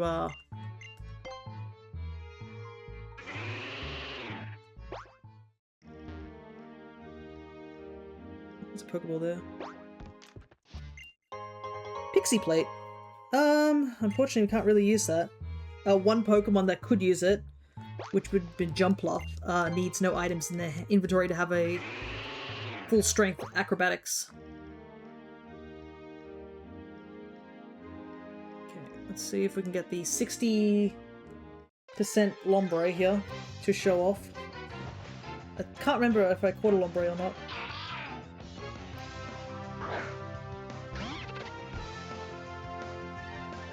I don't have Lombre.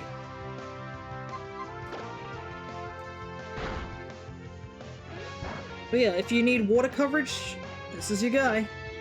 I mean, he did help us quite a bit in our Oras run. We needed him specifically so we could surf and do waterfall. Actually, we might even need him. Wow, you're getting grass types quicker than usual. Yeah, I think today we caught like 5 grass types. You can find like 4 of them in quick succession. You can get... There's a ton of grass types in this game.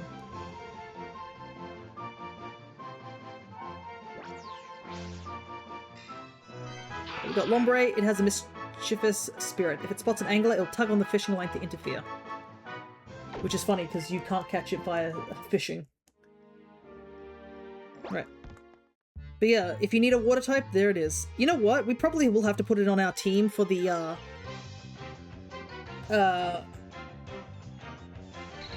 Hey, Ditto. We probably will have to put it on our team during a Victory Road. It probably won't be able to fight for us that much, but I think I'll need to get Waterfall.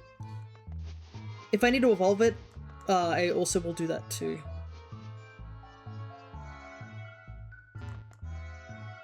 Yeah, it's time for us to leave. Wait, an angler, does that mean actual animals exist? Well, I mean... Pokemon's always been weird with whether animals exist in this game or not. There's like mentions of certain things, and I mean... Yeah, an angler is a fisher, so it's still fish Pokemon, so I mean... Most likely like that.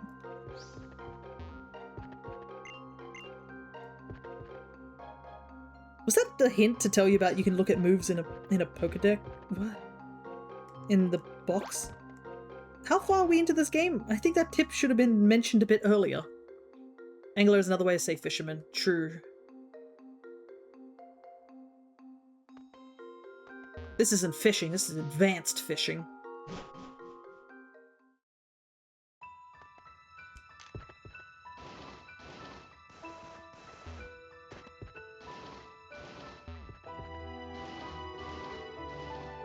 I guess it's like saying deep sea diver versus scuba diver. They both do the same thing, right? It's like that sort of thing. Same thing, different words. And at least this is better than us finding out what a phlogiston is. Because one of the Team Flares mentioned about a phlogiston, and I was like, I don't know what a phlogiston is. Turns out it's a concept related to fire. It was basically a scientific concept back in the 18th century about a fire-like substance within combustible things. So basically, people not understanding how things work, we make up a term, is the best way to describe it. So yeah, we caught Pumpkaboo, Fungus, Phantump, Weeping Bell, Snova. We caught a Delibird to fly. We caught Yveltal in a Master Ball because we had to fight Lysander straight after, so I was not risking fighting Yveltal. Carnivine and Lombre. And I think that should be the last grass type, because I don't think there's any other grass types in Victory Road specifically. I can take a quick gander at Victory Road, but I'm pretty sure there's no grass types here. Yep, not a single grass type. So this is the last... This Lombre is the last grass type you can get in this game if you didn't... Actually, you know what? Since we're here, why don't we evolve Eevee? Let's evolve Eevee at that Moss Stone so we can say we have all grass types. We probably have enough time to get to do that. I think it'd probably be fitting to have the last official grass type to be Leafeon.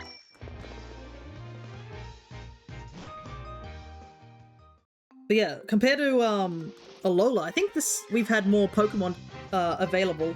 I might look in my Ultra Sun game, but I'm pretty sure we get more grass type available, but there are some stronger grass types you do get over in the Alola region. If we were really in a bad situation, technically we could have just did some Ultra Worm hunting and hunted for Kartana.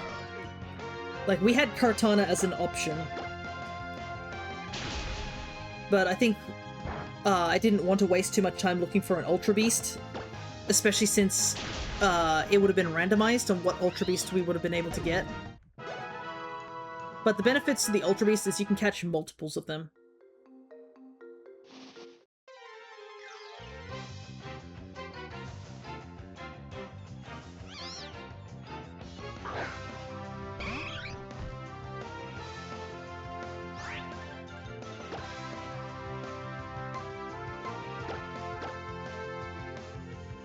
But yeah, I caught this Eevee off stream, I think, when I was training up Croquet back when he was still a Ferroseed.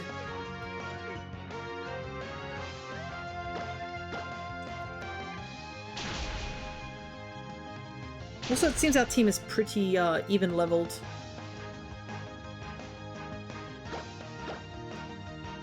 And we're still under the level cap, so that's the more important thing.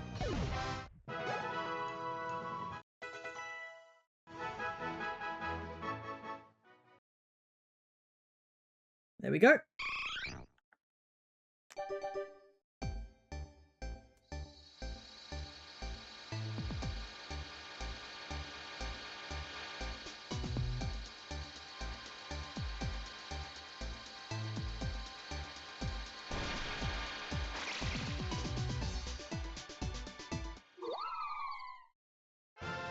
Got ourselves Leafeon. And I also got Leafeon in Pokopia yesterday too. Just my favorite evolution, and the best evolution.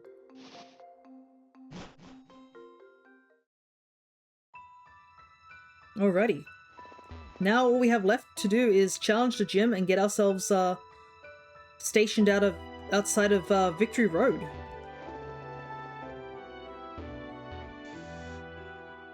And I think that would be a good place for us to end stream. Because I do want to save some stuff to do next time. We'll probably have one more session. Okay, let's see. Yeah, I think none of us are going to go over the level cap. We're all good in that regard.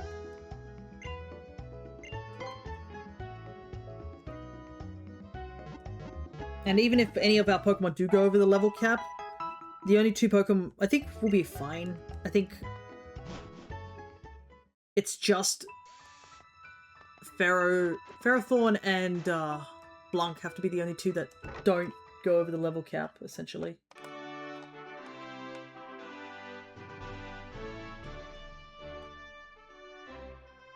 Oh, I was like, what's the gimmick of this gym? And I remembered it's the rotation.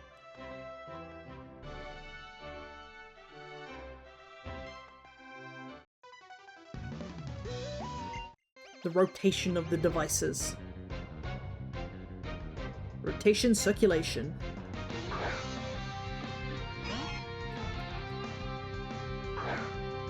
Thankfully, we have two Pokemon that can basically deal with ice types decently well. Are they still weak against ice types? Absolutely, but we still have a steel type that resists a little bit, and a fighting type that does decent damage.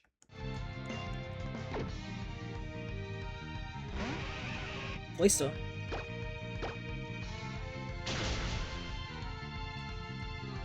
Oh no, spikes. Whatever am I gonna do?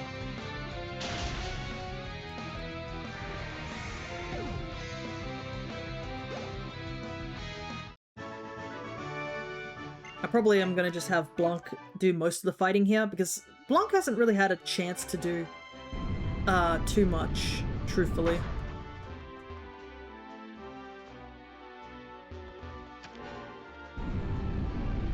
They definitely feel like they've been sort of in the background at the moment.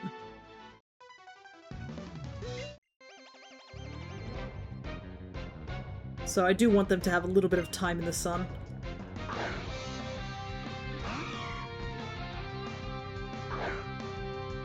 Though another Pokemon I think is Coconut, but Coconut did beat Gyarados, so they've got that. You feel bad for the water type. Yeah, the water type Elite Four member's gonna probably not be an issue. The other three are probably gonna be more of an issue. So we have Dragon, which we don't really have a great answer to. Fire, which is gonna be probably the toughest. And then Steel, which is just gonna be a bit of a bit of an issue just if we don't get Blanc set up. If Blanc does get set up well, then we should be fine with the Steel. Also, that Mamoswine is fast! Holy hell. Faster than me, apparently. I guess Chestnut is not as fast as I thought it was. Dragon types also usually have some fire moves on hand. That is true as well. But I feel like we could probably set up. My concern is Dragalge. That's probably the one that we're gonna have the biggest trouble against. Because Dragalge is poison type as well. Yeah. And there are flying types too for the dragon types, because Noivern is there, and Dragalge.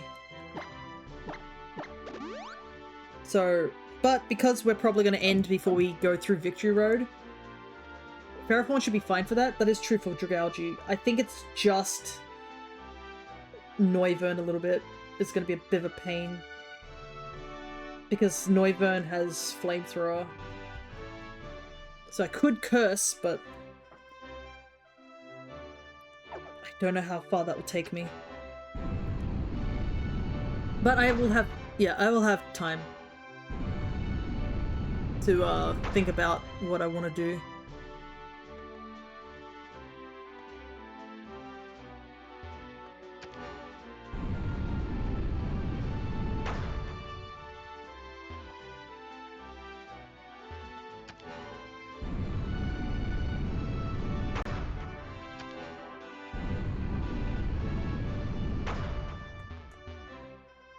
There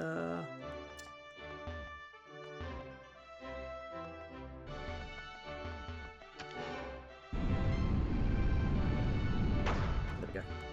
Just need to do one more. This is actually a rather short gym in terms of trainers. It's only 4 trainers. So yeah, we're definitely going to be fine not leveling up. But I might also, before I go into the Victory Road, I'll probably go back and investigate any TMs that might be handy. But I think we're pretty set on TMs. We could also go back and get some heart scales, because I know Bite on our Simisage could be better. We could possibly get Crunch if we find the move relearner.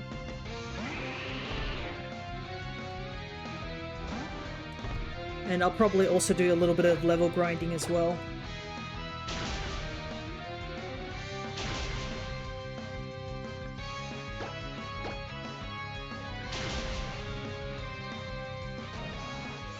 Yeah, I think the dragon, fire, and then it'll be steel, and then water will be the concern.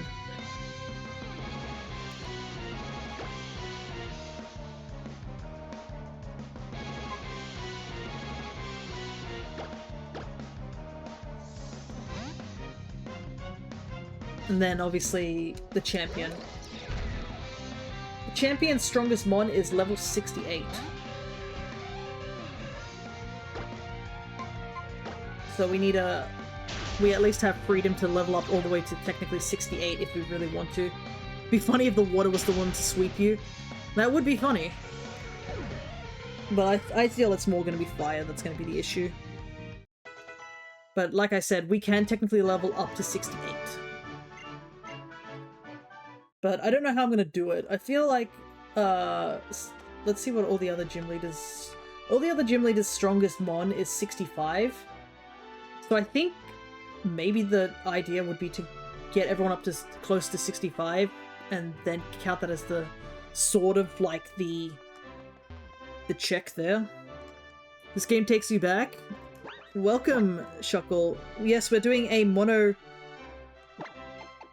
grass run of Pokemon Y, because this was the one that was redeemed to do. It's part of my challenge of doing, I guess I can remind everybody, really. I'm doing a monograss challenge run where the idea is to finish every gen at least once with a monograss team. And when you redeem a particular generation to do, you get to choose which game I can do. Except for the Switch games. Unfortunately, unless I have the money to get the opposite version of those games, it's most likely going to be the version I have. But basically... For example, it can be any game within that generation. So an example would be like, for Gen 3, we were given Oras to do rather than the original like Ruby, Sapphire, and Emerald. But that all counts as Gen 3, despite the big difference between a Game Boy Advance game and a 3DS game.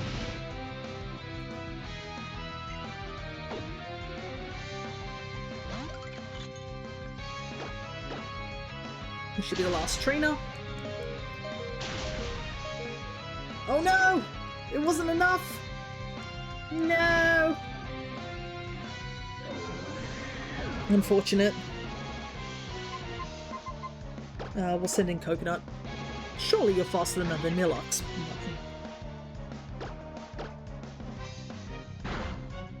Okay, there we go. I might use this opportunity to go back though and heal. Oh no, well, I could just revive and then keep going, I think. Should be fine. But yeah, I think over the I guess the break that we're going to have,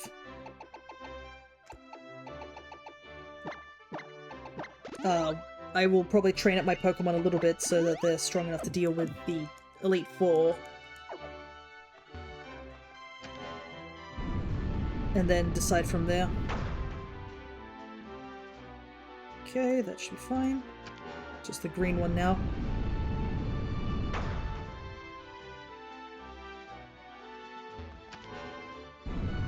Yep.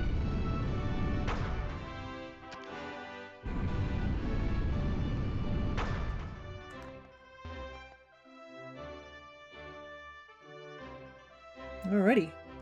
Simple gym in its design.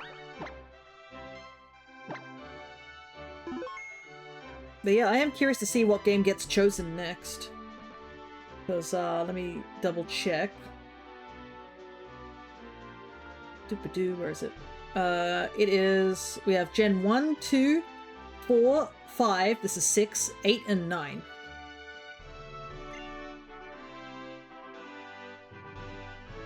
You know what? Ice is both extremely hard and terribly fragile at the same time. You know what that means? Depending on which Pokemon you choose and what moves they use, I could be the most challenging opponent yet, or I could be a total pushover. But that's alright, that's how it should be. Anyways, enough of my rambling, let's get this show on the road. He is kind of right, isn't he, here? For a Fire-type user, this would be a cakewalk, but we're using Grass-type, so it's going to be a little bit tricky.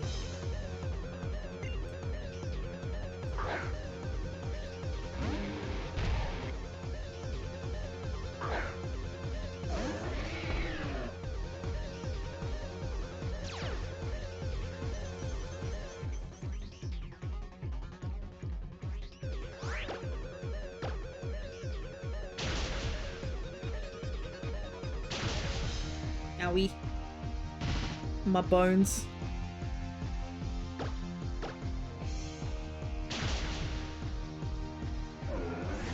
Ice shard is a thing. I forgot about that.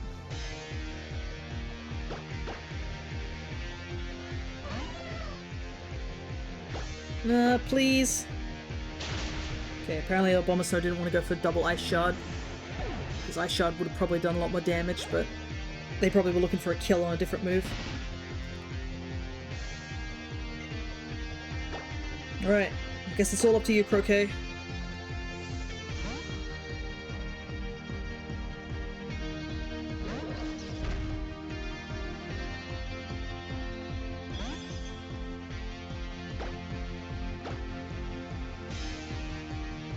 No! Confuse Ray.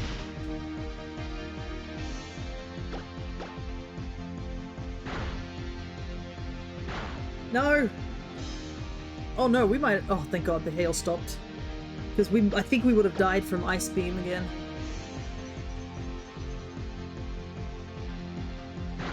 Oh my god, no! That's really bad. I think this kills us.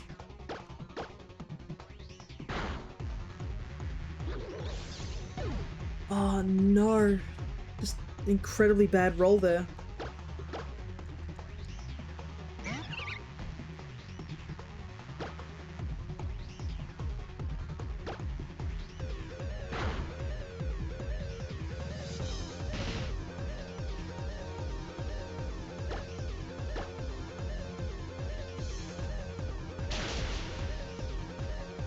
Oh my god, no!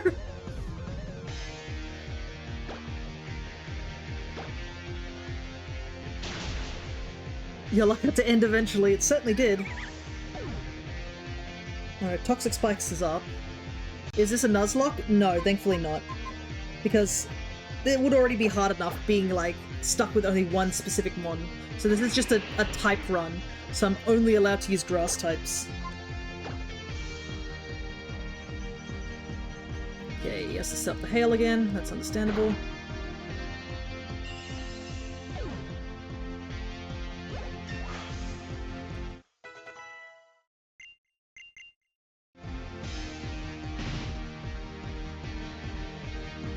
Here comes Avalugg.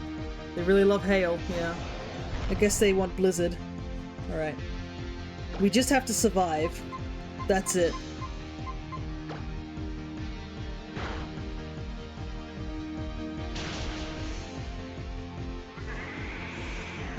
But unfortunately... Oh, it really sucks because... If Croquet was still alive, we wouldn't be in this dire of a situation.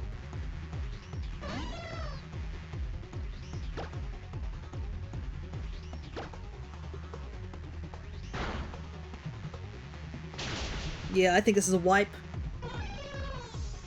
I don't see how we can bring this back. Avalugg's too tanky in the physical department.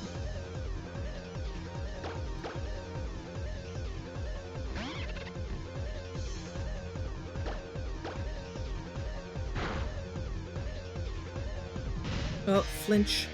Yeah, it is a physical wall. And it's also getting Ice Body too, which is negating the poison damage.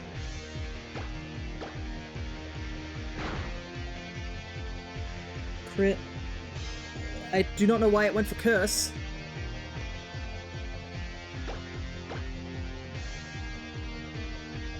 Oh, cool.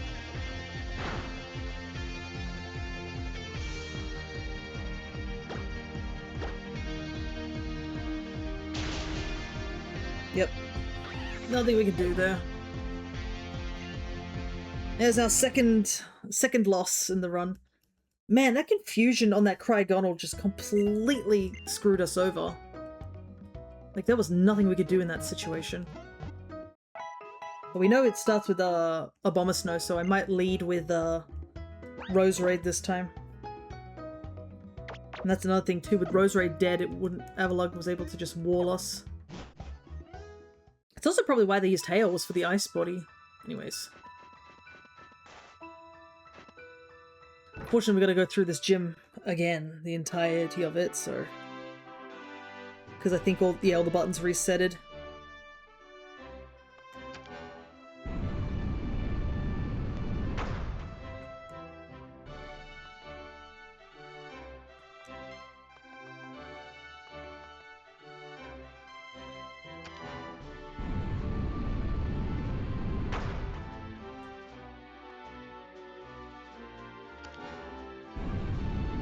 Glad the last gym put up a fight. Yeah. Because the previous gym, the psychic gym, was completely pushed over. Lysander did put up a fight as well. He was a bit tough.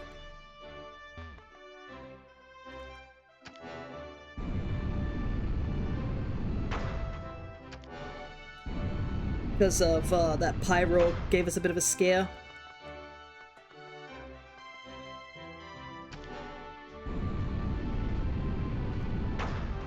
But I am glad that gym is... I think this is the only gym that's actually put up a bit of a fight.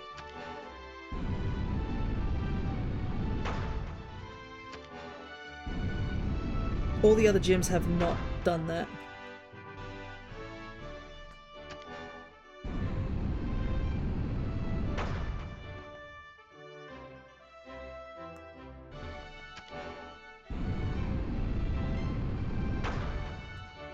Okay, thankfully.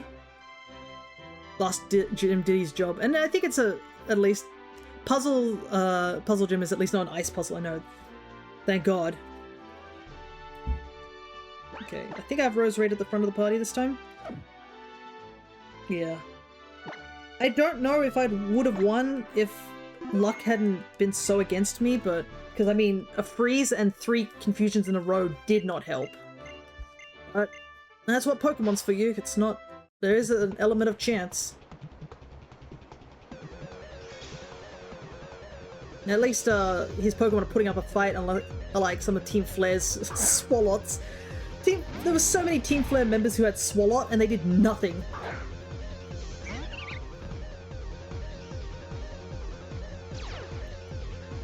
Okay, as much as I want to put up stuff, it's probably best I just attack.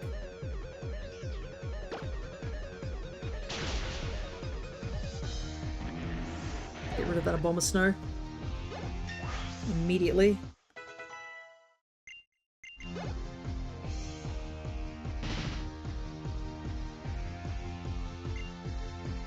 Let's stay in.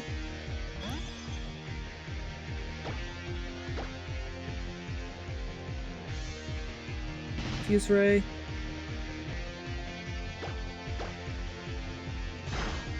Unfortunate.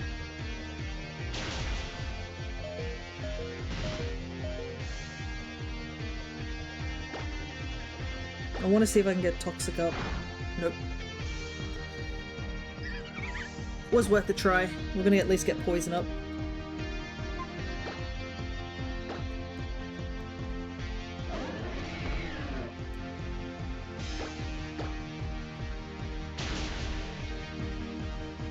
Oh my god! No way, 2 freezes in a row. Chestnut can't catch a break.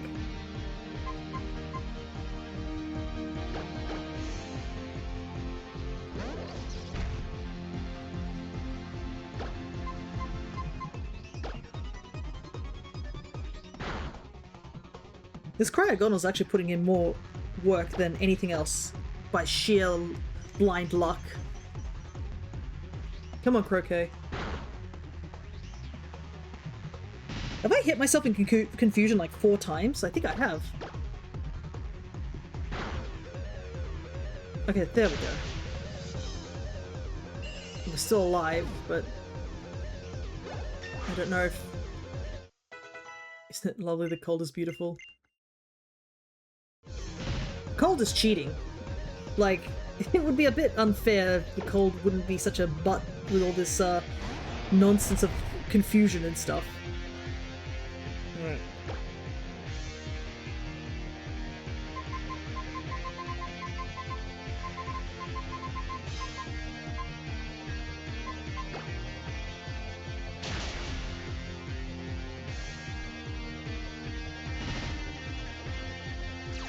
I wonder what it's trying to do.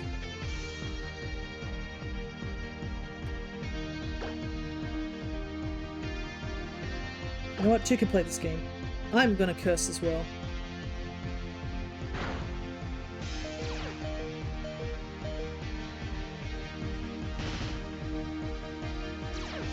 I live! Barely!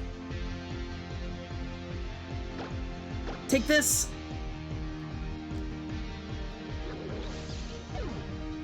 See how much damage it does. Wow. That was a self-destructed nothing. And he's gonna heal with a potion too. And the cold is just playing the game, right? Yep, there's the heal. Okay. It's not hailing, so he doesn't get the benefit of Ice Body anymore.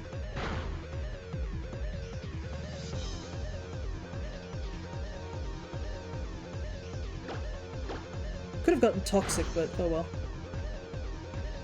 Two can play at this game. I have King's Rock.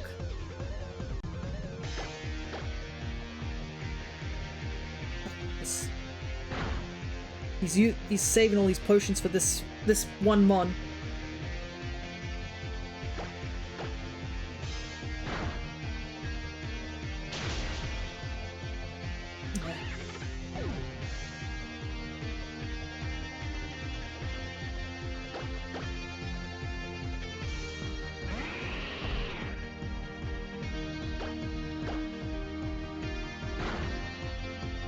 Okay, crit, let's go. Okay. Macron was definitely not pulling its weight at the beginning of the game, but it's definitely pulled its weight right near the end. Outstanding. I'm tough as an iceberg, but you smashed me through and through. Whew, okay. But man, a lot of jank in that fight. Impressive. Your Pokemon fought with great courage. I could tell that you've trained your Pokemon well. Ooh, I wonder if that bit inside, looks like water. I wonder if you can jiggle it around. That'd be cool. What you have right there is called the Iceberg Badge. As long as you have it, and all of your Pokemon will surely look up to you and do their absolute best in battle. Let me give you this too. Ice Beam would be handy, but I don't think a single one of our Pokemon can learn it. Ref it like a recount? You had your recount. Alrighty, you know what I mean? Some people are fluid like water and can adapt to their environment without changing what's important on the inside. Not me though, I guess I'm too stubborn. Maybe that's why I love ice types. Ah, now I understand why Cryo behaves like this.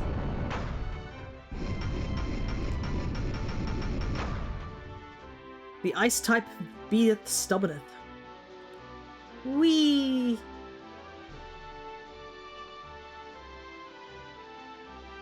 Alrighty, that's it. That's all the gyms beaten.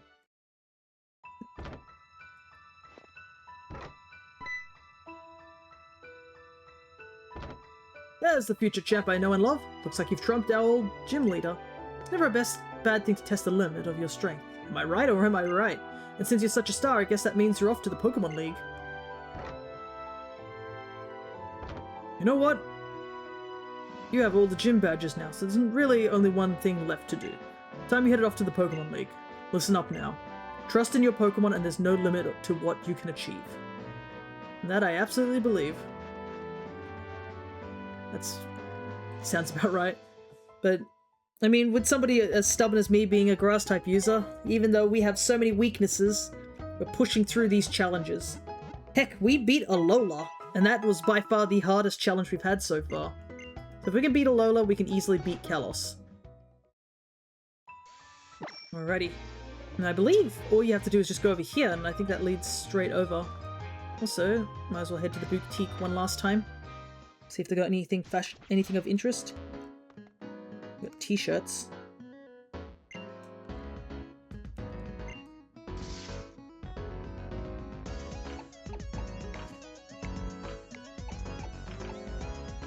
Got a hoodie.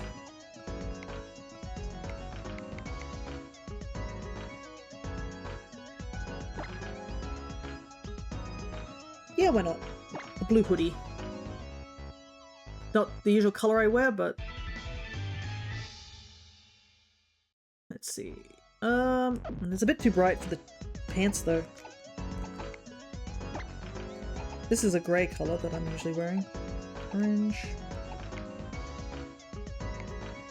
Nothing new there. Let's try this.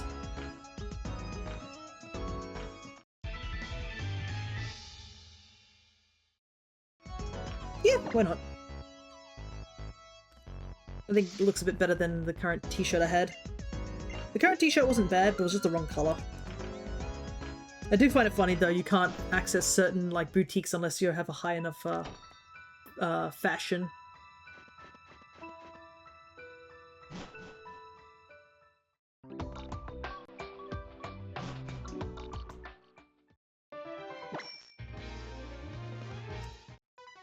Oop. Just a couple of trainers here. We've still got a little bit of time, so let's take them on.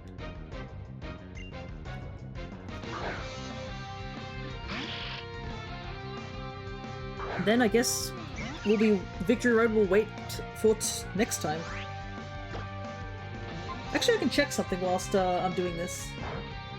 Probably should have a different move there, but oh well. I should have used Giga Drain. Let me take a look at this thing I wanted to look up. Man, I am not getting too lucky with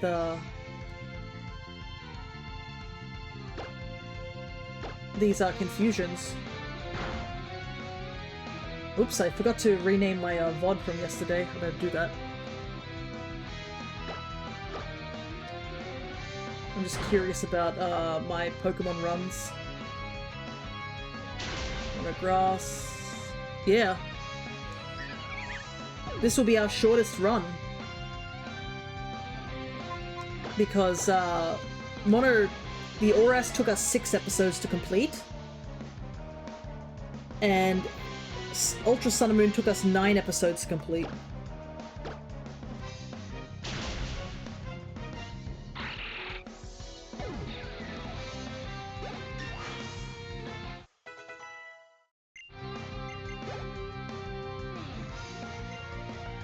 Crustal. Coconut. Coconut did put in a bit of the work during that ice battle, so... But yeah, because all that's left here is to do the Elite Four, the Champion, and then the Looker arc. Wait, why did I think this guy was a grass, rock and water type? This is a rock bug type. What am I doing? Oh well, he shell smashed, so I can easily pummel him.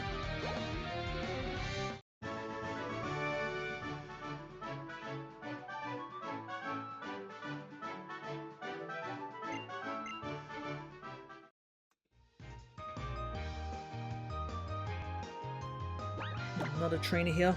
It's a crab, so fair. Yeah. I think I was thinking of Binacle, that's what I was thinking of.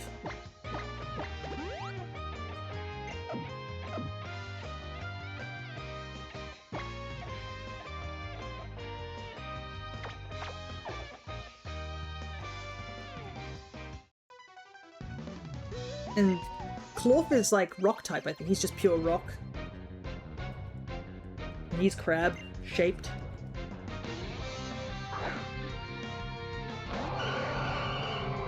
Still sad they didn't bring Whale Lord into ZA. They should have. It's in this game. They should have brought Whale Lord. It would have been funny.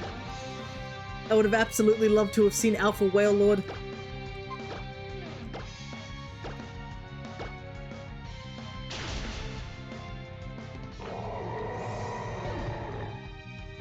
Alpha Shiny Whale Lord would have been so funny.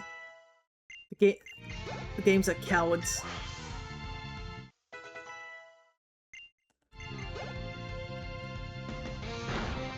Like, Dondozo is like, what, the closest thing?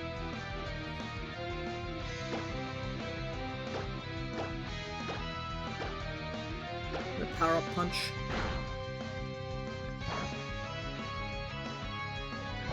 Get my attack up a little bit.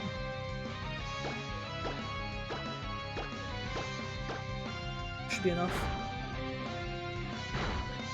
Alpha Whale Lord would be a problem.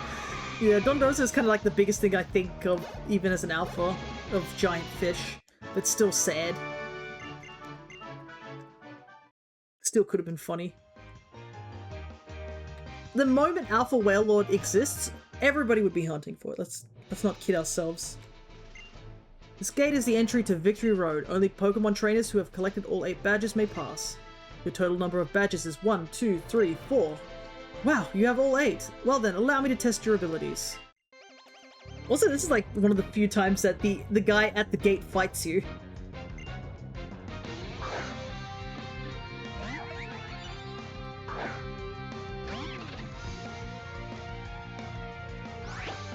But at least I've gotten a lot. I did make a lot of shiny donuts, so next time we have a chance, I will be shiny hunting in ZA.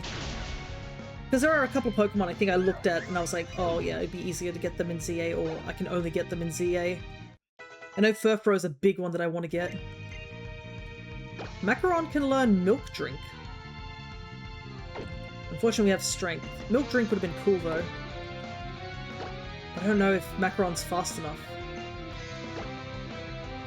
Also, Macaron is a guy. Where is he getting the milk from? Should I be concerned about that?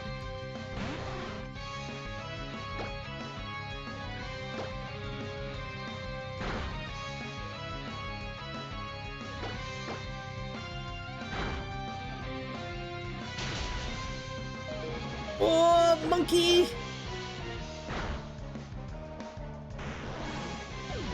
You living?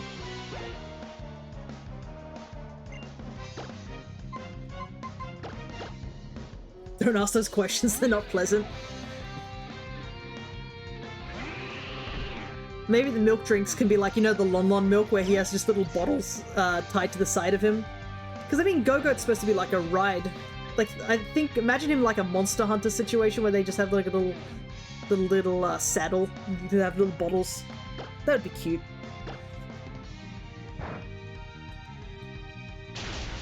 Little milk delivery goat.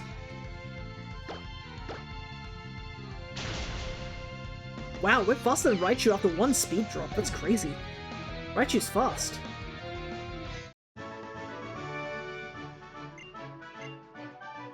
Alrighty. Fantastic. Please allow me to say this once more. Fantastic. May the road you and your Pokemon follow be filled with joy and success. And as you can see, Victory Road lies just ahead, but that will be for next time. I think we'll just end here. For the sake of this question, we'll go with that. I don't know why people have to go always the I know it's inherently the bad idea that you go for first, but I think it'd be cute to have little Lon Lon milk sort of situation, little bottles of milk. But yeah, since we're here, this is sort of the part of the game where I have to decide what I want to do with my team. I think everybody has pretty much the right moves. I think I might go and relearn moves for Coconut. I want to get him Crunch if possible, instead of Bite. I think everyone else's moveset is pretty, like, solid. I could technically teach Blanc Frenzy Plant if I go back. But Body Slam's good coverage if the other two moves don't really do much.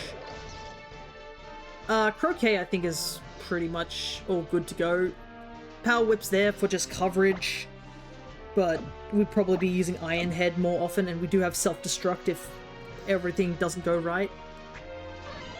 Pesce, I think, is pretty much as solid as we can get them. Because we can't teach it like Air Slash in this game, I don't think. If we had Air Slash, that would be so much better than Acrobatics, just because it's a special move, but I mean, as you can see, our attack is not that great. Pesce is mostly just for coverage. Macaron I think we'll have to keep there. Bulldoze has actually done a lot of work. I was thinking of replacing it with Earthquake if I could find Earthquake, but, you know, just honestly, Bulldoze has actually saved our team multiple times just because of that speed drop, so I think I'm gonna stay with Bulldoze. Roserade I think is as set as possible. Toxic Spikes for long battles, and then Stun Spore for just instant, like, support. But I think yeah, we'll keep King's Rock on him, because if we get Crunch, like, Bite was already doing flinching, so Crunch would be even better. But I think besides that, I probably am going to just level up my team a little bit, and we'll go from there, honestly. So, I think next time we drop by this game, it's going to be the last episode. Because all we have left is a small part of the game. There's not really much post-game beyond, I guess, finishing the Elite Four. Like, I can see a couple things you can do, but we don't need to go to Kilo Town, which is just basically for the Friend Safari and the Battle Mason. I mean, I could open up the Friend Safari. I believe someone's made a special code that you can trick the game into thinking you have, like, every single Friend Safari available. We could shiny hunt in Friend Zones. I mean, it would be an interesting thing.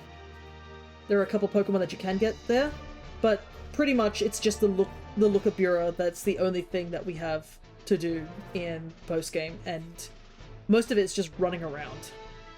There's not many battles in that particular arc, so I think, yeah, last episode will be then, and because this, I did say that after we finish a run of any sort of game, I would be doing some shiny hunting, as well as doing a giveaway during that shiny hunting. So I guess you guys can look forward to that, because I'll be doing some Masuda method, and I'll be giving away shiny Pokemon. So if you are interested in any shiny Pokemon that you can acquire in Scarlet and Violet, you are free to just come by and say, hey, I would really like that Pokemon. I don't even need any shiny Pokemon back or anything. You can literally give me junk Pokemon. I just need to give away these Pokemon because I'm running out of room in home, and I need to start cleaning up in preparations for Wind and Waves, as well as my own, like, shiny hunting for Pokemon. But yeah, I think I've babbled along for long enough. So I guess next time, which will be this Sunday, we'll be doing our first ever, I think, episode in the post-game of Pokopia. So I have written down a list of all the things I want to do. So Pokopia is going to probably slow down a tiny bit, but I think it'll be more decorative now that we don't have much of a story sort of thing. And we can get prepped for when the expansion comes out too, which will be exciting. So our goal is to get a lot of stuff from Pokopia done. It's probably going to be a long series as well, but it'll be a bit more relaxed compared to other series. But yeah. I'm going to save the game one last time. And I'm going to take a quick gander and see if anybody else is streaming at the moment. Ah, yes. Rainbow Tech TV is, but let me see if there's enough people in our chat to send you guys that way. There's a couple of people here. I think we can send you guys over to them for now. They are currently... Oh no, Helion and asking for a free, and you just jumped by, but I'm just about to raid out. But I am raiding over to a good friend of ours, Aloe and Aura. They're currently doing, I think, The World Ends With You. They're great Aussie and American streamers. They're a dual streamer. But thank you for dropping by, even if it's right at the end, both Helion and Freyan. I was just mentioning how most likely next episode of this, which is happening in 2 weeks' time, will probably be the last episode, because it'll be just a post-game and the Elite Four. And then we'll be doing a Masuda hunt in Scarlet and Violet and giving away shiny Pokemon. Let me see if I can get that raid going. Yep. But yeah. I guess this coming Sunday at 9 AM Australian time, I shall be doing more Pokopia post-game, or the first Pokopia post-game, I should say. And I will make mention that July is going to be a bit iffy with scheduling, but I will let you guys know which days I will not be streaming. And which days we're going to have any random days. But that's for next week. I think we'll discuss it a bit later, closer to the time. But for now, I have a feeling I'm going to get yeeted at, but I guess I will let you guys head off. So better start saying goodbye now so that Pryo probably has time to yeet things at me. So until next time, take care everybody, and I'll see you later.